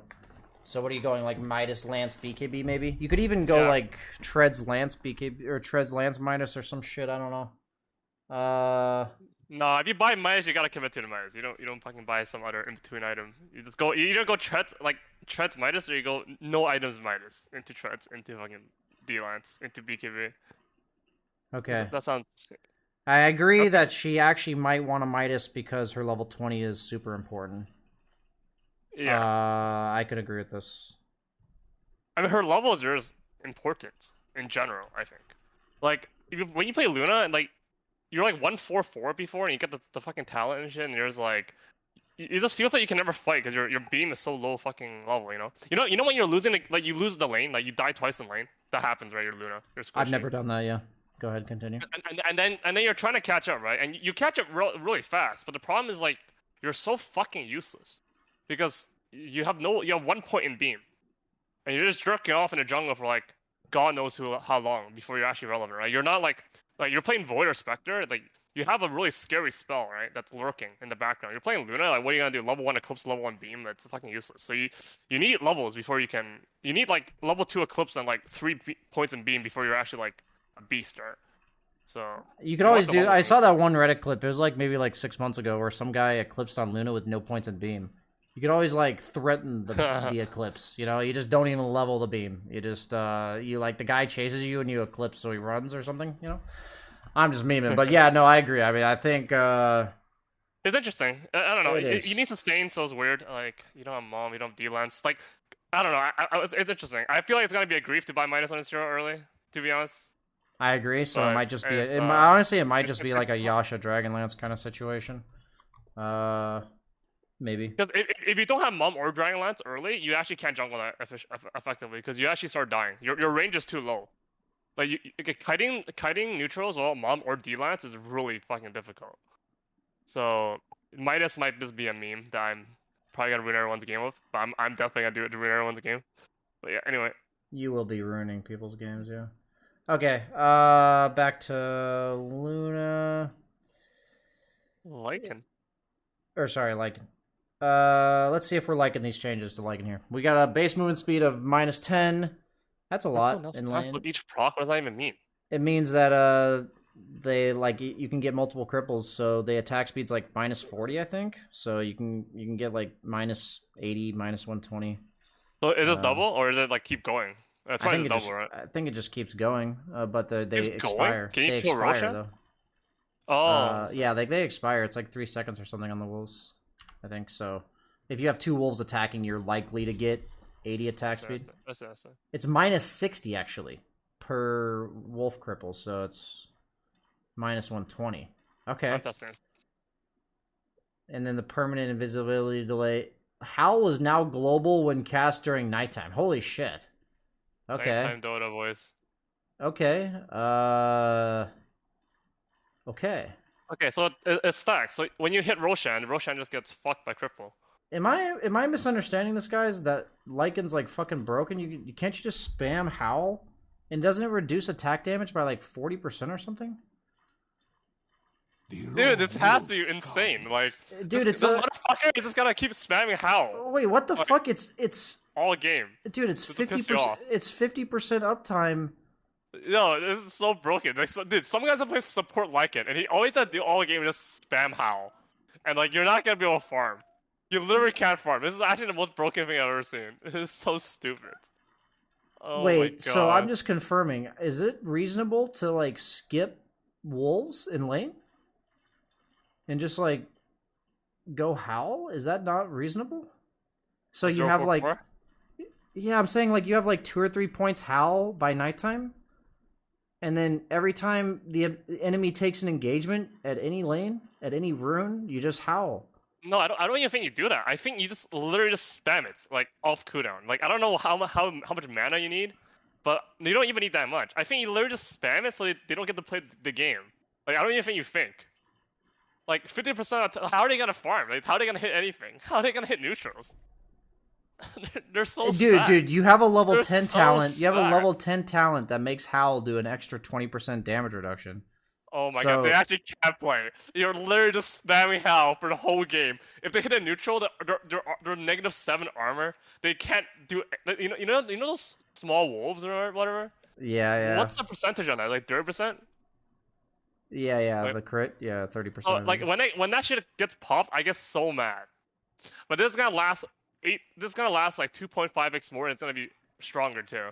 And you're gonna have that on you the whole like half the game, and you're -7 armor. This has to be insanely broken.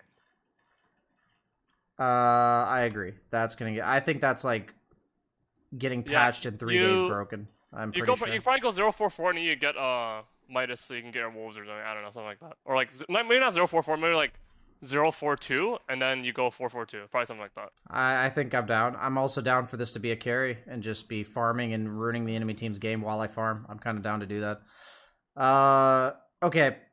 Magnus base. I mean, this just sounds really fucking stupid, to be honest. Whatever. Base mana. I mean, it doesn't even sound like enjoyable. I feel like this is just literally gonna ruin. No, the it's game. it's like playing as bounty hunter.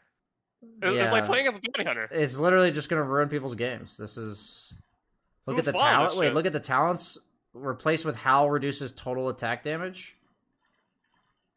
Does that just mean like that means like bonus damage too? So like green damage and white damage. Okay. Oh my god! So they lose 70. They lose 50% like in damage in general. They lose 60%. 60%. I mean, they can remove it though, right? Yeah, like, I mean, the ability scales worse when people can remove it, but people ain't fucking removing that shit 5 minutes in, 15 minutes in. They're not fucking removing that shit. Okay, Magnus. Base mana regen increased by 0.5. That seems nice for him. Cooldown decreased by 10 seconds on RP. Slow duration on Horn Toss. Wait, sorry, just going back to Lycan, because I feel like the change is so big we should talk a little more. Because now you're not going to have wolves, right? So, you're going to be farming, like, really fucking slow, okay? Like, really, really fucking slow. It might actually just be a meme. That's not good. No, I'm pretty sure you put, like, 1 or 2 points in Howl and then play the hero normally, but you spam the Howl. I'm pretty sure that's what you do. I don't think you can afford to... 15 minutes is going to be broken, because, like, 15 minutes you can just permacast it, probably. You probably need some mana item, but you just permacast it, and it'll probably fuck through a game. But... Like, there's no way you can play all wolves, right? Like, yeah, you need wolves. You definitely need wolves on like. You can't do anything. Yeah, you definitely take wolves, but I think just casually casting Howl on enemies, like even with 30% uptime, you just cast it, and it's global. No, you probably just cast like you said. You're right. On, like, you just on cast specific it for engagements. The fight. Yeah. Like if you're not gonna have 4 points in it, you're probably just gonna cast it for a specific fight. It's still broken. It's still good. It's still really good. It's still very good. I agree. Yeah. But you probably do 4-1-2 or some shit. Okay. I don't like changes that are like low quality of life, so I don't like this Lycan change because it's like ruins the game for everybody else. Okay. So replace 12 strength per hero hit with reverse polarity. Wait, one more. Sorry. So I really think Lycan players are just gonna like solo Roshan, like Ursa. Like, really early. Because of the stacking of the wolves? Yeah, the cripple is like, the Roshan just not gonna hit anything. I gotta quickly test something with Mag here. So, we gotta give ourselves that talent. And then, we gotta pick, enemy. They buffed Mag a lot, huh? Yeah, they did. Where's the enemy I'm thinking of, guys? Here he is. Are you doing Horn Toss? What are you testing right now? I mean, the thing is, all of your tests are like legit. Mine are a meme. Okay, so. What meme were you testing? Wait, did I not get the talent? Does the talent? You're doing a 15 talent? Yeah. Does the talent? The talent doesn't work. It doesn't work. What? What do you? Wait, no. It worked. I have 218 strength down here. It's not yet time. I don't know. Are you testing like spam and RP refresh orb? Like, what do you test? Yeah, I have 218 strength, but it doesn't give me HP. That's weird. What? It gave me the damage. Wait, not strength, but damage? No, it's 12 strength per hit. It's supposed to give me... Oh, it's actually bugged. Report it to the devs, guys. Report it to the devs. BSJ has unknowingly found a bug.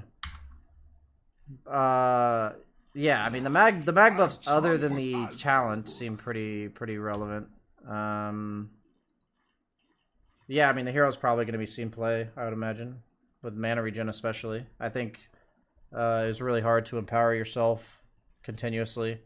Or even just spam shockwave in lane. Dude, imagine being a carry against good old CM Mag. How do you feel about that? CM plus Mag. I'm probably gonna kill myself, honestly. That's a nice one. That actually sounds as bad or worse than Legion. Okay. Marcy, unless you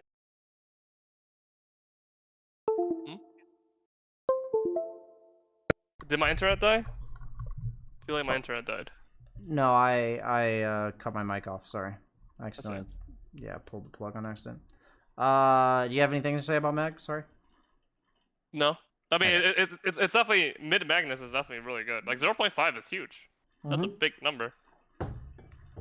30 mana per second by minute 10. That's 300 mana. It does a free Bassi, right? Or I Yeah, mean whatever. it's free Sage's Mask pretty much. Yeah, it's nice.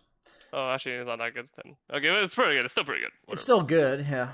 Okay, so Marcy dispose now slows for that much time instead of stunning. Holy shit. Okay. Throw so it's like still the same ability in lane, but it's like shit in game. Throw distance is also decreased. Huge fucking nerfs. Okay. Now stuns enemies in the final area. Oh, rebound is now a stun. I see. Allied movement speed decreased significantly. Landing damage reduced at lower levels. Landing effect radius significantly lower. Pulse no longer slows enemies on Unleash. Each strike now slows movement speed of the target. Okay, so the hero you're hitting is slowed, but not everyone else.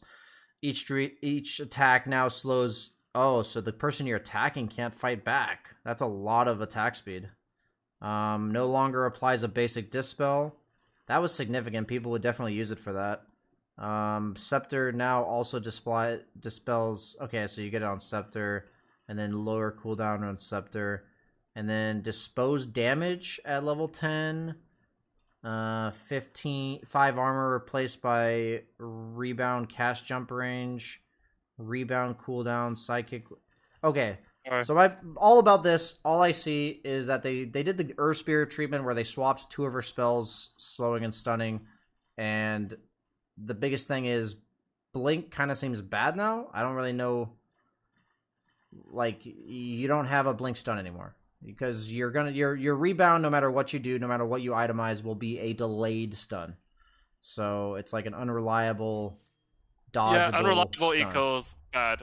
Yeah, I'll say. Like, people are gonna think like the heralds are gonna be like, oh, the AOE rebound stun is a buff. But that's not how it works. It's a really small radius, 250. It's like not even AOE. I'd say it's like it's just enough to make sure you hit the guy that you're aiming at. I would say. Yeah. Huge nerfs to Marcy. I'd say the hero's probably pretty much dead. I think it's unplayable, literally. I think it's literally dead. Agreed. Okay, Mars. He was dead for 1 patch. Let's see what they did. Mana cost on Spear by 10. Slow on God's Rebuke by 0.5. Gotta make sure he's relevant for TI. Active Redirect no longer uses radius around Mars. Now only works if projectile targets are in a cone behind Mars. Oh, I see. Okay, so he's like literally a shield for you. Okay, redirect range increased. Okay, so it's a 900 range cone, I guess.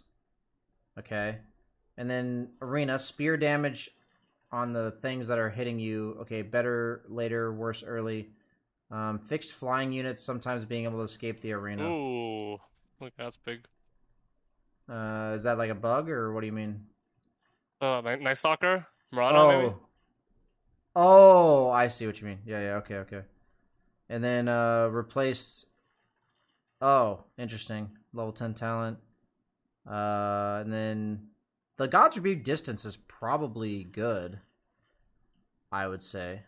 Am I missing something here? Plus 30% active redirect chance. Is that big? I think it goes sounds huge. I think it goes from 70% to 100. Wasn't that ridiculous? No, it's chance though. I mean, yeah. It goes from 70 to 100. So if you blink in front of somebody and they're in the cone behind you, you will block literally every single attack from range. That sounds retarded. Yeah, that could be a pretty. I would say that's a that's like a situation where you're against a ranged carry. That'd be a really good talent. Otherwise, you take the other one. Is what I would say. Oh yeah. I mean, the hero's definitely buffed. His level 6 is nerfed, but BKB refresher. I don't even BKB know. got a mana cost. Refresher got more of a mana cost. So I feel like he's kind of still whatever. Yeah, I think he's not that great. I think the base damage nerf in lane was significant, and none of these things changed any of this. So Okay, we got Medusa. Ooh, Physical my girl. attack damage amplification rescaled.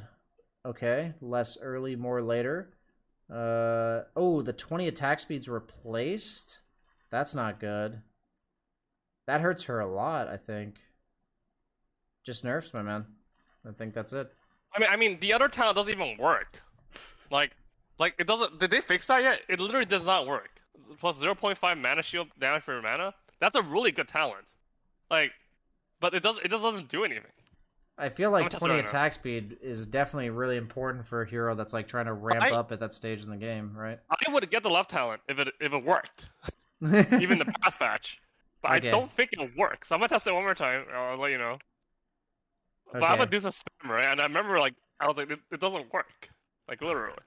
What is that? Okay. Well, let us know. We'll move on to Meepo and let us know what you find. Strength gain on Meepo by 0.3.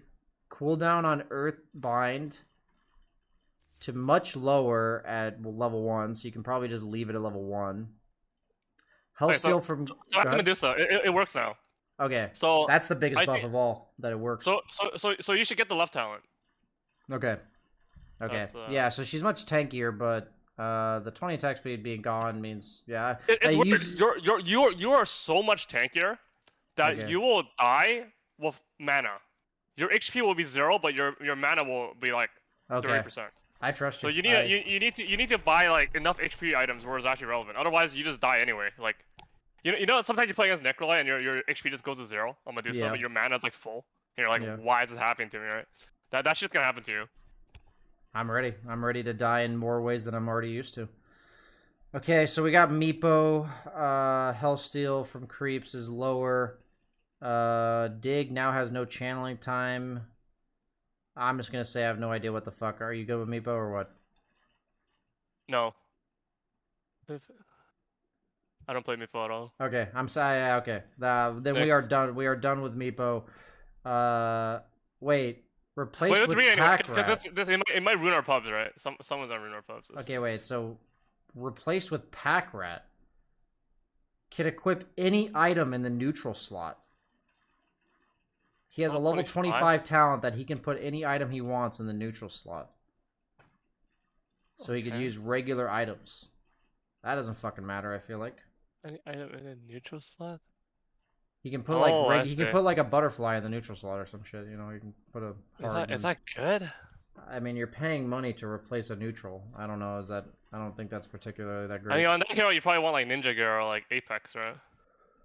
True. But if you don't get either one of those, like then you probably want another item, like a real item, because the other items don't really benefit him. True. Okay. Marana, agility gain decreased by 0.3. Secondary target search radius by 225. 650. Oh yeah, that's a That's a It's lot. the same. Yeah. It's the same as the original. Yeah. That's true. Yeah. That's probably good quality of life. That's nice. Beat bonus to 4. Okay. What is this shit? Okay. What is this shard wave? I don't understand. It's terrible. Don't even worry about it. I'm reading it. Let's see. Talent leap distance. Oh, mana break got replaced by 35 damage. Okay, has Mason been on to something this whole time? Carry Marana? But you get Problem- 4 seconds instead of 2.5. That's ginormous. Yeah, no, it is. It is a lot, actually. You get less agility gain though. Yeah, whatever. It's like 3. What? It's like 3 agility. It's like 3 agility at like level 10, 6 agility level 20. Like who cares, right? I am you're down to give Marana a chance. What do you think? Minus Maelstrom, BKB probably. Yeah, I was actually thinking minus Maelstrom BKB. Yeah. It's good. I think it's really good. Actually, I think it's extremely good. You're getting. Okay, so like just think of what it spells, right? It's like you get 80 attack speed at level 15. So it's like 180 attack speed, right? For 4 seconds. So every fight you have 12 seconds of 180 attack speed. That's a lot. We ride in perfect And the union. shard still gives you an extra charge, right? What is fuck is this? Yeah, shard? the shard throws like a damage cone in front of you, but really what you would buy it for is a 4th charge. Because you get a 4th charge a leap. You would So buy the it's a shard. 150 damage per leap, Yeah, and you get But one charge. but it's like in front of you, so it's pretty shit. But Let's see. but It's still like the extra 600 charge, damage. yeah, the extra charge is relevant, I would say. And then you get a 35 damage talent at level 20. That's like pretty relevant, I would say. And then This hero's in the. This hero is like coming back as a carry or mid. It's something like maybe mid. I don't know. It's here. It's definitely gonna be a good hero. yeah, I'm gonna try it out. I'll put it on my to watch list. Okay, I'm down. Monkey King Boundless Strike. They reworked a shard. Can be put on autocast to quickly leap to the opposing end of the staff as it hits the ground. That's actually pretty good. Ooh, that's good. That's Yeah. really good. What? It gives him a way to disengage from you when he's got his W canceled. Okay. I mean, it's just a blink dagger, right?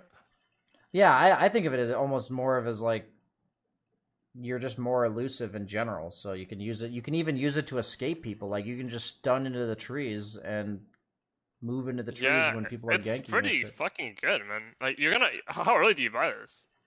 Probably pretty early. I would say the more likely my W is to get canceled before and me to die, I would buy this. Basically, the less I can rely on my W, the more early I would buy this. Is how You I definitely would. want this, but maybe not too early. But you're Yeah. probably wanting to like 20-30 minute mark. You're gonna buy. Yeah, it for that's sure what I'm now. thinking. Yeah, 'Cause yeah. It's actually too good. You're just gonna stun and ulti them, and like you're already in range. And now you don't have to be on a tree like trying to be a meme hero. Like you get your tree cut down. Like you're just gonna stun and you're already gonna be there. It's. I mean, the old shard was like pretty garbage. So this is dude. This one guy that comes into my chat spamming Let's get a SpongeBob. move on. It's impressive dedication. So long. Oh wait, so I need to autocast it. Oh shit! Do you have a hotkey for autocasting? You do, right? Like to change it from autocast to non-autocast? Yeah, I can use alt. No. Some hero players gonna fucking right-click it I'll mid-fight. fight anyone that gets in my way. It ends here. On to run. It's definitely a nice shard. That is It's good. definitely. Yeah, that's definitely good. Definitely No, good. it's so cancer, man. Like this fact that you can just teleport away, like The because moon you can lights do while my you're way. damaged, right? I need So like Yeah, people just yeah, gonna yeah. go on you, and you're just gonna fuck off. Yeah, like, you can you're- even try to clip you're- them with a stun when they're like right next to you. You can just. You're a like, League clip of them and- Legends. You're a fucking spirit hero. That's They're actually. gonna jump you, and you're just gonna fuck off. Yeah, that's actually insanely strong. I will say. They have to burst you. Yeah, they have to burst / silence you. Yeah. Okay. Wow. Morphling. They reworked his shard. Now causes attribute shift to work while stunned and increases bonus agility by 6. Wow. Okay, so shard gives Wow. you 6 strength and 6 agility. That's first and foremost. And then they also made it so you get Wow. the ability to use it when stunned. Dude, that's insane, man. That's so fucking OP. I mean, it sounds Dude, OP, but look at how are you this gonna mana kill him? cost per second shit, dude. Look at Oh, this I mana see. cost per second. It went from 10 to 20 at max level. He's a way better level 1 hero, though. It went from 10 to 5. That's Dude, I feel like it doesn't matter. Like, I feel like you have enough mana, right? Let me test. that's a lot of mana. It really isn't. Dude, test it. It costs like 60 mana to go from 0 to everything. It'll cost you 100 mana to switch all the way, Okay, I believe right? you. You Yeah, I test mean, it? it makes sense. The math makes sense. You're probably It- shifting it- about it- 100 it- stats. Okay, you're gonna gain like 3,000 HP and like for like 150 mana or like whatever. Like it's whatever. Okay. Like because now you can be Uragi, right? You can just be full agility and you can just switch it up. This is ginormous. Like you can be fuck up, Uragi and get stunned, and then switch. Yeah, Yeah. I see what you're saying. like yeah. like you're shifting down and you're stunned and you just shift it back up. It actually is such a good like it's so reliable because playing this hero is so stressful. Like you want to shift down, and if you just fuck up for even like they stun you during the shift, and you're just dead. But now you just This shift it is back probably up. just a 15-minute shard, right? Because you get Yeah, you agility buy and every strength with 50 it. minutes. There's no fucking way you even think about this. This is probably one of the best shards in the game. Yeah, because you get the 6 agility and 6 strength, so it's not even like you feel terrible about buying it. Like it's Yeah. not like you only have it for one reason. Yeah,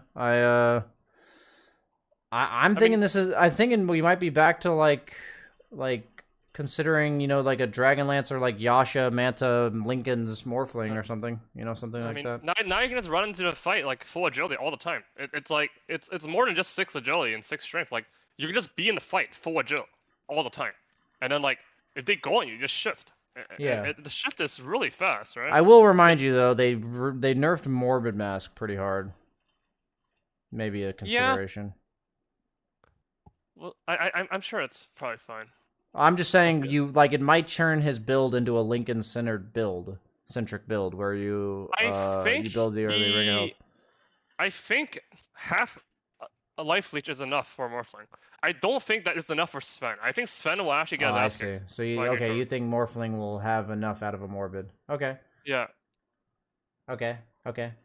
I'm down. I believe that. No, this short is fucking good. I might have to play Morphling. That's not good for me. Okay.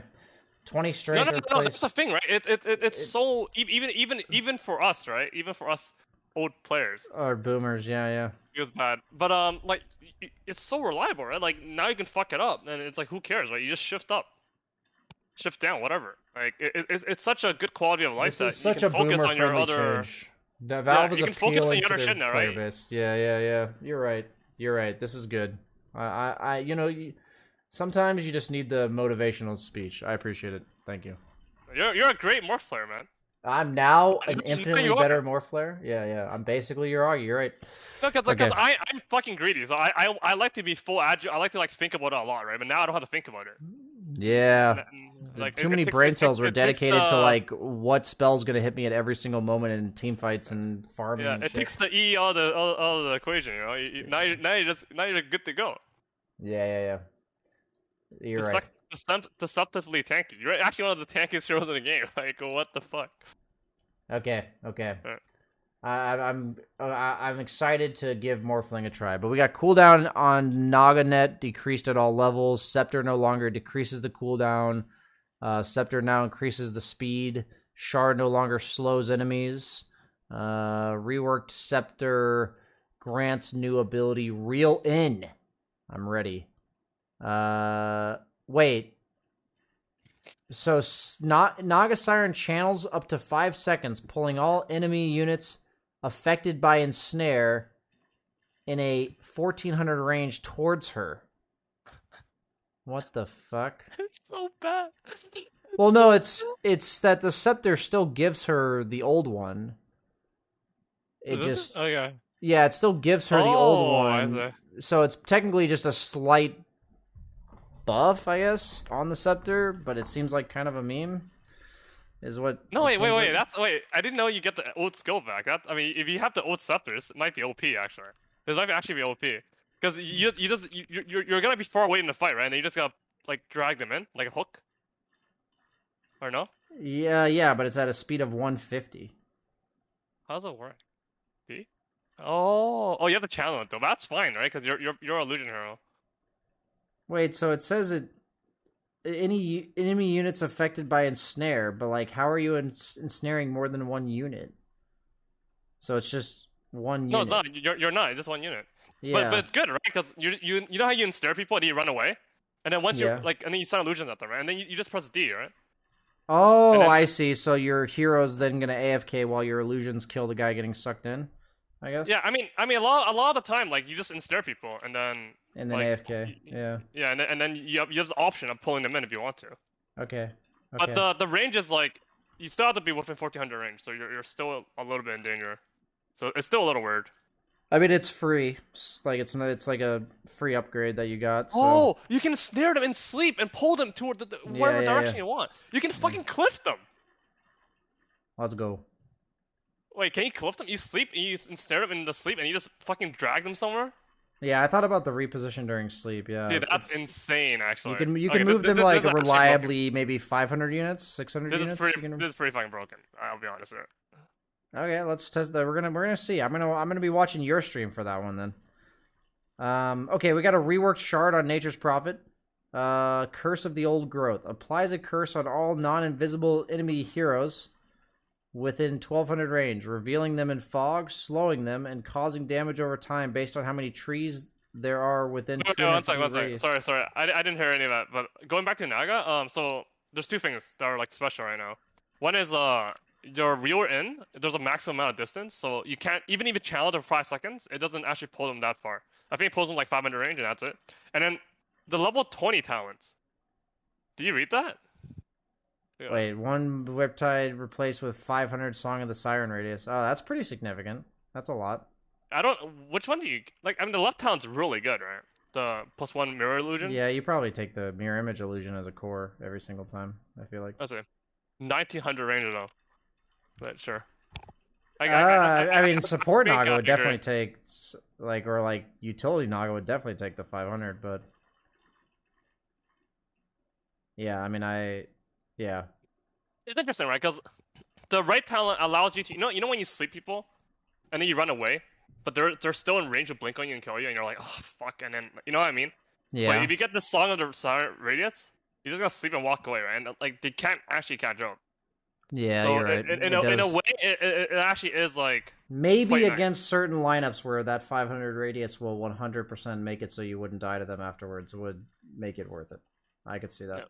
There's going to be certain situations where that'd be good. Okay. So I'm not trying to rush, by the way. It's just like just remember it's 4:20 in the morning for me. So 4:20. Yeah, blaze it. I'm just trying to go to bed by 5 maybe. Okay. So Nature's Prophet, they removed his greater trance. That's like a big thing here.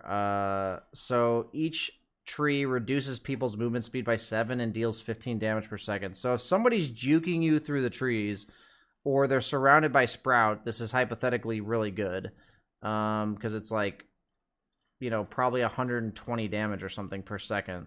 Mana cost. Wait, so you 80. you lose your OPS. Yeah, you shard. lose. So it's obviously ass that you lose the old OPS shard. Yeah. But it seems like a decent spell. It's just definitely worse than the old shard. So I don't know. I feel like it's kind of decent though. Anybody sprouted, they can't get away from it, even if they Quelling Blade a tree. I don't understand this spell, to be honest. It just means if you're surrounded by trees, you're fucked. If you're juking through trees, if you have a treant next to you, if you're sprouted, you're taking a shit ton of damage. That's basically what it says. Is it damage per tree? That's around. Yeah, it's damage per tree. So it's 15 damage per tree. So it seems like a lot if you're Definitely juking or I mean, I think it has potential. I just don't know. Okay, Necrophos, Reaper Scythe, lower cooldown but higher mana. Okay. Plus 2 second Heartstopper Aura stack duration on level 10. That's pretty nice, actually.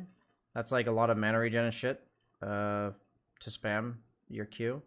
And then magic resistance replaced with self-restoration amplification. I feel like you probably would take the Heartstopper Aura reduction over that. It reduces healing. You'd probably take that over that. Necro seems meh, I would say. What is this 10 second? This level 10 talent? 2 second Heartstopper Aura. It means you get like 6. Oh, I see. You get like 6 mana regen or whatever. You get that for an extra 2 seconds. So every creep kill would give you 14 extra mana, which I think is pretty relevant. Okay. Void or Night Stalker. Scepter stun duration increased by 0.2. Okay. And then Night's duration decreased on Crippling Fear. And then they replaced his movement speed with 15% status resistance at nighttime. That seems pretty cool. You a carry Night Stalker enjoyer? Oh, sorry, I wasn't listening, but yeah, I do play it. Midas, boom. Midas, easy. Midas Ags. I feel like this hero is basically the same, but maybe interesting with the status resistance. Okay, Nyx Assassin, slight cast range on Impale, that's nice. Cooldown of Vendetta, better early, nice. This level 15 talent is definitely better than 250 HP, so that's nice. Overall, nice. Anything on that one? No. Yeah, I mean, it's quality of life buffs. Nice. Okay, base health regen on Ogre. The Vendetta Kuno is good. Really good, I would say. Level 6. Wait a minute. Okay, time out. We have to talk about this. Base health regen on Ogre reduced by 3. Base armor decreased by 1. Damage And by base 20. damage increased by 20. Oh my god, dude, no! I'm gonna play against a Midas offlane Ogre, dude. He's gonna buy Midas. People are gonna play this for sure. I mean, Wait, now really? you're getting... Wait, just...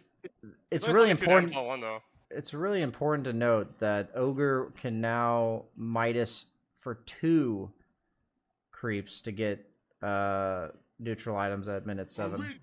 Yeah. We haven't started. Wait, so what's his base damage now? It's 72. It's not even that much, dude. The Pudge is 73. Dude, 72 is a lot, though. I didn't know he was only 52 before. Yeah, he used to be like 60, and then they nerfed it a shit ton over time. And it got reduced all the way to 52. This is like the Shadow Shaman treatment, like nerf the shit out of the hero, but then give him 20 base damage. What do you think? I actually don't know. I don't know. I feel like he's worse at 5, but he's better at core, is what I feel like is going on here. Maybe he's... People are gonna play this because of Midas. They're gonna play it. I mean, 20 base damage, people are gonna play it. Like, they see Midas, they see 20 base damage. I'm down to try it at offlane, mainly. Maybe even mid. Maybe it's better mid, actually. Try against me, okay? Well, I'm not on NA server, but if you want to come over to you, sure. I can play it. Alright, sure. I actually think he might be best mid, because that's the lane where 3 health regen would matter the least, because he would get yeah. bottle. 20 damage mid seems like a lot, and you just queue up the fucking Midas or some shit, so... It's 72, though. It's not as much as I thought it would be, because, like, it's not enough, you know? It's not enough to be complete utter toxic, because, like, if people have nukes, they can still see us. But think I was about... thinking he doesn't deny every creeper. But just think about a hero that has a built-in attack speed, movement speed buff. Like, 72 damage, like 20 damage on him specifically is more than most other heroes, I would say. Yeah. Like, he can just run at you in lane. The self bonus at level 2 is 50 on attack speed. I feel like if you're going, like, 0, 1, 2 and just, like, hitting people... To be honest, so he's probably just worse in lane, right? Like, do you want 3 regen or 20 damage? In mid, I want 20 damage. Yeah? I'm telling you, I think we're going to see Ogre Magi mid. I'm trying this shit. No cap. I'm trying this shit mid. Now that I think about it. I do think in side lanes it's debatable, but I think in mid it's no question. Yeah. So, okay, we got Omni Knight. Heavenly Grace now dispels both Omni Knight and his target. Okay. It didn't used to dispel Omni Knight. Mana cost decreased on Hammer of Purity pretty significantly. And then base damage increased also. So a lot of buffs. And then duration on Guardian Angel nerfed. Any thoughts on this? I mean, the hero got pretty significantly buffed, I would say. I don't know if it's good, though. I have no idea. Okay, we'll just say cool. Okay, mana cost on Purifying Flames by 5, cooldown by a bit, heal damage by 10, that's his Ags. Okay, I'm good with skipping Oracle. Owl Devour. Down to skip. Oh, minus 60 seconds Sanity's Eclipse. That sounds interesting. Also down to skip him, though. We got Swashbuckle on Pango. Significantly reduced for mana cost. Duration decreased to 5 on Shield Crash. And incoming damage. Oh, so like significant nerfs to Shield Crash. Significant nerf. Yeah. Okay. So you can't reapply now? Yeah, you can't. It's definitely not perma uptime. It was 12 seconds before, so now it's... It would only be perma uptime if you take the talent during your roll. Would be the only way. It's huge nerf. It went from 11 to 5. That's huge. Proc chance decreased from 17 to 15. You can now only proc on any instance of damage. Oh. Oh. Huh. That's kind of weird. So you can like roll and disarm people and like swashbuckle. Wait, does it work with Orb of Venom? Oh wait, no, Pangalier's abilities. Never mind. Pangalier's abilities. So that just means your Shield Crash and your ult can make this proc. Okay. Seems like it's gonna be about the same amount, I would guess. They replaced they got rid of his mana regen talent, which I think was pretty good sometimes. It's definitely better than the new one. Yeah. Yeah, I agree. And then Rolling Thunder, cooldown reduction talent nerfed. Okay. I think Pango has been broken for a long time. I'm kind of down to at least have Shield Crash nerfed. Yeah, I'd say the Shield Craft nerf was pretty crippling. Okay, I know you're a PA enjoyer. Talent is really bad as well now. Yeah, I agree. It would have been good last patch, but it's definitely bad now with the nerfs. But yeah, I agree. Okay, so I just want to let everyone know, I remember the days where Eternal Envy spammed PA for like 50 straight? games in a row on stream. 200 games, sorry. And it was still bad after all those games. Yeah. But okay, we got ourselves a PA. Now grants lifesteal during Phantom Strike. That seems like a pretty massive buff. That seems pretty massive to me. Can you just get away with skipping? It's weird, right? Because yeah, you can't skip it because of the lane, right? Actually, no, you can. Because you just go treads or overcroach, and then you can skip the the ring altogether. Yeah, you can. If you go Battle Fury, you can just delay the ring. You can probably go Voidstone, right, to give yourself mana to use Blink Strike. Whoa, level 15 talent. Whoa, what the fuck? Wow. Okay. But you lose the cast range. True. Feels weird, man. Okay. Which one do you get? I mean, it's definitely just situational, I'd say. I think you still get the blur evasion.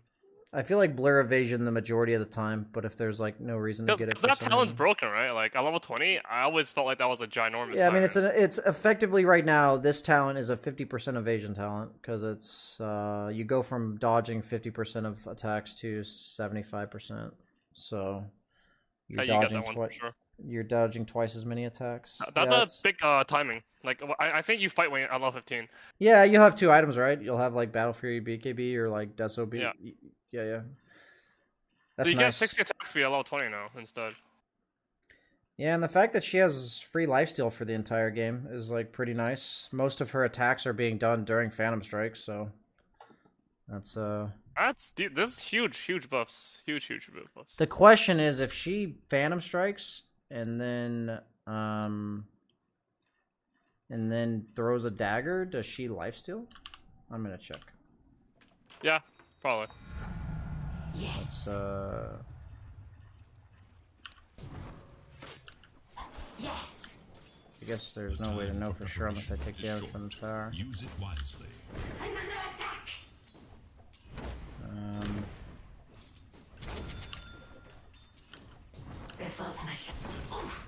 No, it did not. Okay, so it's only on her actual attacks that she gets lifesteal. Okay. Okay. I'm excited. That's all I know. Yeah. That's all I can tell you. Okay, I'm a big PL guy myself. Base health regen increased by 0.5. And Spear Lance damage at level 10. You're taking the other one at level 10 anyways. 0.5 regen on PL. Reasonable. Pretty good. He's a Midas enjoyer. I feel like a lot of people are building Midas on him towards the end of the patch. How do you feel about his Midas diffusal build? I don't like it, but what do you think about it? I mean, I feel like it's the replacement for like old Yasha diffusal. It's like they're trying to get to their third or fourth item faster. I actually just never played PL because it was never good. Like people were always picking Timbersaw and shit like this. I was never like if I was against Viper Razor, I was also against something that I didn't want to pick PL. So, I just think. I don't know. I saw you were not going diffusal for a while, so I still don't. I see. I think it's just too important for your fighting though, like to burn people's mana, especially now that BKB has mana cost. I don't know. I actually have no set answer for you. I have to test it out. I think giving him some health regen in lane though is pretty important. His laning stage is pretty trash. Yeah, his laning stage pretty bad, and I've always considered this hero just like AFK trading in lane. Like he's just trying to get CS. He's kind of not able to do anything to most enemy heroes, so he would rather just chill. And giving him some more ability to chill is nice, I would say. Yeah, I mean, I'm gonna be trying PL. I thought he was like C tier last patch, so maybe he's slightly higher. Yeah. Okay, base health regen of Phoenix by 1. That seems okay. Damage per second on fire spirits increased. I think Phoenix is good just in time for TI. I think this hero's always comes back at TI, and these buffs are pretty significant to me. Yeah, these are some big buffs. Yeah, I mean, laning stage has always been her weakness, or it, or whatever, and giving it health regen and 5 damage on spirits level 1. Very toxic, I'd say. I hate laning against Phoenix, personally, if it's a good hero, that patch. Base health regen increased on Primal Beast. They added him to Captain's Mode, too. They added a Scepter form. Uproar releases 3 waves of 2 projectiles per stack, which split into 2 after...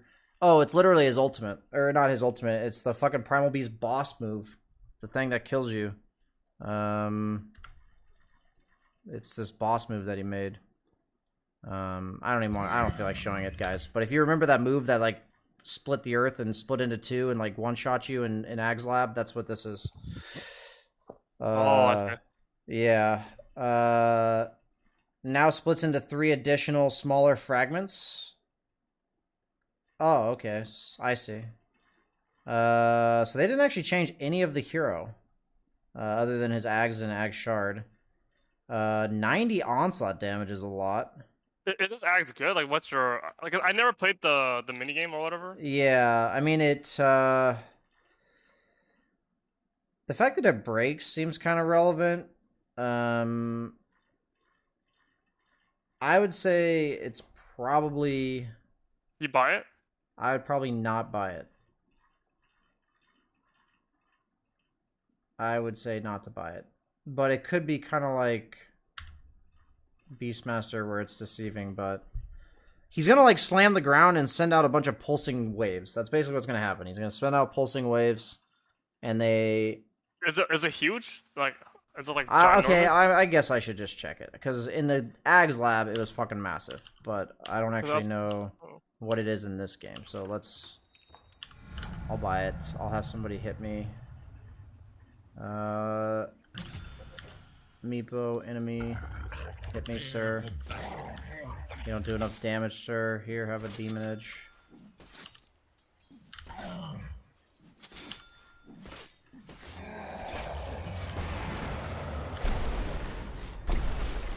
Oh, wow. Yeah, I mean, it's pretty big. It's like an AoE break on your E. It's pretty impossible to dodge if you guys ever played Ag's Lab. It's pretty impossible to dodge. You'll get hit by the break. It's pretty unreliable, though. Like it doesn't hit the entire AoE. It only hits, like...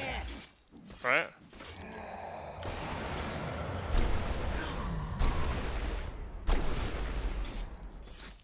It depends on how many stacks, right? Okay, no, yeah, I mean, if you're getting hit... It's basically... It's good against point-blank heroes. I mean, it synergizes well with Trample. I would say that. And it's good against heroes that are gonna try to kill you that have passives. Like, I mean, I think it would be good against those. I mean, it's only good if you need the breaker. It doesn't actually do anything. It just does 100 damage. Like... Or like 200 damage or whatever. It doesn't slow, it doesn't stun, it doesn't actually do anything. But your uproar slows, so... Yeah. But you're just getting a really shitty AoE Dagon, right? That's basically what you're getting. And a break. So the break is what's relevant. I don't think you buy his item. I think it's trash. Yeah, I mean, I'd say on average you don't buy it, but I think against enough heroes to break, you might buy it. Like, you could even, like, imagine, like, you trample on top of a Tide or something, and you use this and then ult him. He's gonna die. For instance, yeah. I'm just saying there's probably instances for it, but it's probably situational. Okay, so 15 talent is Beast dispels himself when activating Uproar. That's pretty good. 3 armor per Uproar replaced with 5-second trample cooldown. What's the trample cooldown? What does that go to? 21 to 16? I mean, this hero is literally useless outside of trample, so it's pretty big to give him 5-second trample cooldown. Okay, and then level 25, 50% lifesteal replaced with Pulverize, Pierce's magic immunity. I mean, I think the hero's going to see play. I don't know what you think. I think he'll see play. No, you're going to see him everywhere, I think. I think he might be Marcy from last patch, basically. Added to Captain's mode. Oh, I don't think he's going to be broken, though. I think you don't think he's going to be broken? I see. No, unless you think the talents made him OP. I just feel like he's gonna be. The thing is, he can be played in like 3 different positions, and he has a really strong lane. So, my fear is that he can just be like he's broken for different reasons than Marcy, but I think he will just be played wherever. Is what's gonna happen. So it allows teams to pick him and kind of cloak their draft. So I think he's gonna do that, but I could be wrong. He's in captain's mode, guys. He got moved in. I would say he's probably not that. It's not like Marcy is like kind of really fucking good, right? I think he's probably just meh. Like he's okay. He's decently good, maybe. So I predict that he will be picked most games with a 50% win rate. Like that. Like I think he'll be like an average hero that's placed in every game. Most games? That's huge. Yeah. That means it's a good, right? Like really, like banner picked, right? Like half yeah. What I'm saying is he's gonna be a good hero, but it's not gonna be like Puck where he has like a 60% win rate, even though he's first picked all the time. I think teams will have to solve him, and they will, but like the hero will still do things. Okay, that's. I mean, I think the hero's underrated prior to this patch. I didn't see him at all last patch, but I feel like the nerfs from the previous patch weren't enough to like destroy the hero. It just like he wasn't in captain's mode, so the top tier players didn't want to play him. He got nerfed, so all the spammers were like salty. So I think he's gonna be played. Okay, Puck, please be nerfed to fucking ground, please. Luciorb cooldown replaced with damage. I feel like that's better. I'd rather have the damage, I think. Talent, waning rift damage decreased. Okay. Cooldown reduction from 6 to 4. Does he one-shot waves now? Yeah. Definitely. Huh. Am I missing something, guys? Why would you...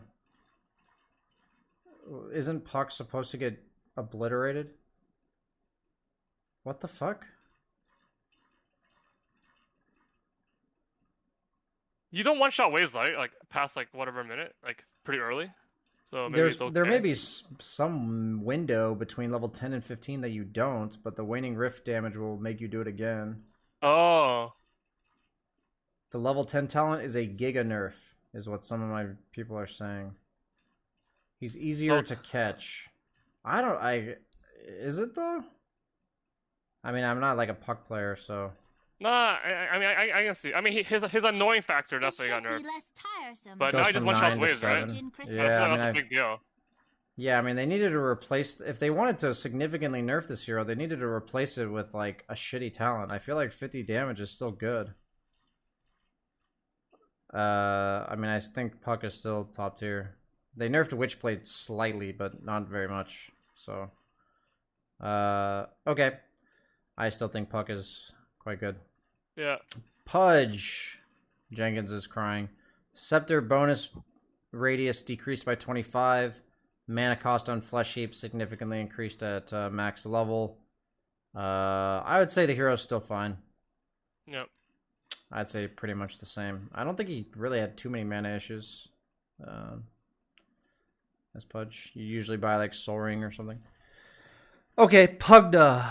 No longer gives spell damage reduction on Netherward. Wow. Very good.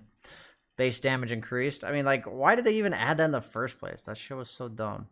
Now I'm back to... So they nerfed him even harder, huh? Yeah, that's kind of weird. He already wasn't being played. Yeah. That's a really big nerf, too. No, it is. I accidentally left.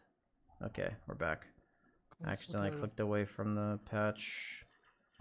Yeah, I would say that's a huge nerf. And then they reworked Scepter. Reduces cooldown by 50%. When targeting an enemy hero, Pugno reduces their outgoing spell damage by 8%. Increases his own. Oh, interesting. Oh. That's kind of interesting. It is interesting, but I still feel he got fucked. No, he got fucked pretty hard by the change. Yeah. I mean, he was already not picked, so I'm not really sure why they did that. Weird. Not gonna see much Pugna, I'd say.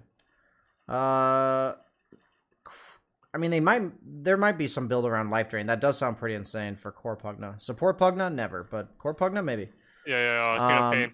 You ready for shit? Reworked Scepter. Shadow Strike initial damage is increased by 80 and applied to all enemies around the target. When Shadow Strike ends or is reapplied to an enemy hero, The target emits a screen of pain. This is literally Ag's Lab. Hitting any nearby enemies. Doesn't re-trigger on illusions or on death. Wait, what?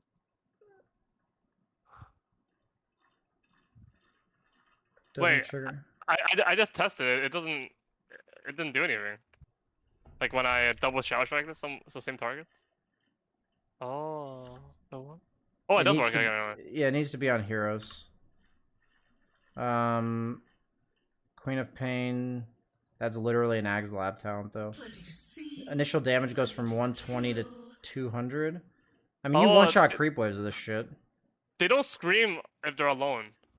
It only screams and hits targets that are not, like, that are around. It's really weird. Oh, like it'll only trigger if it knows that it hit something? Yeah, like it won't hit the target. Like, I thought it will scream the target itself, but it doesn't. Oh, I see. Okay. Yeah. No, I thought that's not that good then. I thought I was like, whoa, is it to keep screaming at him? Like what? Okay. Yeah. Not sure how I feel about it. Level 15 talent. It's cooler than the other Ags because the other Ags was just boring. It like it lowered your cooldown significantly. Okay. If you read the level 15 talent, that's pretty good. Then they gave her old Ags as a level 20 talent. That alone is probably pretty good. Oh, that's pretty good. And then the spell block got replaced by sonic wave damage. Interesting. There's a lot to kind of unpack here, but I would say the level 15 talent seems kind of interesting for co-op. I think you're replacing 30 attack speed, I mean, but the tick rate on that's insane now. Wait, so the duration's still the same, right? So are you just ticking for a bajillion damage?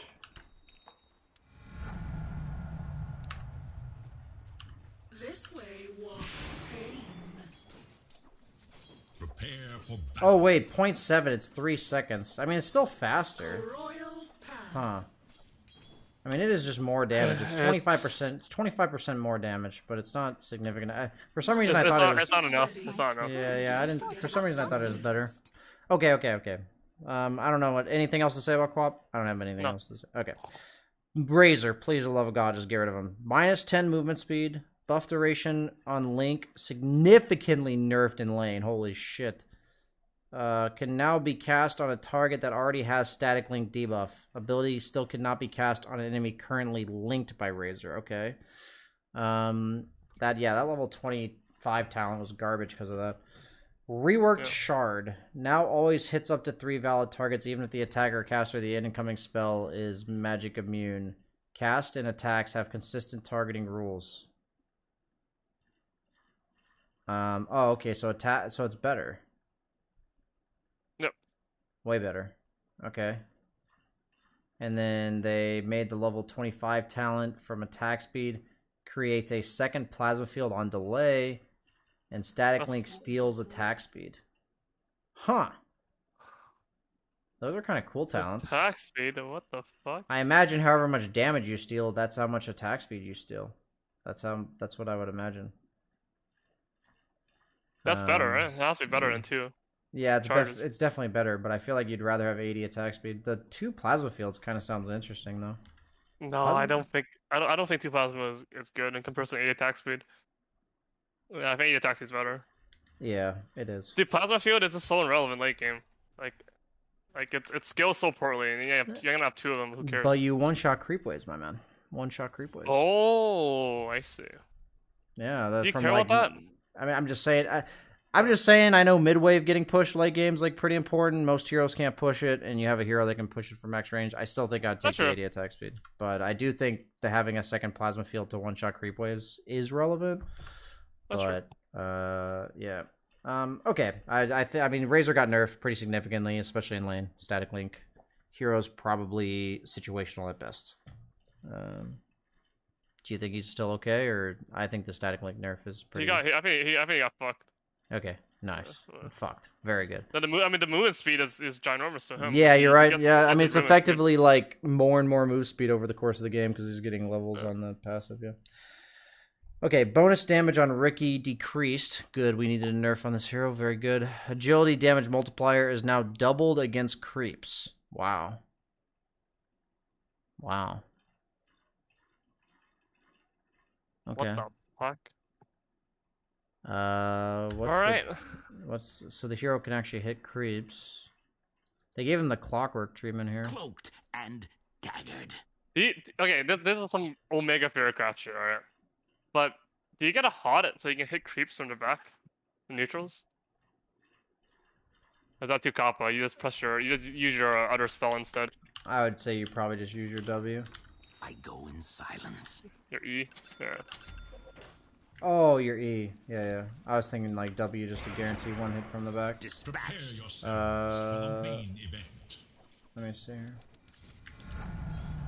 Oh yes.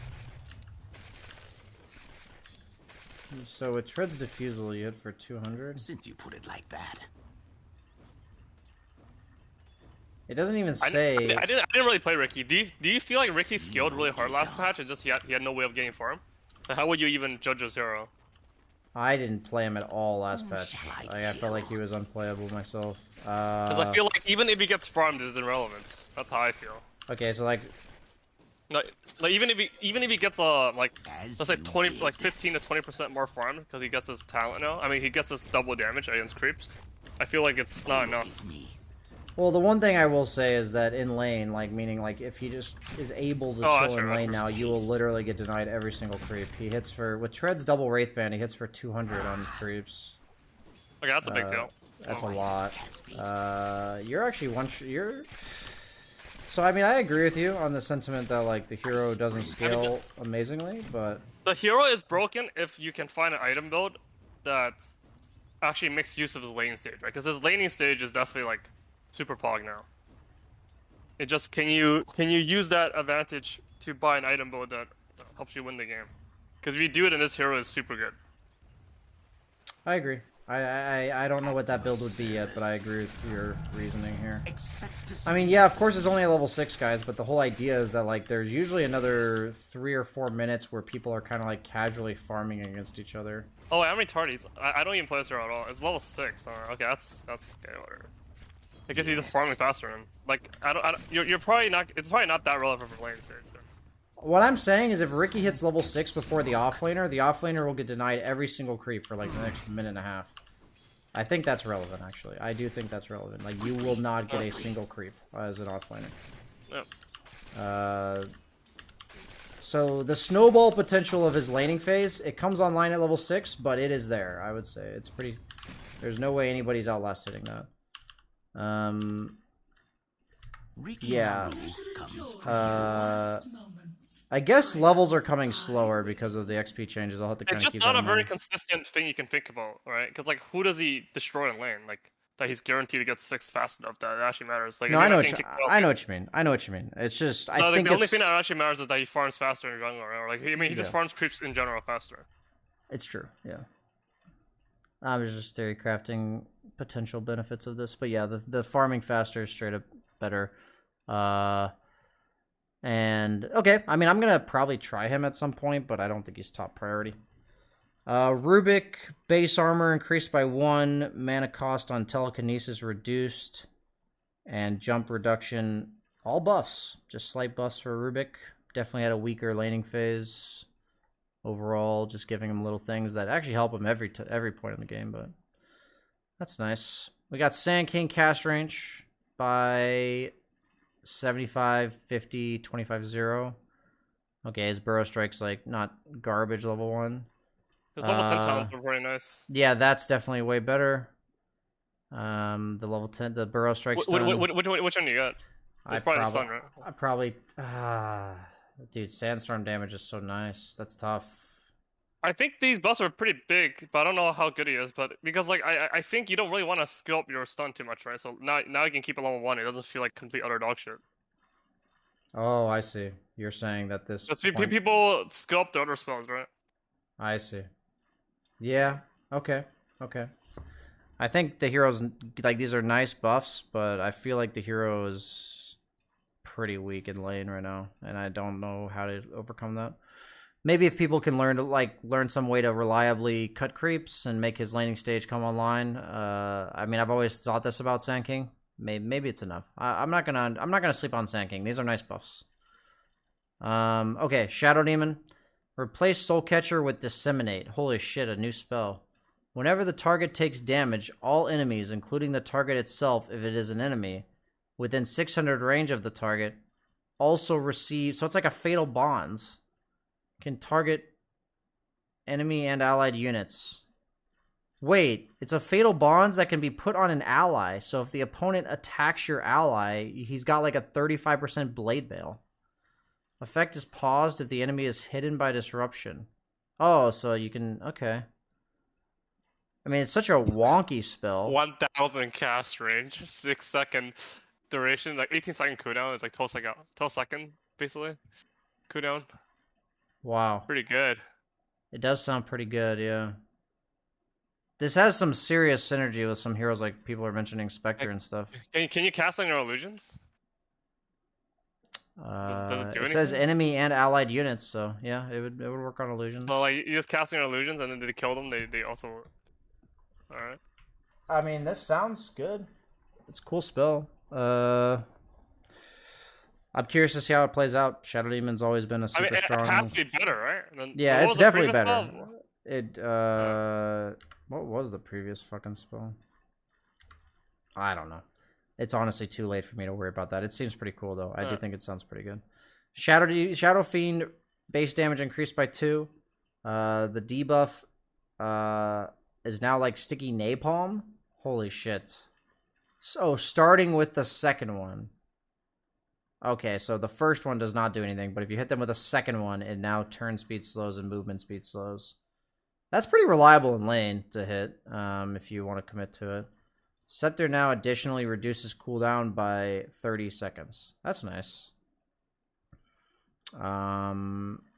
Shadow Rays applies attack damage on a level 25 talent. That's fascinating. And then minus armor is now Shadow Rays cooldown. I guess that just depends if you're a right clicker or a spellcaster. But then the spell... That's definitely pretty good at level 25, but yeah. You know, the hero's kind of the same. It's kind of, yeah. I agree. Hero's basically the same. Shadow Rays stacks in lane seem pretty scary though. Like if he's against like a melee hero or something. Yeah. I mean, his lane stage might just be good enough, but I don't know. The hero's so meh, you know, in the mid game. He's so fucking meh. Is early game gonna be relevant enough that is this kind of snowball hard enough that it matters? I feel like it. I just want to note that what if you're carry SF with like a support that abuses this stun and shit or this slow from your raises level 1? You know, you can gotta like, play a CM Shadowfiend. Get me out. Let's fucking go. CM Shadowfiend. That sounds pretty bad past the landing phase. Okay.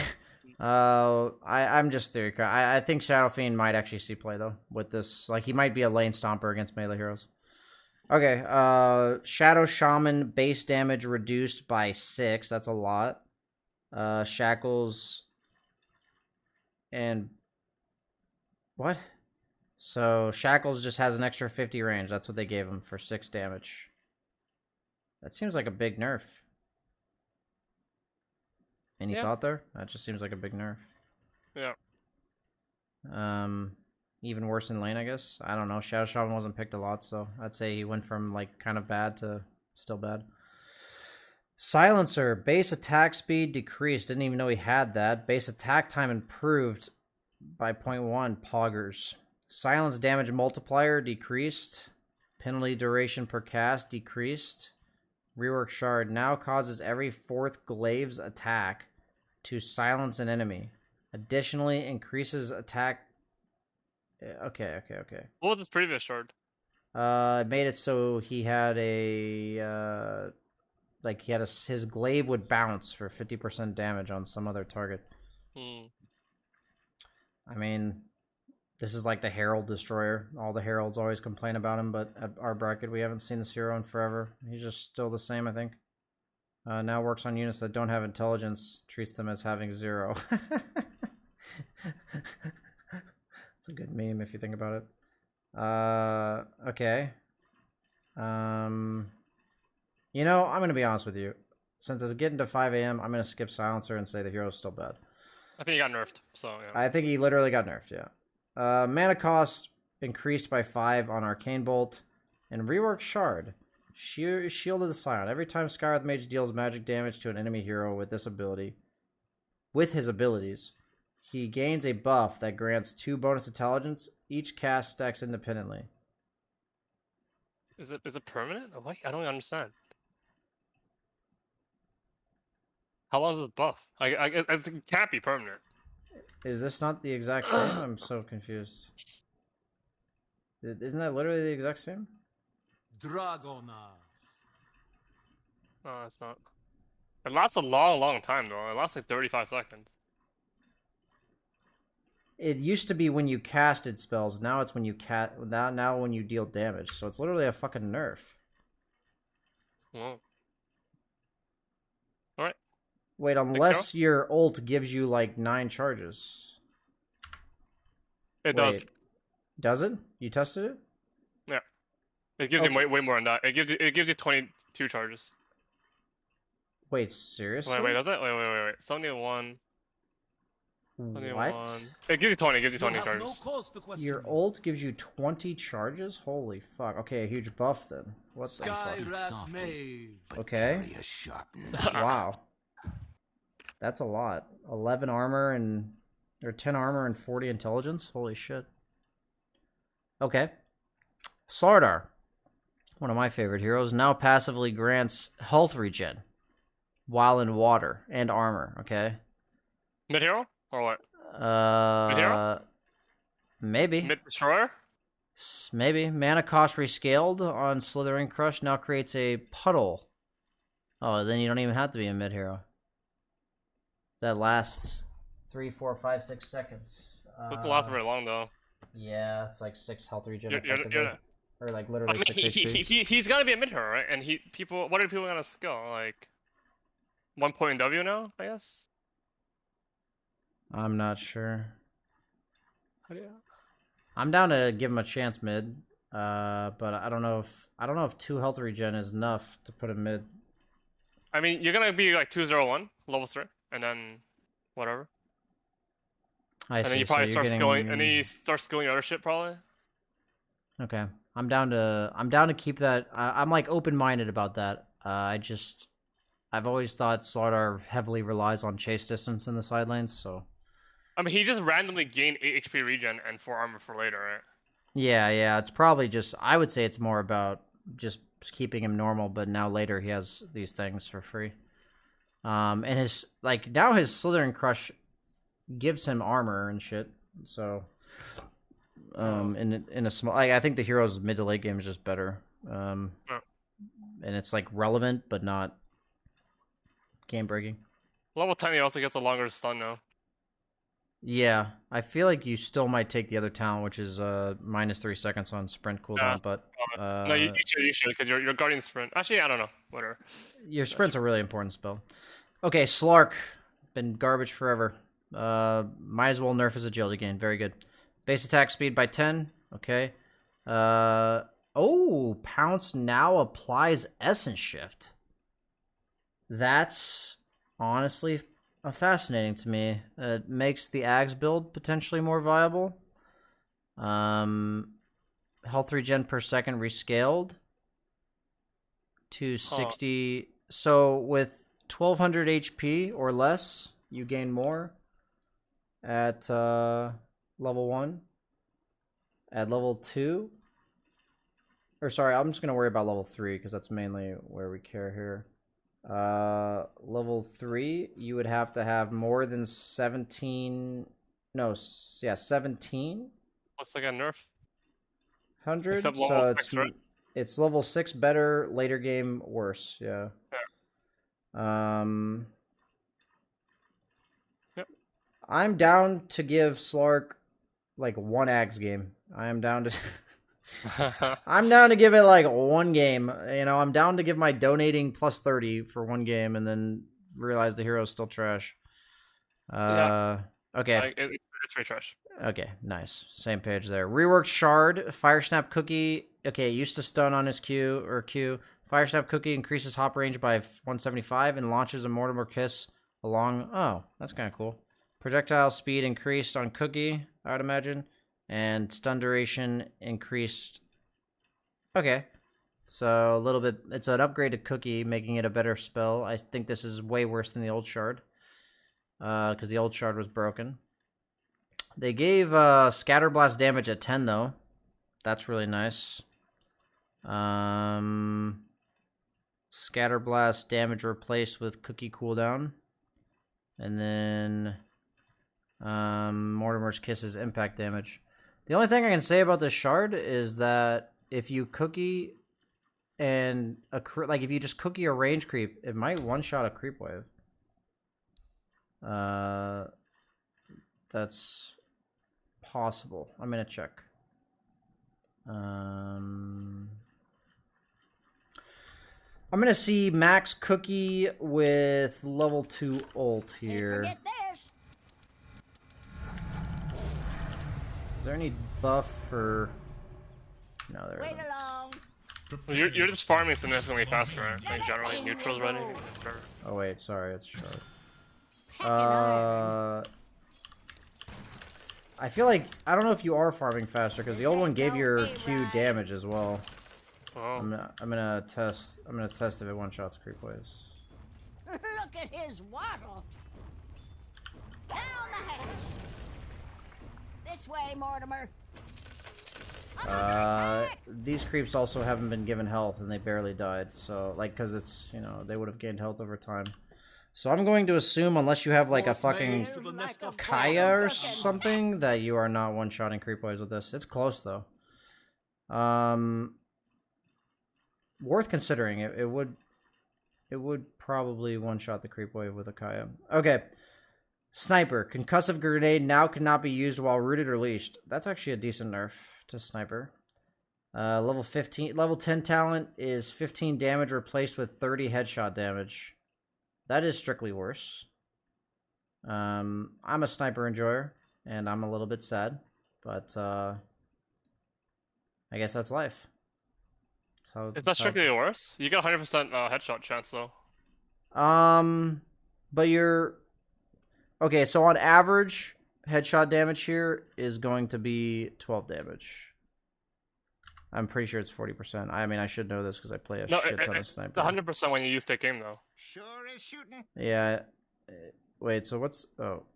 Okay. Yeah. Right? So it's 12 damage outside of it, but then but the problem. It's 15 more, right? When you use take aim. Yeah. My issue. Okay. So I guess when you. It's definitely a buff. It's definitely a buff. But think it's a buff? the shard is nerf. Okay. I mean, I honestly think I might have preferred the other talent, but maybe I'm wrong.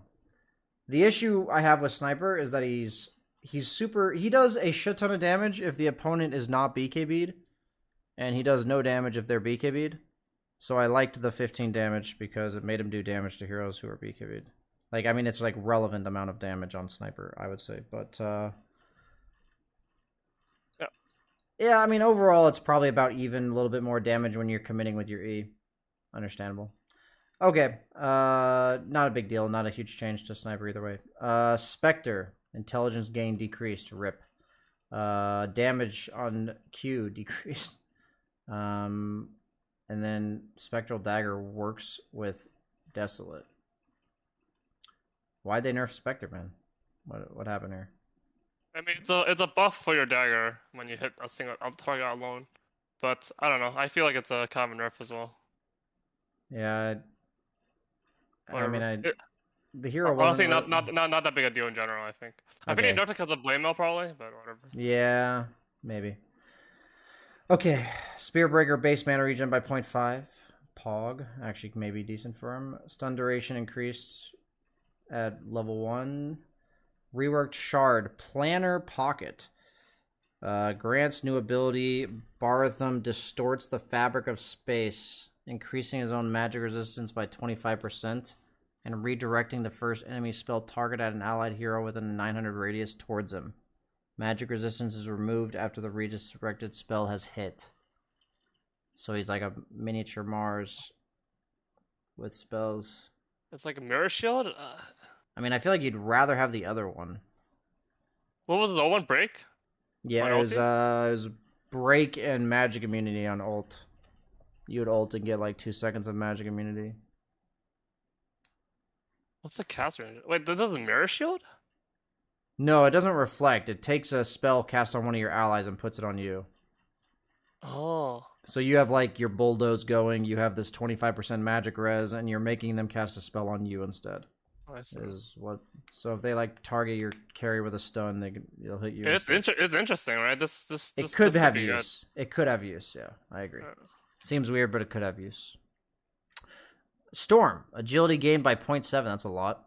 Health regen by 0.25. Shard no longer grants allied heroes the benefit of the attack balance talent. Okay, that probably needed to be done. Okay. I mean, I thought Storm had a high win rate at the major. He wasn't getting picked much, but he had like a 70% win rate in 22 games or something. So keep an eye out for Storm, I guess. Sven, base health regen, nice. Maybe just no Mask of Madness in the build. I don't know. Now Scepter adds an autocast. If enabled, Sven does not travel. Oh, that's good. Somebody that was on Reddit. Duration of Warcry increased. Mana cost reduced. Cooldown on God Strength reduced. That spell's so broken. Can I just say that they also have a talent for God Strength reduced by a 15-second cooldown? So God Strength on an 80-second cooldown. I think Sven's kind of back. I'm kind of down. Maybe not though. Maybe the Mask Madness nerf was just too much. I mean, he got played in the finals, right? Like, I play him in pubs. I think he's fine. Yeah, I've played him a few times. Yeah, I think he's fine. I agree. Okay, I mean, Sven's definitely on my to-watch list. Probably play him a bit. Slow duration on techies by 0.5. Now applies a basic dispel to the attacking enemy. What? Oh, I see. You're literally purging them. Huh. Scepter now also deals damage to any hero that attack. I don't know what this Scepter does. Cooldown on Minefield Sign decreased to 60. Oh, now causes mines within 500 radius to be invulnerable. Wow. Huh. You can plant mines on top of people and they can't kill them in fights and stuff. Okay. I don't know if there's a cast animation to the Minefield Sign. I'm not actually sure. It wasn't 0 to 1. Oh, Sorry. sorry. Yeah, I just see it now. It's literally right there. That's when you know I'm tired. Okay. So it's not it's not good for like Shard jumping on somebody, planting 3 mines, and then planting a sign. That's not gonna work. That's what I was like thinking. Okay. TA actually got a buff. Mana cost on refraction reduced, and then her level 10 talent got 20 attack speed replaced with 25 refraction damage. I'd say that's not a terrible loss. I'd probably prefer attack speed generally, but I think that refraction damage is okay. What do you think there? I think generally damage is better than attack speed, like Okay, 1 to 1. Okay. But it's only refraction though, so. Yeah, I would say it's like I would prefer the attack speed talent slightly, but I don't think it's like a massive. Oh, my boy Terrorblade! Oh my god, what the fuck? Wait. Okay, turn rate improved. Base health regen increased. Mana cost. Okay. It's over. You're back or what? Midas Rush, dude. It's here. It's coming. I've been seeing it, man. I'm just letting you know. The 2 times I tuned into your stream when you were Terrorblade, you were like 1 in 10. So I don't know. I'm just. Did I tune in at the wrong time? Have you been having success with it? No, but now I will. These are huge buffs. I don't know, but his laning is so OP. He's so good in lane. Now he's even better. I like how you're like, no. I will now, though. Don't worry. Okay. Copium. The turn rate improve is actually like. No, turn rate's a big deal. It's probably one of the best carries for turn rate because Sunder's a fucking obnoxious, man. Yeah, you're right. You want to cast on one target and then like it effectively reduces the cast point of Sunder, right? Is what you're saying. Yeah. I like it. Yeah, I mean, I'm a Terrorblade enjoyer too, so not as much as yourself, but big fan here. I was surprised they buffed him. He got picked at the major. He was getting picked a decent amount, so. No, he's a good hero. I think Terrorblade's top tier. I think he's top 5 carries right now, probably. From what I've read so far. Only all we have to do is find out if Midas is the way, guys. Eternal Envy will show us the light there. Damage. I mean, Dragon Last got fucked, right? So like, I feel What like happened? a lot of people are gonna Dragon Last got fucked a little bit, right? So I think Oh, true. Yeah. people are gonna start gravitating towards the greed. You guys heard it here first. There's no better place. Okay, Kraken Shell. Damage block increased. Okay. By 1, 4, 7, 10. Reworked the Shard. Grants new ability. Tendrils of the Deep. Releases a wave of tentacles. Or some shit. In the targeted direction. The tentacles deal 50% of ravage damage. And stun and travel 75% of the ravage radius. Cooldown 20 seconds. So it makes... He has like a gush, like it's like the same as gush Ags, but it's like a stun. Isn't that amazing? It seems like it's really good. Riptide. 75%. The Okay, 1.4 50 second stun later, right? It's about a 1.2, 1.3 second stun. Yeah, okay, I mean... It's, What was his old shard? His old shard was... By the moon. His attacks could proc Anchor Smash, and his... that. Oh, no, sorry. Anchor Smash worked on towers. That's what it was. Beautiful path. Fuck that, dude. This is a huge buff. He gets the damage resistance plus this. It's fucking big. It's only 80 mana. That's a nice mana. I mean, It's you literally can, an ultra slow the one Lion for- Impale. I mean, late game, you're gonna start stunning people for like 4.2 seconds. Oh, I see. So you'd That's use insane, Ravage right? and then You follow just it blink up. Ravage and you just fucking stun him again. Like, what is that? And like, think about it, right? It's AOE, right? So you're gonna stun a whole team. Like, you're gonna Ravage, you're gonna position yourself in a way where after the Ravage, like you're probably gonna Ravage, you're gonna walk in between a few heroes, so you can Anchor Smash, and you're gonna run again. It's like some high skill shit, right? You're gonna run somewhere else again, so you can get the follow-up stun. But the problem is, like, only the first target is... the first target you hit will probably not get the 100% stun lock. Yeah, because it's it's hard so to slow. stack it properly. It's so slow that, like, only the last target will get the... You're probably gonna time it, right? So that the last target is stun locked. Or the first target will be stun locked for, like, less duration, right? Just have to move. Hope that makes sense. No, I know what you're saying. It's hard to time it because it's really slow, but... It's a reliable extra bit of damage and extra stun. I mean, if you get a 2-man Ravage, you're gonna get the 2-man follow-up, because you're always gonna position yourself so you can 2-man Tendrils. I think this is big. This is really big. Yeah, and they gave him all of his old Ag Shard and talents, so if he wants those, he can have them. Yeah, I mean, definitely a buff. Hero wasn't getting picked at all, so I'm down for the buff. Let's see. So they gave him Anchor Smash damage at 10. That's nice, by the way. They gave him... Because that's like his farming tool. They gave him Anchor Smash damage reduction. They gave him Kraken Shell damage block. Okay, yeah. I predicted. I don't know if you predicted it too, E, but I said all the team fighters are going to come back. So here's Tidehunter back in action. That's just in time for TI, of course. Mind control. Nigma just has to make it to TI now. He can play Tide every game of the finals. It's fine. Strength gain increased by 0.3 for Timbersaw. Max stacks, okay, way higher. Hero attacks grant 2. Bonus health regen. Okay, so everything's like gonna be the same. Okay, slightly worse on max health. And slightly more on max armor. Okay, so it's nerfing his ability to accrue stacks from creeps. That's pretty massive.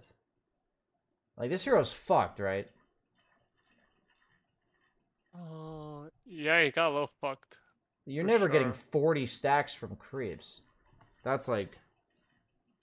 Are you insane, not? actually. I mean, I I feel- feel like once you start getting them, you just. I mean, I guess it takes a while. I mean, if they, like, increased how long it lasted for, that'd be, like, different, but they didn't make it so you can. I'm pretty sure he's fucked. Like, I'm pretty sure this hero's unplayable. We'd have to consult Amar the fucker, but I feel like this is strictly worse. It's not like it's even better when you get to max stacks. In lane, it's kind of irrelevant, right? Because you're gonna get however many stacks you want. Yeah, but the mid game unkillable portion. Wait, Yeah. people are mentioning level 15 TA talent. Oh, replace evasion That replaced talent with sucks. refraction can be cast while disabled.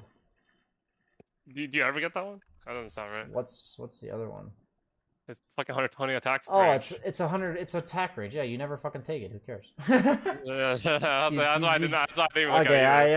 I didn't see anything about the 150 attack range or whatever. So. Oh, it's wasting our time. Yeah, wasting. Guys, we are trying our best to be as fast as possible here, and you are ruining it. Okay.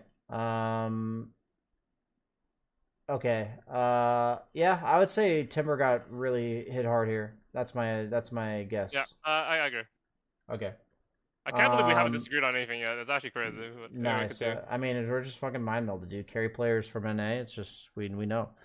Okay, laser mana cost decreased by 10. Oh, okay, maybe better for his lane. Channel time decreased. That's big. Yeah, that is. Mana cost decreased. Wow. That's a lot. Yeah. Now has That's a cooldown. Oh. Which What? is also Oh. So it means if you actually manage to cancel it once, he can't just re-queue it up. Oh. Yeah. That's big. Fascinating. That is okay. I mean, that's like a good direction to take the hero to make him not so fucking annoying, but Yeah, less bounty hunter, right? yeah. Bounty Hunter's next, Bounty and Hunter. Lycan's replacing Tinker, I guess. 10% spell implication replaced with defense metric. Oh, 25% cooldown reduction. Interesting. That's big. Wait, what? If you give that to like certain heroes, that'd be pretty sick. Every hero, right? I would say. I guess I just some heroes more than others, I would imagine, but yeah, I mean, for BKBs and shit, that's pretty cool. Oh, your whole team just gets. I don't think it's reliable to get your whole team with this shit, but like 2 or 3 heroes, sure. Okay. Tiny. I do think we'll see a bit of Tinker, but I think he's still kind of meh. Yeah, me too.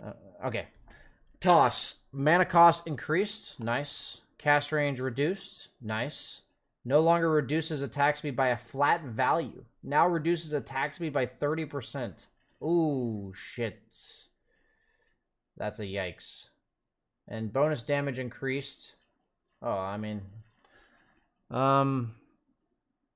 don't know about you. I'm down for a patch with no Tiny in it. That'd be fine with me. I'm not sure. I need to do the math, to be honest.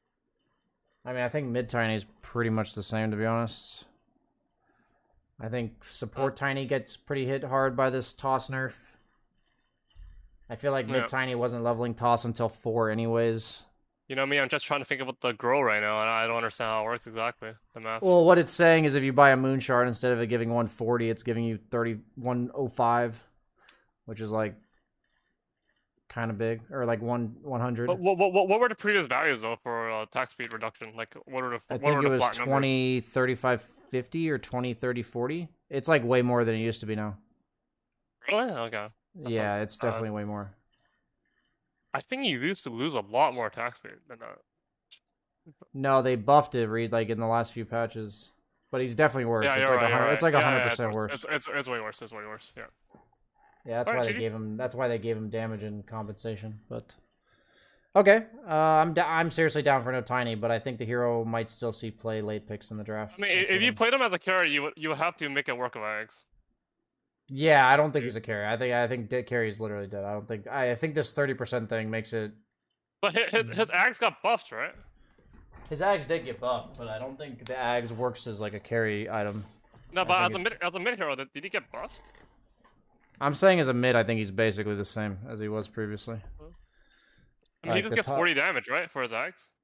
Yeah, but you're also like mid did attack. You would buy like Echo Sabers and Shadow Blades and stuff like this sometimes. I feel like. So Echo got buffed, right? So in a way, because you're just hitting harder now. So the first 2 hits. And then you can still throw the tree, right? So your first 3 hits are like it's better, right? Okay. Okay. I'm And open. so, To, like, yeah, I feel like mid tiny's still there. I feel like mid tiny's still there. The echo hits are just better. It's true. And yeah, and now you probably 2-shot waves, right? Like even more. So That's true. yeah, they're definitely like it's definitely interesting. Carry tiny's dead. I'm like 100% sure about that. But Yeah. mid I tiny. mean, you farm way slower, so carry tiny is definitely dead. Okay. But the way you play as a mid tiny actually might be a buff in the way you buy ags and stuff. You buy blink, you buy echoes, and you buy BKBs and ags. Like it might be a buff. I'm 40 open damage to is a that. lot. It is. It is. 20 damage level 6. That's a lot. But okay. Treant Protector, agility gain decreased by 0.2. Tooltip change to display. Okay. Bonus armor, much better early.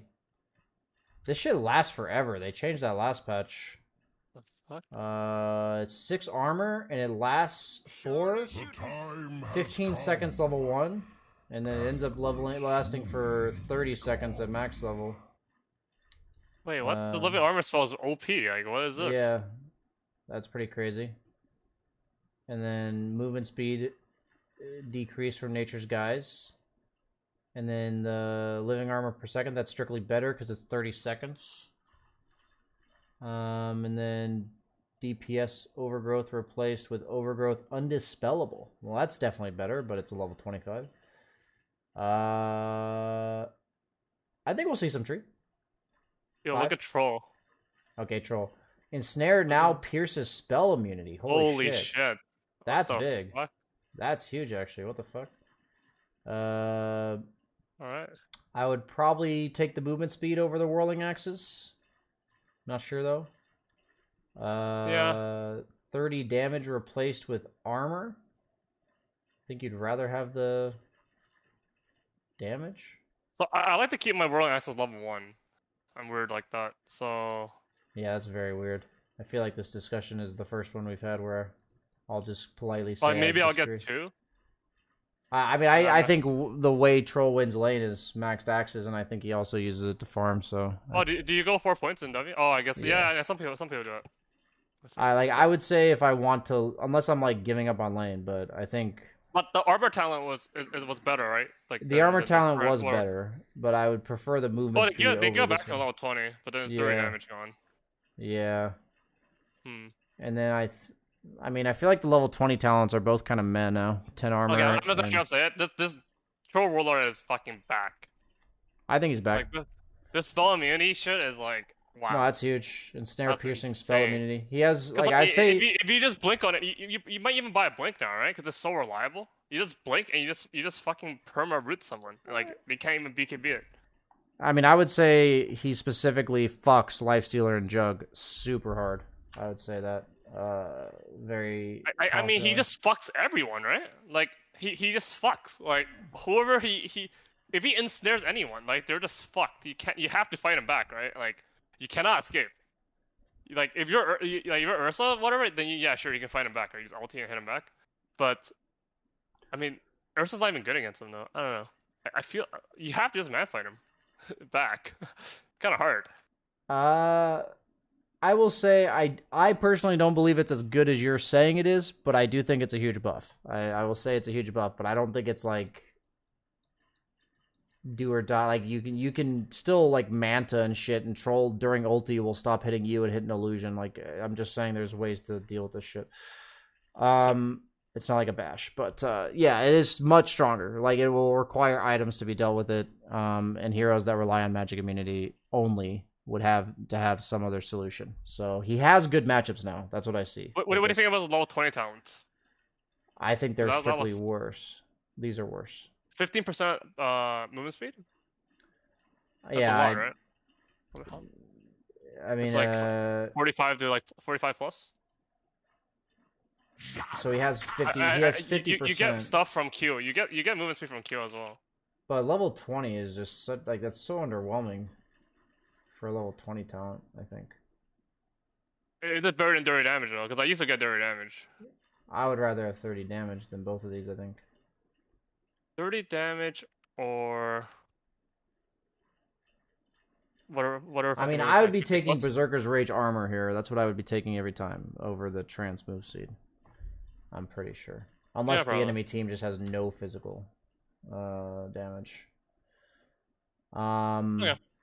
Yeah, that's where I'm at. I mean, I'm gonna pick him. I think he's good. I just think he's still situational, but good more often than he was before. Base health regen on Tusk by 0.25, mana regen by 0.5. These seem significant. Stun duration on Snowball. Walrus kick is now blocked by Lincolns. That's very necessary. That was stupid. Pretty big buffs. Yeah, I think Tusk is good. I think 4 and 2 potentially, maybe even 3. These are very nice for side lanes specifically. So I would say 3 Tusk looks the best to me from these changes. Like, it got buffed the most out of all 3, but might just still be a 4 or 2. Okay, Underlord. Max health, burn damage rescaled. Okay. Okay. Cooldown. So they made it worse later, but better early. But it's like not, you don't want percent HP to be like better early because it's percent. Cooldown decreased. Incoming damage reduction. Okay. I thought Underlord was already kind of bad, and I think he's still bad. Any thoughts? Yep. Okay. Undying. Strength gain reduced by 0.4. Debuff/buff no longer modifies your health when expiring. Okay, that was really dumb. Enemies no longer gain health, and Undying no longer loses health. That's really, it's a huge buff. It's actually a huge buff. Cast point improved. And damage rescaled. 0. Those are actually huge buffs. No kappa there. Cast point on Soul Rip. Mana cost on Tombstone increased. I'm down for some core Undying. This hero's getting buffed and buffed and buffed. What made core Undying so bad was you would have Ags, you would get decay stacks, and when they would run out, your hero would literally die.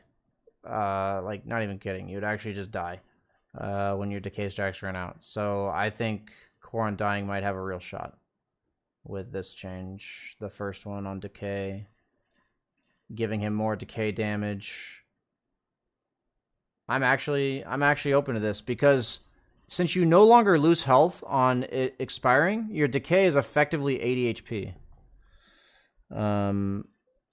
Effectively 80 HP times the percent health you have currently. So if you use decay at half HP, it's 40 HP. You know, if that's what I'm trying to say. So decay is actually health regen here.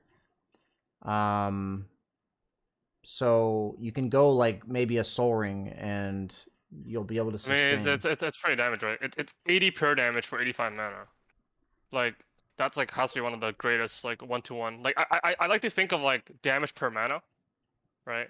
And it's better than Bane, Brain Stab. Like also because of your heal, so it's 80 HP and 80 damage pure, and for 85 mana. Well, the biggest thing AoE, about it, right, is that it always was that way, but after a minute, it was no longer that way, right?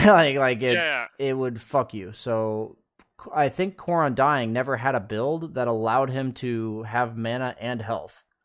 Like, he couldn't buy any items that gave him the enough sustain in lane.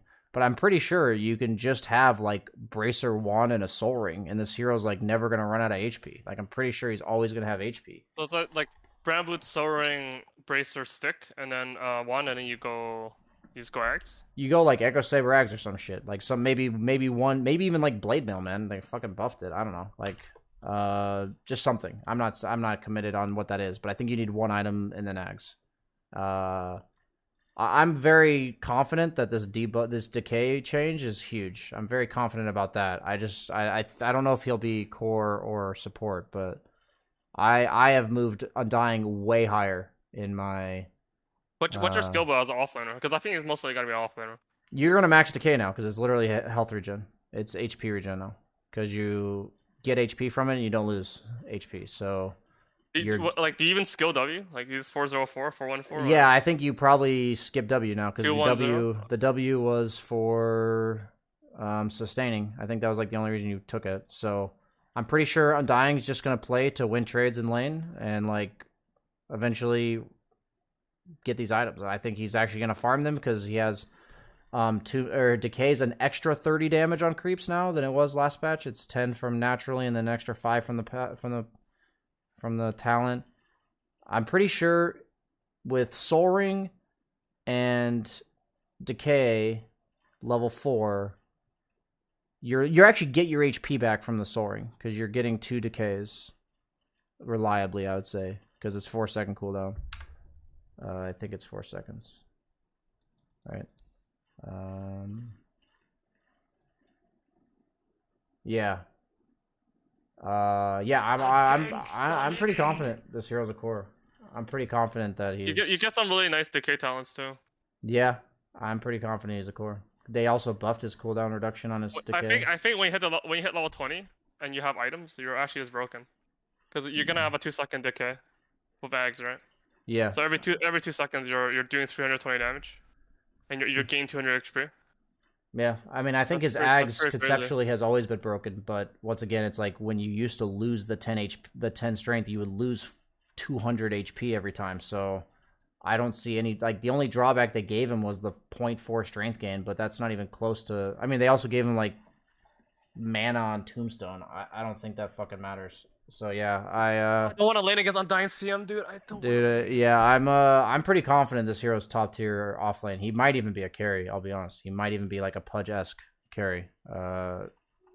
I think It's weird because your farming is so slow. it's not though. 4-second, Okay. 360 damage nuke at level 10. It's 360. That's for heroes though, not for. No. It's doubled on creeps. Oh, Yeah, 240 for. Yeah, it gets 240 240 until level 10, and then it turns into 360 at level 10. Okay. But and it's 4-second cooldown. So Soul Ring is giving you it makes it so it's 50 mana for 480 damage. On a Nice. like on 4 set for yeah, you're like clearing creep waves and shit, and you can tombstone stacks. Like you can actually farm. I'm pretty sure. Yeah, I want to play it. That's why I'm asking. It's actually dope. Oh, okay, well, I'm not trying to help other people, so fuck. No, I'm kidding. I do think it'll be good. Urshock on Ursa by 10 mana. That's actually significant. That hurts. 10 agility replaced with Urshock applies 2 stacks of Fury Swipes. That's good. You lose 50 XP though. I mean, That's big. You lose a lot of XP. but 2 stacks of Fury Swipes, if you hit somebody 6 times, is a lot of damage. If you hit somebody 6 times, sorry, it's what is it? 30? No, but it's only Earthshock that does that. Yeah. I'm saying if you blink on them and Earthshock them, and then hit them 6 times, the Earthshock gave you 450 damage on that volley, on that single volley of attacks. That's like a shit ton of damage. Yeah. You will that threshold for like one-shotting people is way lower, and it's like a thing that scales too, right? Like it's always good, and you get the minus 3-second Earthshock cooldown replaced with casting and rage provides half benefits to allies. They gave him the Earthshock cooldown at level 20.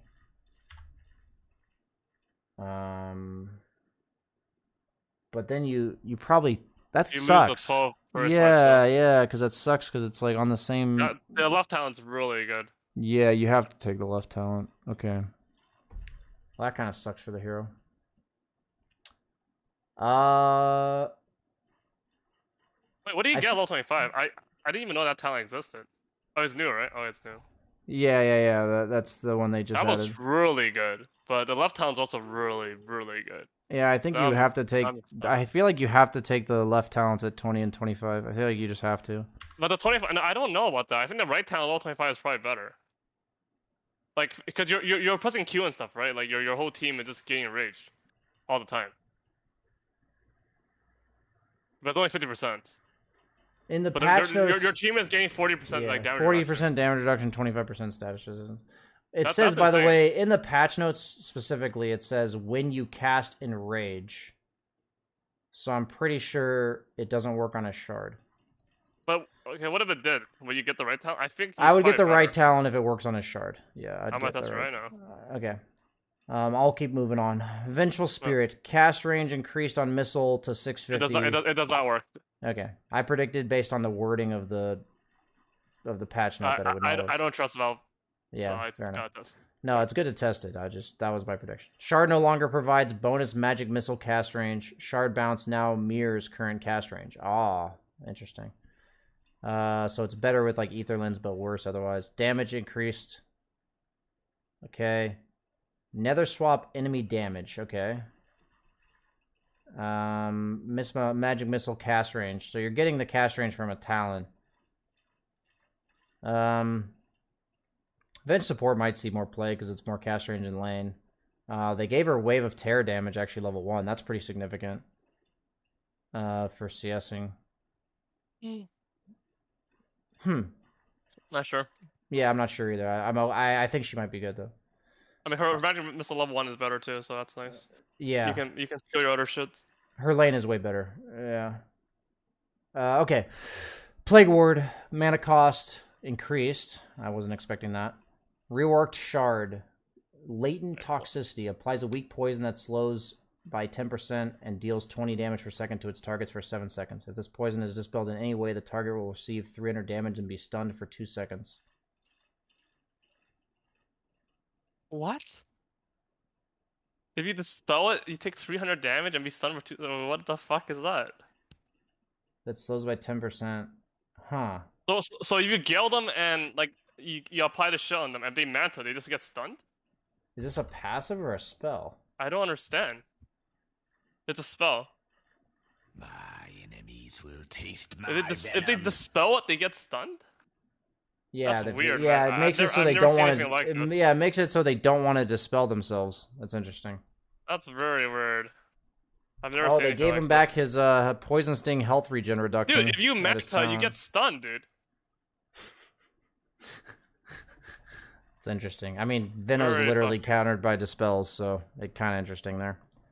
Okay, so he gets the poison sting health reduction at 10 back. Sorry, what was his previous shard? I don't remember. His shard was extended gale range and summon 2 wards. Okay, so this has to be way better. Yeah, I'd 'Cause say this one's better. I'm gonna test if they BKB this one as well. And then his other... Okay, so Oh, so he got his shard back at still level 20. You can still BKB the shard. I mean Okay. the shard, but you can't manta it. Okay. What about Yules? You're Yules though. That's weird. I'm assuming you're still Yules, but let me test. Viper got a serious laning nerf. His mana con- You can use it. So is it only manta?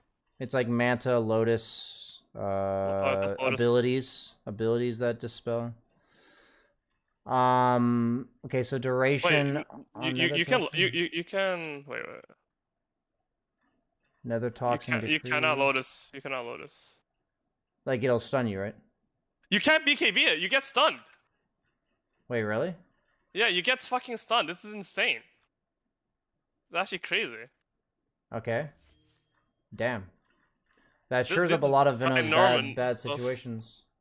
Ginormous buff, actually. Okay, wait. So Scepter now deals. Okay, wait. So Viper got some serious nerfs early game.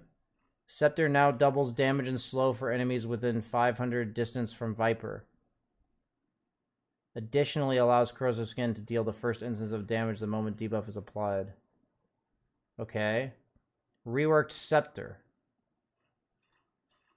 Grants Nosedive. Okay, so they got rid of his old Scepter, and they gave him Corrosive Skin passively, and then they gave him this. Grants Nosedive. Viper slams into the ground, disarming enemies in a 500 radius for 4 seconds and splattering everyone in a 1200 area of effect with Corrosive Skin. Cast range, travel speed. I mean, I guess I'll just fucking use it. Cool.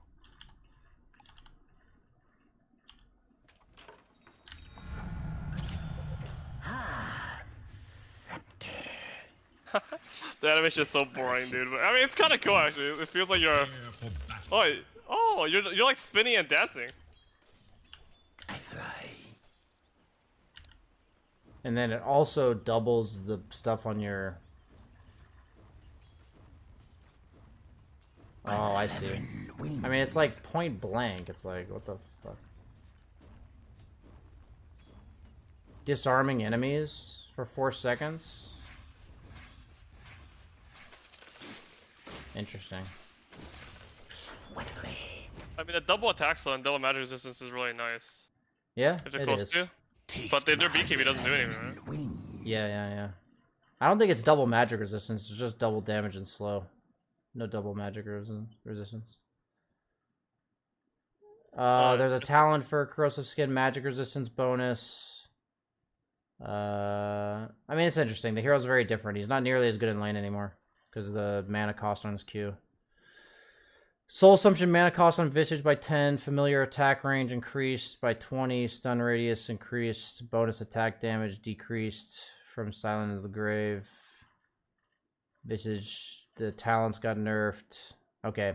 Visage was like 57% win rate immortal. It'll probably go down by like 2 or 3%. Same hero. Void Spirit. Rework Shard. Decreases Ether Remnant cooldown by 2 seconds. Increases watch range by 150. Wait, so Ether Remnant cooldown by 2, watch range by 150, and changes Remnant to persist through being activated by creeps. Damages creeps once, but does not disappear. Oh, interesting. Now affects the closest unit to the Remnant rather than the one closest to the center line. No longer interrupts effects that displace a unit. Oh yeah, that was always really annoying.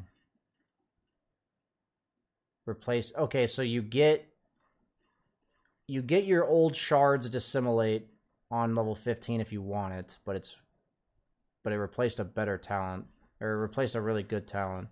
But then you get resonant pulse damage at 20, but you don't get spell amp.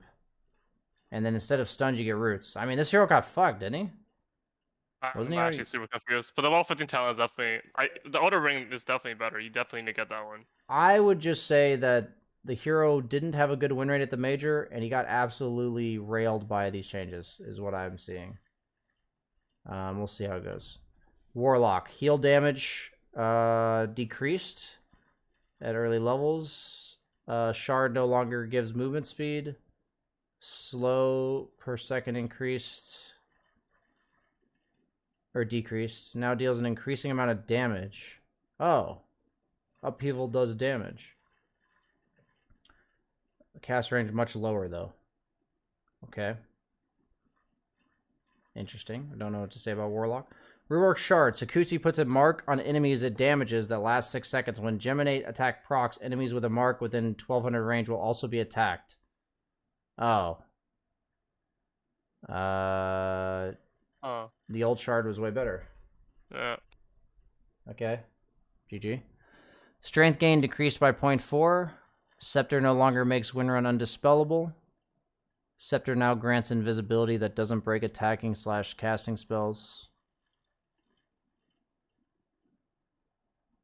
Oh, I see. So you don't break it by attacking. Okay.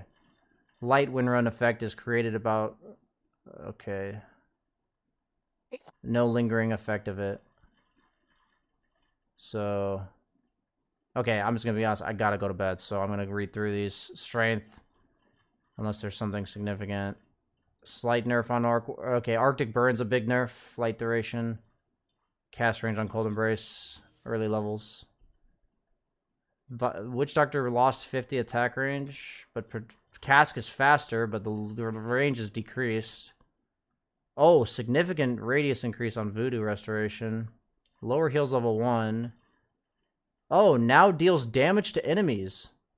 What the fuck? Dude, you farm all this shit? Yeah, I was gonna say you farm. Core Witch Doctor, maybe.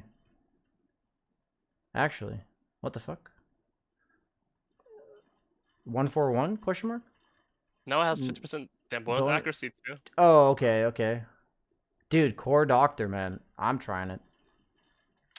Oh, it's so true. It's 3 seconds. Nice. Dude, Look, Core Doctor, man. like you just have crazy. a fucking Radiance as long as you have mana, dude. Soul Ring Witch Doctor. No Kappa, dude. Just Soul Ring Witch Doctor. How do you get tank on this hero? Like, what do you buy? Soul Ring Ags. Okay. I mean, that sounds pretty cool. I'm definitely trying it. Either way, like the fact that Voodoo, dude, Voodoo, go ahead. The Ags has True Strike, but now you have 50% accuracy. Oh, yeah, it just made it so it made it so non-Ags was better. Base health regen increased by 0.25 on Wraith King. Pog. Skeleton duration decreased. That's a nerf. That's a big nerf, actually. What the fuck? Oh. Well, the level 10 talent's actually really nice. Because it also reduces the cooldown. Yeah, you would take the skeleton duration every time, I think, right? Do you need to go? You have to go soaring now because you need the mana now, like because it's a probably because it's lower cooldown. Yeah, it's probably needs soaring. Cooldown increased on Heavenly Jump. Slow decreased to 80%. Slow duration. Health is damage decreased. Okay, just numbers nerfs on Zeus. That's fine with me. Yeah, that's fine with me. I am going to do my own quick patch summary, but do you have any final comments, E, on any of this shit? I'm good. Sweet, man. It was a pleasure going through all these heroes. I think it took about 3 hours, but we did it. We made it. Yeah. So, yeah, man. I'll see you around. Can you quickly do a poll? See if people enjoyed. Poll? I want a redemption poll. What if, yes, okay, no. Before we do the poll, what if I asked them if they enjoyed it and they all say no? Then, GG, I guess. Guess this is not gonna recur. Okay. Did you guys enjoy EE being here? That seems like a good one. Yes? No? Easy. I mean, the little bias, right? Because the people who stayed probably did enjoy it more than the people who left, right? Well, there's only one way to find out. So what we're gonna basically find out is, you know, how nice / honest my viewers are. Let's find out. I mean, if it's less than 65%, it's a fail. That's how I want to see it. Okay, less than 65% is a fail for Eternal Envy. We got. Make sure you guys get your votes in. It's got your beta last time, guys. It says 80% last time too, and then I got fucked. Make sure you guys get in your honest opinions. I feel like most of you with your honest opinions aren't giving them. No, I'm just kidding. No, people on Twitch are fucking brutally honest, bro. I'm memeing because nobody's saying no. I'm just fucking memeing. I mean, I'm glad I'm sure I've changed at least like some people's minds. Dude, it was 50% at the start. All your viewers, E haters, I did not expect that. It was 51% at the start. That's so bad. It was 51%. So bad. That was a feels bad poll, man. Okay. That was a feels bad poll. Okay, well, it looks like you went way up in popularity. You are at 80%, and it seems to be hanging around there. So it looks like you did a good job, man. So it was fun. Maybe we can do it again in the future. I'm gonna peace out. Peace. See you, dude. Okay, guys. I, for the sake of YouTube, must do a patch review. So this will be the end. This will be the end, guys. This will be the end of today's video, but I will be making my quick patch summary. So, hello everybody. Let me actually just record this because that makes it easier. Hello everybody. It is currently 6 in the morning in Netherlands, and I just spent 5 hours reading the patch notes with Eternal Envy. So I'm quite tired. I'm mellow, I'm chill, but it's 7.32, baby. It's a new patch, and we got some new information for all y'all. So let's go ahead and go over some major highlights of what we saw in the update. So big thing is this flag bearer creep. They make it so that every minute, every other creep wave, there's going to be a little bit more power, HP regen, magic res creep. It just means I feel like if you ignore the creep wave or you leave your lane for a bit to go jungle or gank, that it's going to be a bit more punishing because the lane will push faster. Also, they changed a bit of the map in the dire side. I honestly haven't gotten too much into it, but I'm going to say that the biggest map change is removing the small camps. Mid lane should be much more skill-based. Lane dominators such as Shadow Fiend, perhaps Huskar, I think will benefit a lot. Heroes like Ember, or heroes like Ember that relied on the small camp to get to their timings might be struggling a bit more. And then I'm going to go through items. So that's like my highlights for the general gameplay changes, other than the fact that Primal Beast got added to Captain's Mode. I would also like to mention that the change of XP required per level, you now no longer level up to 2 off of 1 creep wave in the mid lane. So that's a pretty big deal. It means maybe even like dewarding a ward at the start of the game, getting you an earlier level 2 could be massive. But overall, your levels are massively delayed. Every level goes up. So the games are going to be a bit slower paced in terms of leveling. Late game talents are going to be a bit less broken because they're going to be less reliable. And it's just important to kind of be ready to adjust your feel for the game. And if you don't have a feel for the game, then this patch buffed you because you don't have to change anything. Now, in regards to items, BKB plus Refresher was the biggest thing. If you add the two together, let's clip this, perfect. It's an extra 150 mana cost to use BKB twice plus Refresher. So that whole combo got nerfed pretty heavily. The next biggest thing is the fact that all forms of lifesteal, you see it here, are slightly buffed, but then halved on creeps. So any heroes that's struggled with sustain in the early game from lifesteal, such as like Sven, Luna with the Mask of Madness, Faceless Void with Mask of Madness, they're probably going to lean away from buying these items. So we might be looking for maybe these heroes not even being very good, or just the fact that they might go for other items like Midas or Yasha instead.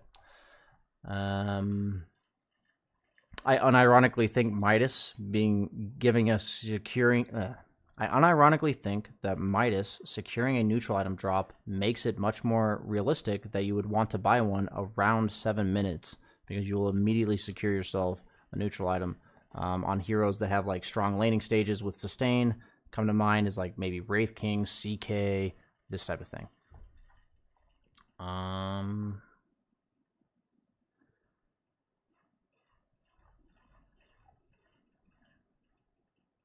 None of these other changes are really that massive.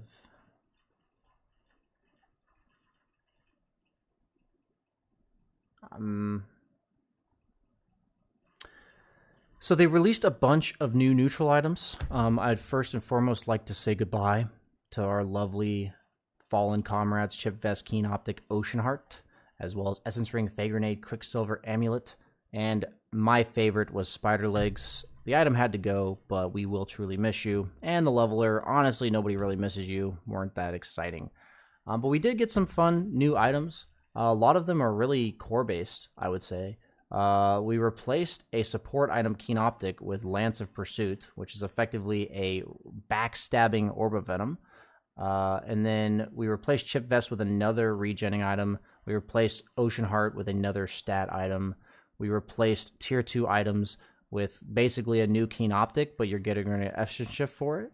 And then a lot of right-clicker items, baby. Check these bad boys out on your screen. I'm just going to say that carries, Rejoice, supports, and utility heroes, you can suck it. I do like to flap around like a walrus or ogre seal, excuse me. You guys will notice that a lot of these changes are getting imported in through Ag's Labyrinth. So if you guys played that, that's really good for you because you have extra practice and understanding of these items and abilities. But let's go ahead and get into... I feel like we're doing like ASMR session with BSJ. Just kind of lighten the mood a little bit. But we're going to go ahead and get into really quickly. I'm just going to talk about the heroes I'm really looking out for in terms of buffs. So let's go with my 5 top carries. 5 heroes that got nerfed the hardest. Let's go through those. So Bristleback, number 1, they made it so his scepter radius went from 800 to 650, and it's only gotten better by a level 15 talent. And then they also made his Worth Path with the level 25 talent also just be significantly less damage. So the hero's timing is delayed, as well as the fact that his late game is just much less powerful. Also, oddly enough. It may not be a nerf in the future if we realize it, but Brewmaster basically, they stripped away his ultimate, or sorry, they stripped away his Ag Scepter and said, hey, instead of having 2 ultimates, you get to consistently have 1 Brewling. That's what this entire thing says. So the hero is completely different, unrecognizable to what it was before. I think it's a massive nerf, but honestly, you might have to consult a Brewmaster player. Where is it? I know what I'm looking for. Oh. You guys may very well know that I am rejoicing. I have been waiting for this. Keeper of the Light cooldown went from 65 seconds to 85. It is absolutely crucial that this hero utilizes his ultimate in order to farm as a core. So you guys can also suck at Keeper of the Light spammers because it is a 40-second duration. It now has less than 50% uptime. Get out of my games, Keeper of the Light spammers. What else got nerfed? The next hero that got absolutely tossed into the fucking dumpster is Marcy. They basically made her dispose a slow and her rebound a stun. So now at no point in the game does she have a reliable stun. She cannot build a blink and scale. I believe this hero is completely unplayable. Probably the most nerfed of the entire patch. I would also like to give a shout out. Wait, let's get to the point here. I'd also like to give a shout out to the toxic ranged offlaner specialist Razor. I believe he got demolished with this buff duration on static link being reduced to 9, his base movement speed reduced, and then also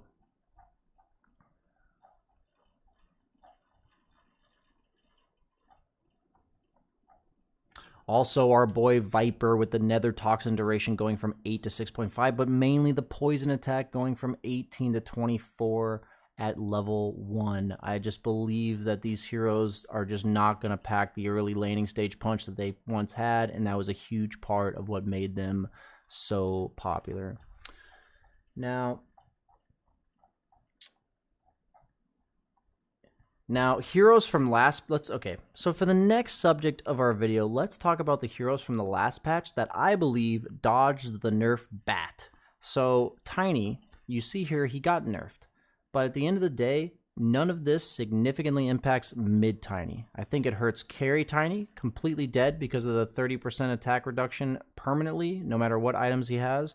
But mid Tiny will feel that about the same, but have more damage from Grow.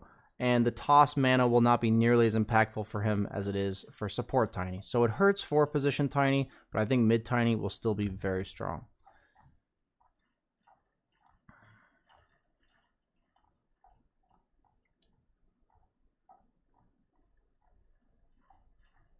Just scrolling, guys. Next up is Puck. They slightly nerfed Witchblade, not a big deal. Yes, the illusory orb cooldown was important, but they replaced it with a pretty good talent, even if it's not as good. So while Puck is worse than before, I believe Puck was so broken that Puck will still be played and still be good. What else are we looking at? Oh. Shawnee, my man, let's just edit this guy back into the nerf bat. I would like to give another special shout out to adding to the nerf list Pangalier's shield crash duration at max level went from 11 seconds to 5. This hero is in the fucking dumpster, my friends. Okay.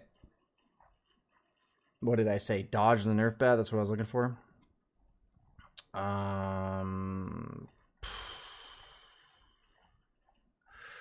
Dodge the nerf bat. Juggernaut, one of the most popular heroes of last patch, while he did receive a minor movement speed nerf and a minor movement speed nerf on his shard, as well as the healing ward radius, I believe the hero will still be very strong. He was at like a 54% win rate in pubs. I think he's going to drop to like a 52, maybe a 51.5, but I think he's still perfectly fine for your games.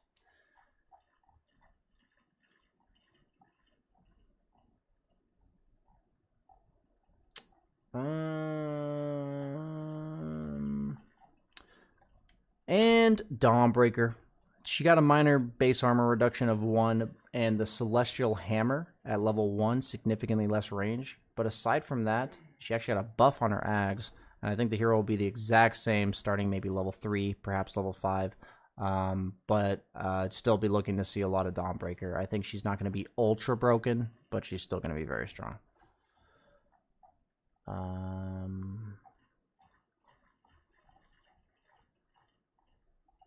I think that's it. I mean, I can't just name every hero. There's too many. Okay.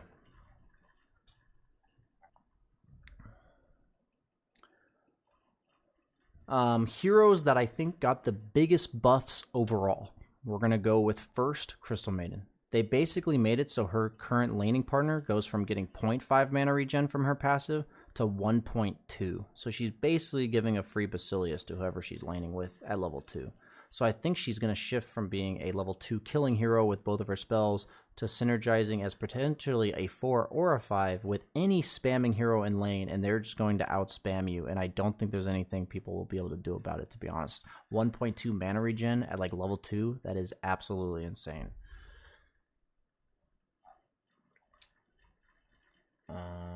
Where is it?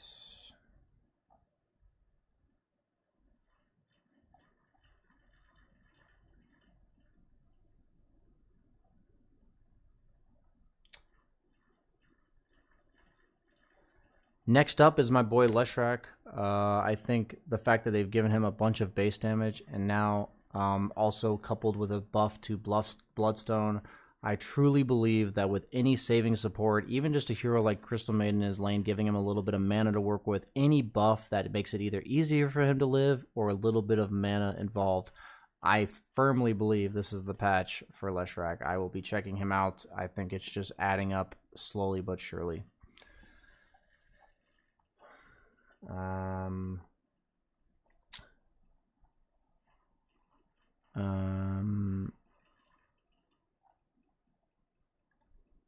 The next game-changing buff for me is Luna. At nighttime, her Lunar Blessing is now a global aura. I'd say usually by 5 minutes, you're either level 4, maybe level 5.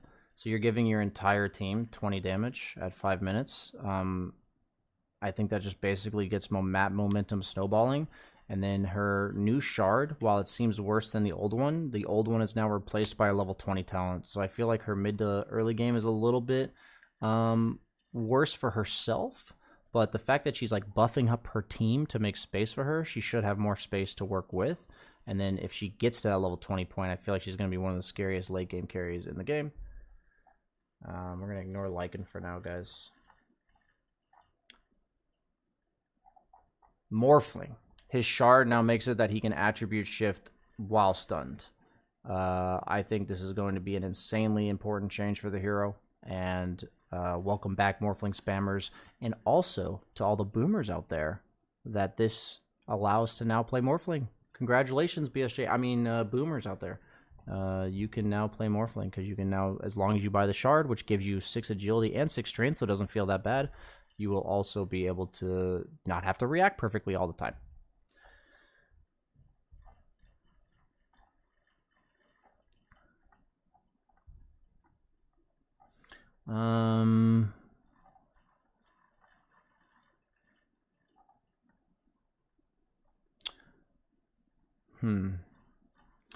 Another hero that got insanely buffed that I think was already on the verge of viability last patch is Sven.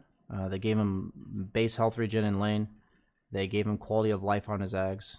They buffed Warcry in multiple ways, and now God Strength with the talent is a 80-second cooldown. So he's basically operating on no cooldowns. So I think Sven is going to see a lot of play. I'm not exactly sure what the build is because Mask of Madness seems to be a bit but keep posted because I'm definitely going to be trying him out.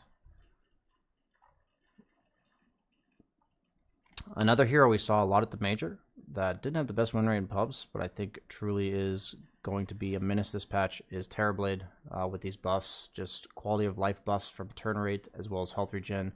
And then the fact that they gave him any buff at all to me is insane because he was picked a lot at the Major with good success. And last but not least, for my buffs, I'm going to say Tidehunter. They gave him another stun on his shard and then just buffs all around. They gave him damage block, more on his Kraken Shell, and then all of his talents got better. So I really truly believe that the team fighters are coming back. We see Tidehunter, Earthshaker got some buffs. We're gonna see it, guys. It's TI time. The team fight is now.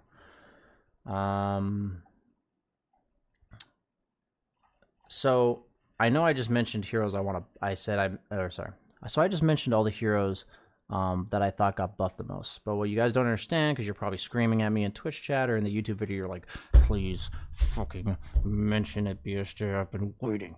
The heroes that have changed the most. What I mean is they just do something they previously didn't do, whether it's very powerful or not. I want to talk about a few of them.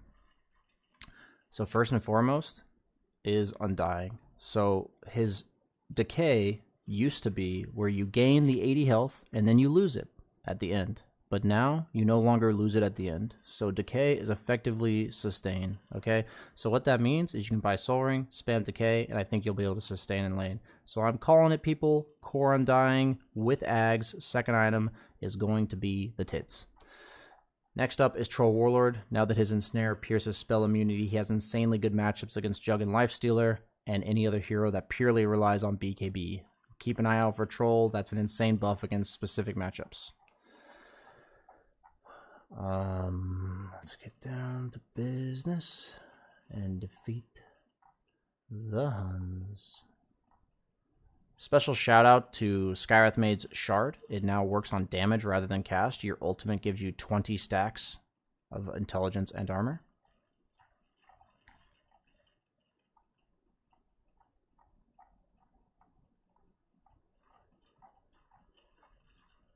Special shout out to PA, who gets lifesteal from her Phantom Strike, a sustained problem she often had in the early game. You can just go like Tread's Orb of Corrosion and have absolutely no issue sustaining as long as you use Blink Strike. So as long as you have mana, you're good to go.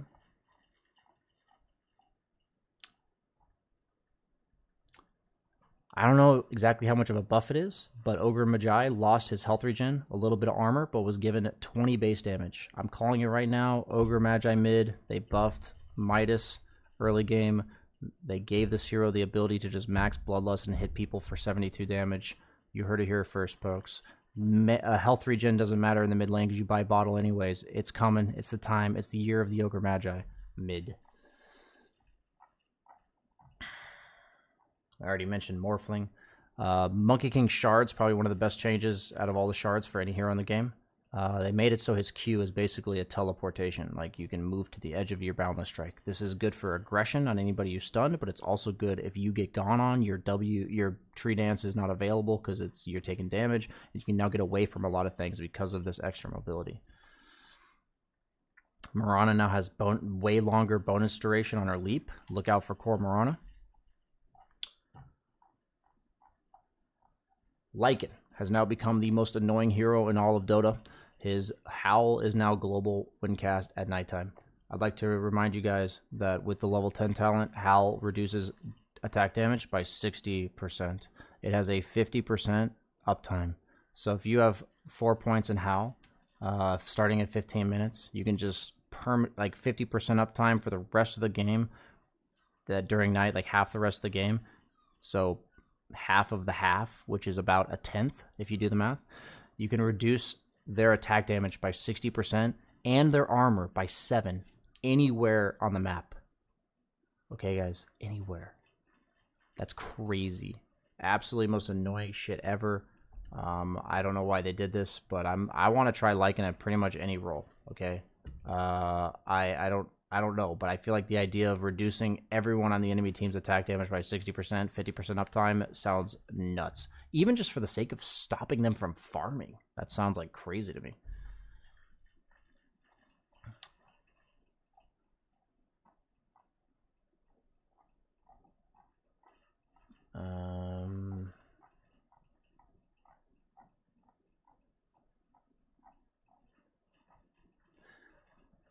A hero that I think is drastically changing slowly but surely in terms of the way he operates in Dota is Doom. So what they've done is they've given him better agility and better agility gain. So he went from being in the past a 0 base armor hero with no agility gain to being a hero with 5 base armor and decent agility gain. We're looking at a hero that I think is going to get played carry. Midas has been buffed. we might and then let me get in this. Midas has been buffed. Devour no longer dispels on death, so you're reliably going to get your timings even if you do die a few times early game. And now hear me out. Reworked Scepter. It's now enemies within a 325 radius of the target. You can also doom yourself. You don't actually get doomed, but you become a 325 radius doom around yourself. It just enables Doom to actually run into fights for a long period of time and do what he needs to do. So I'm calling it now. I'm just trying it out. That Doom carry is coming online. You just have better agi scaling, and now you've got another way to counter all these Lotus Orbs and Lincoln Spheres in the late game. Okay, you heard it here.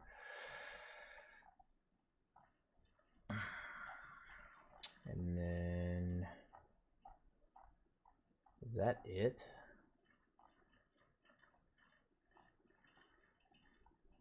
You guys definitely have to give a check out to the Drums of Slom Scepter for Beastmaster. If used properly, you can do about 2,000 damage to people with level 3 Roar, where you roar, axes them, and then hit them with the last 3 seconds of Drums of Slom. It's pretty insane damage. May also just be a meme. I want to try the Axe Shard plus Blade Mail, or sorry, not Shard. I want to try Axe Blade Mail Axe build. If you read all of his changes, they nerfed his stat gains and stuff, but they made it so all of his abilities have better quality of life. And then at level 10, they made it so he gets movement speed per battle hunger. So I think like a mid carry or offlane axe going phase blade mail axe might be legit.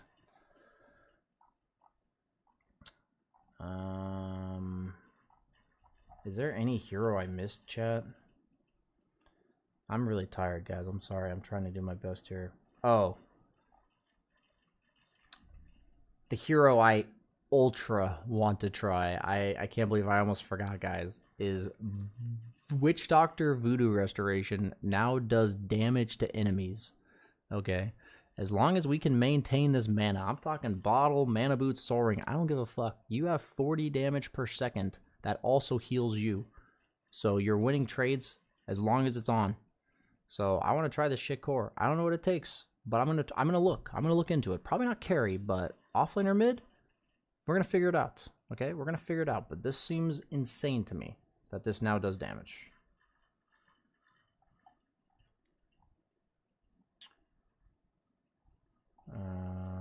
I didn't miss anything, did I? Okay. So guys, I know you're probably thinking BSJ, but this hero and this and that and this, I'm excited about the patch, BSJ. I understand, guys. I understand. I can't catch it all in this one video, but I promise there will be plenty of new YouTube content coming with my updates on the patch. Okay, I'll be talking about the heroes I want to play, the things I'm going to do, the things I'm seeing, the things that are working, the things that are not working. It's all going to be there, guys. So it's 6:30 in the morning. I love you all. I'm going to go get some sleep so I can make some decent content for you guys. Thanks for watching. Like, comment, subscribe, all that kind of shit. Thank you. Bye. Okay. Okay, guys. Oops, I'm not gonna show my screen anymore. You know what? You guys do not want to see what's on my screen. Let's be honest, you do not want to see it. I'm going to send this to my YouTube editor so it gets to you guys ASAP. I'll send him a message.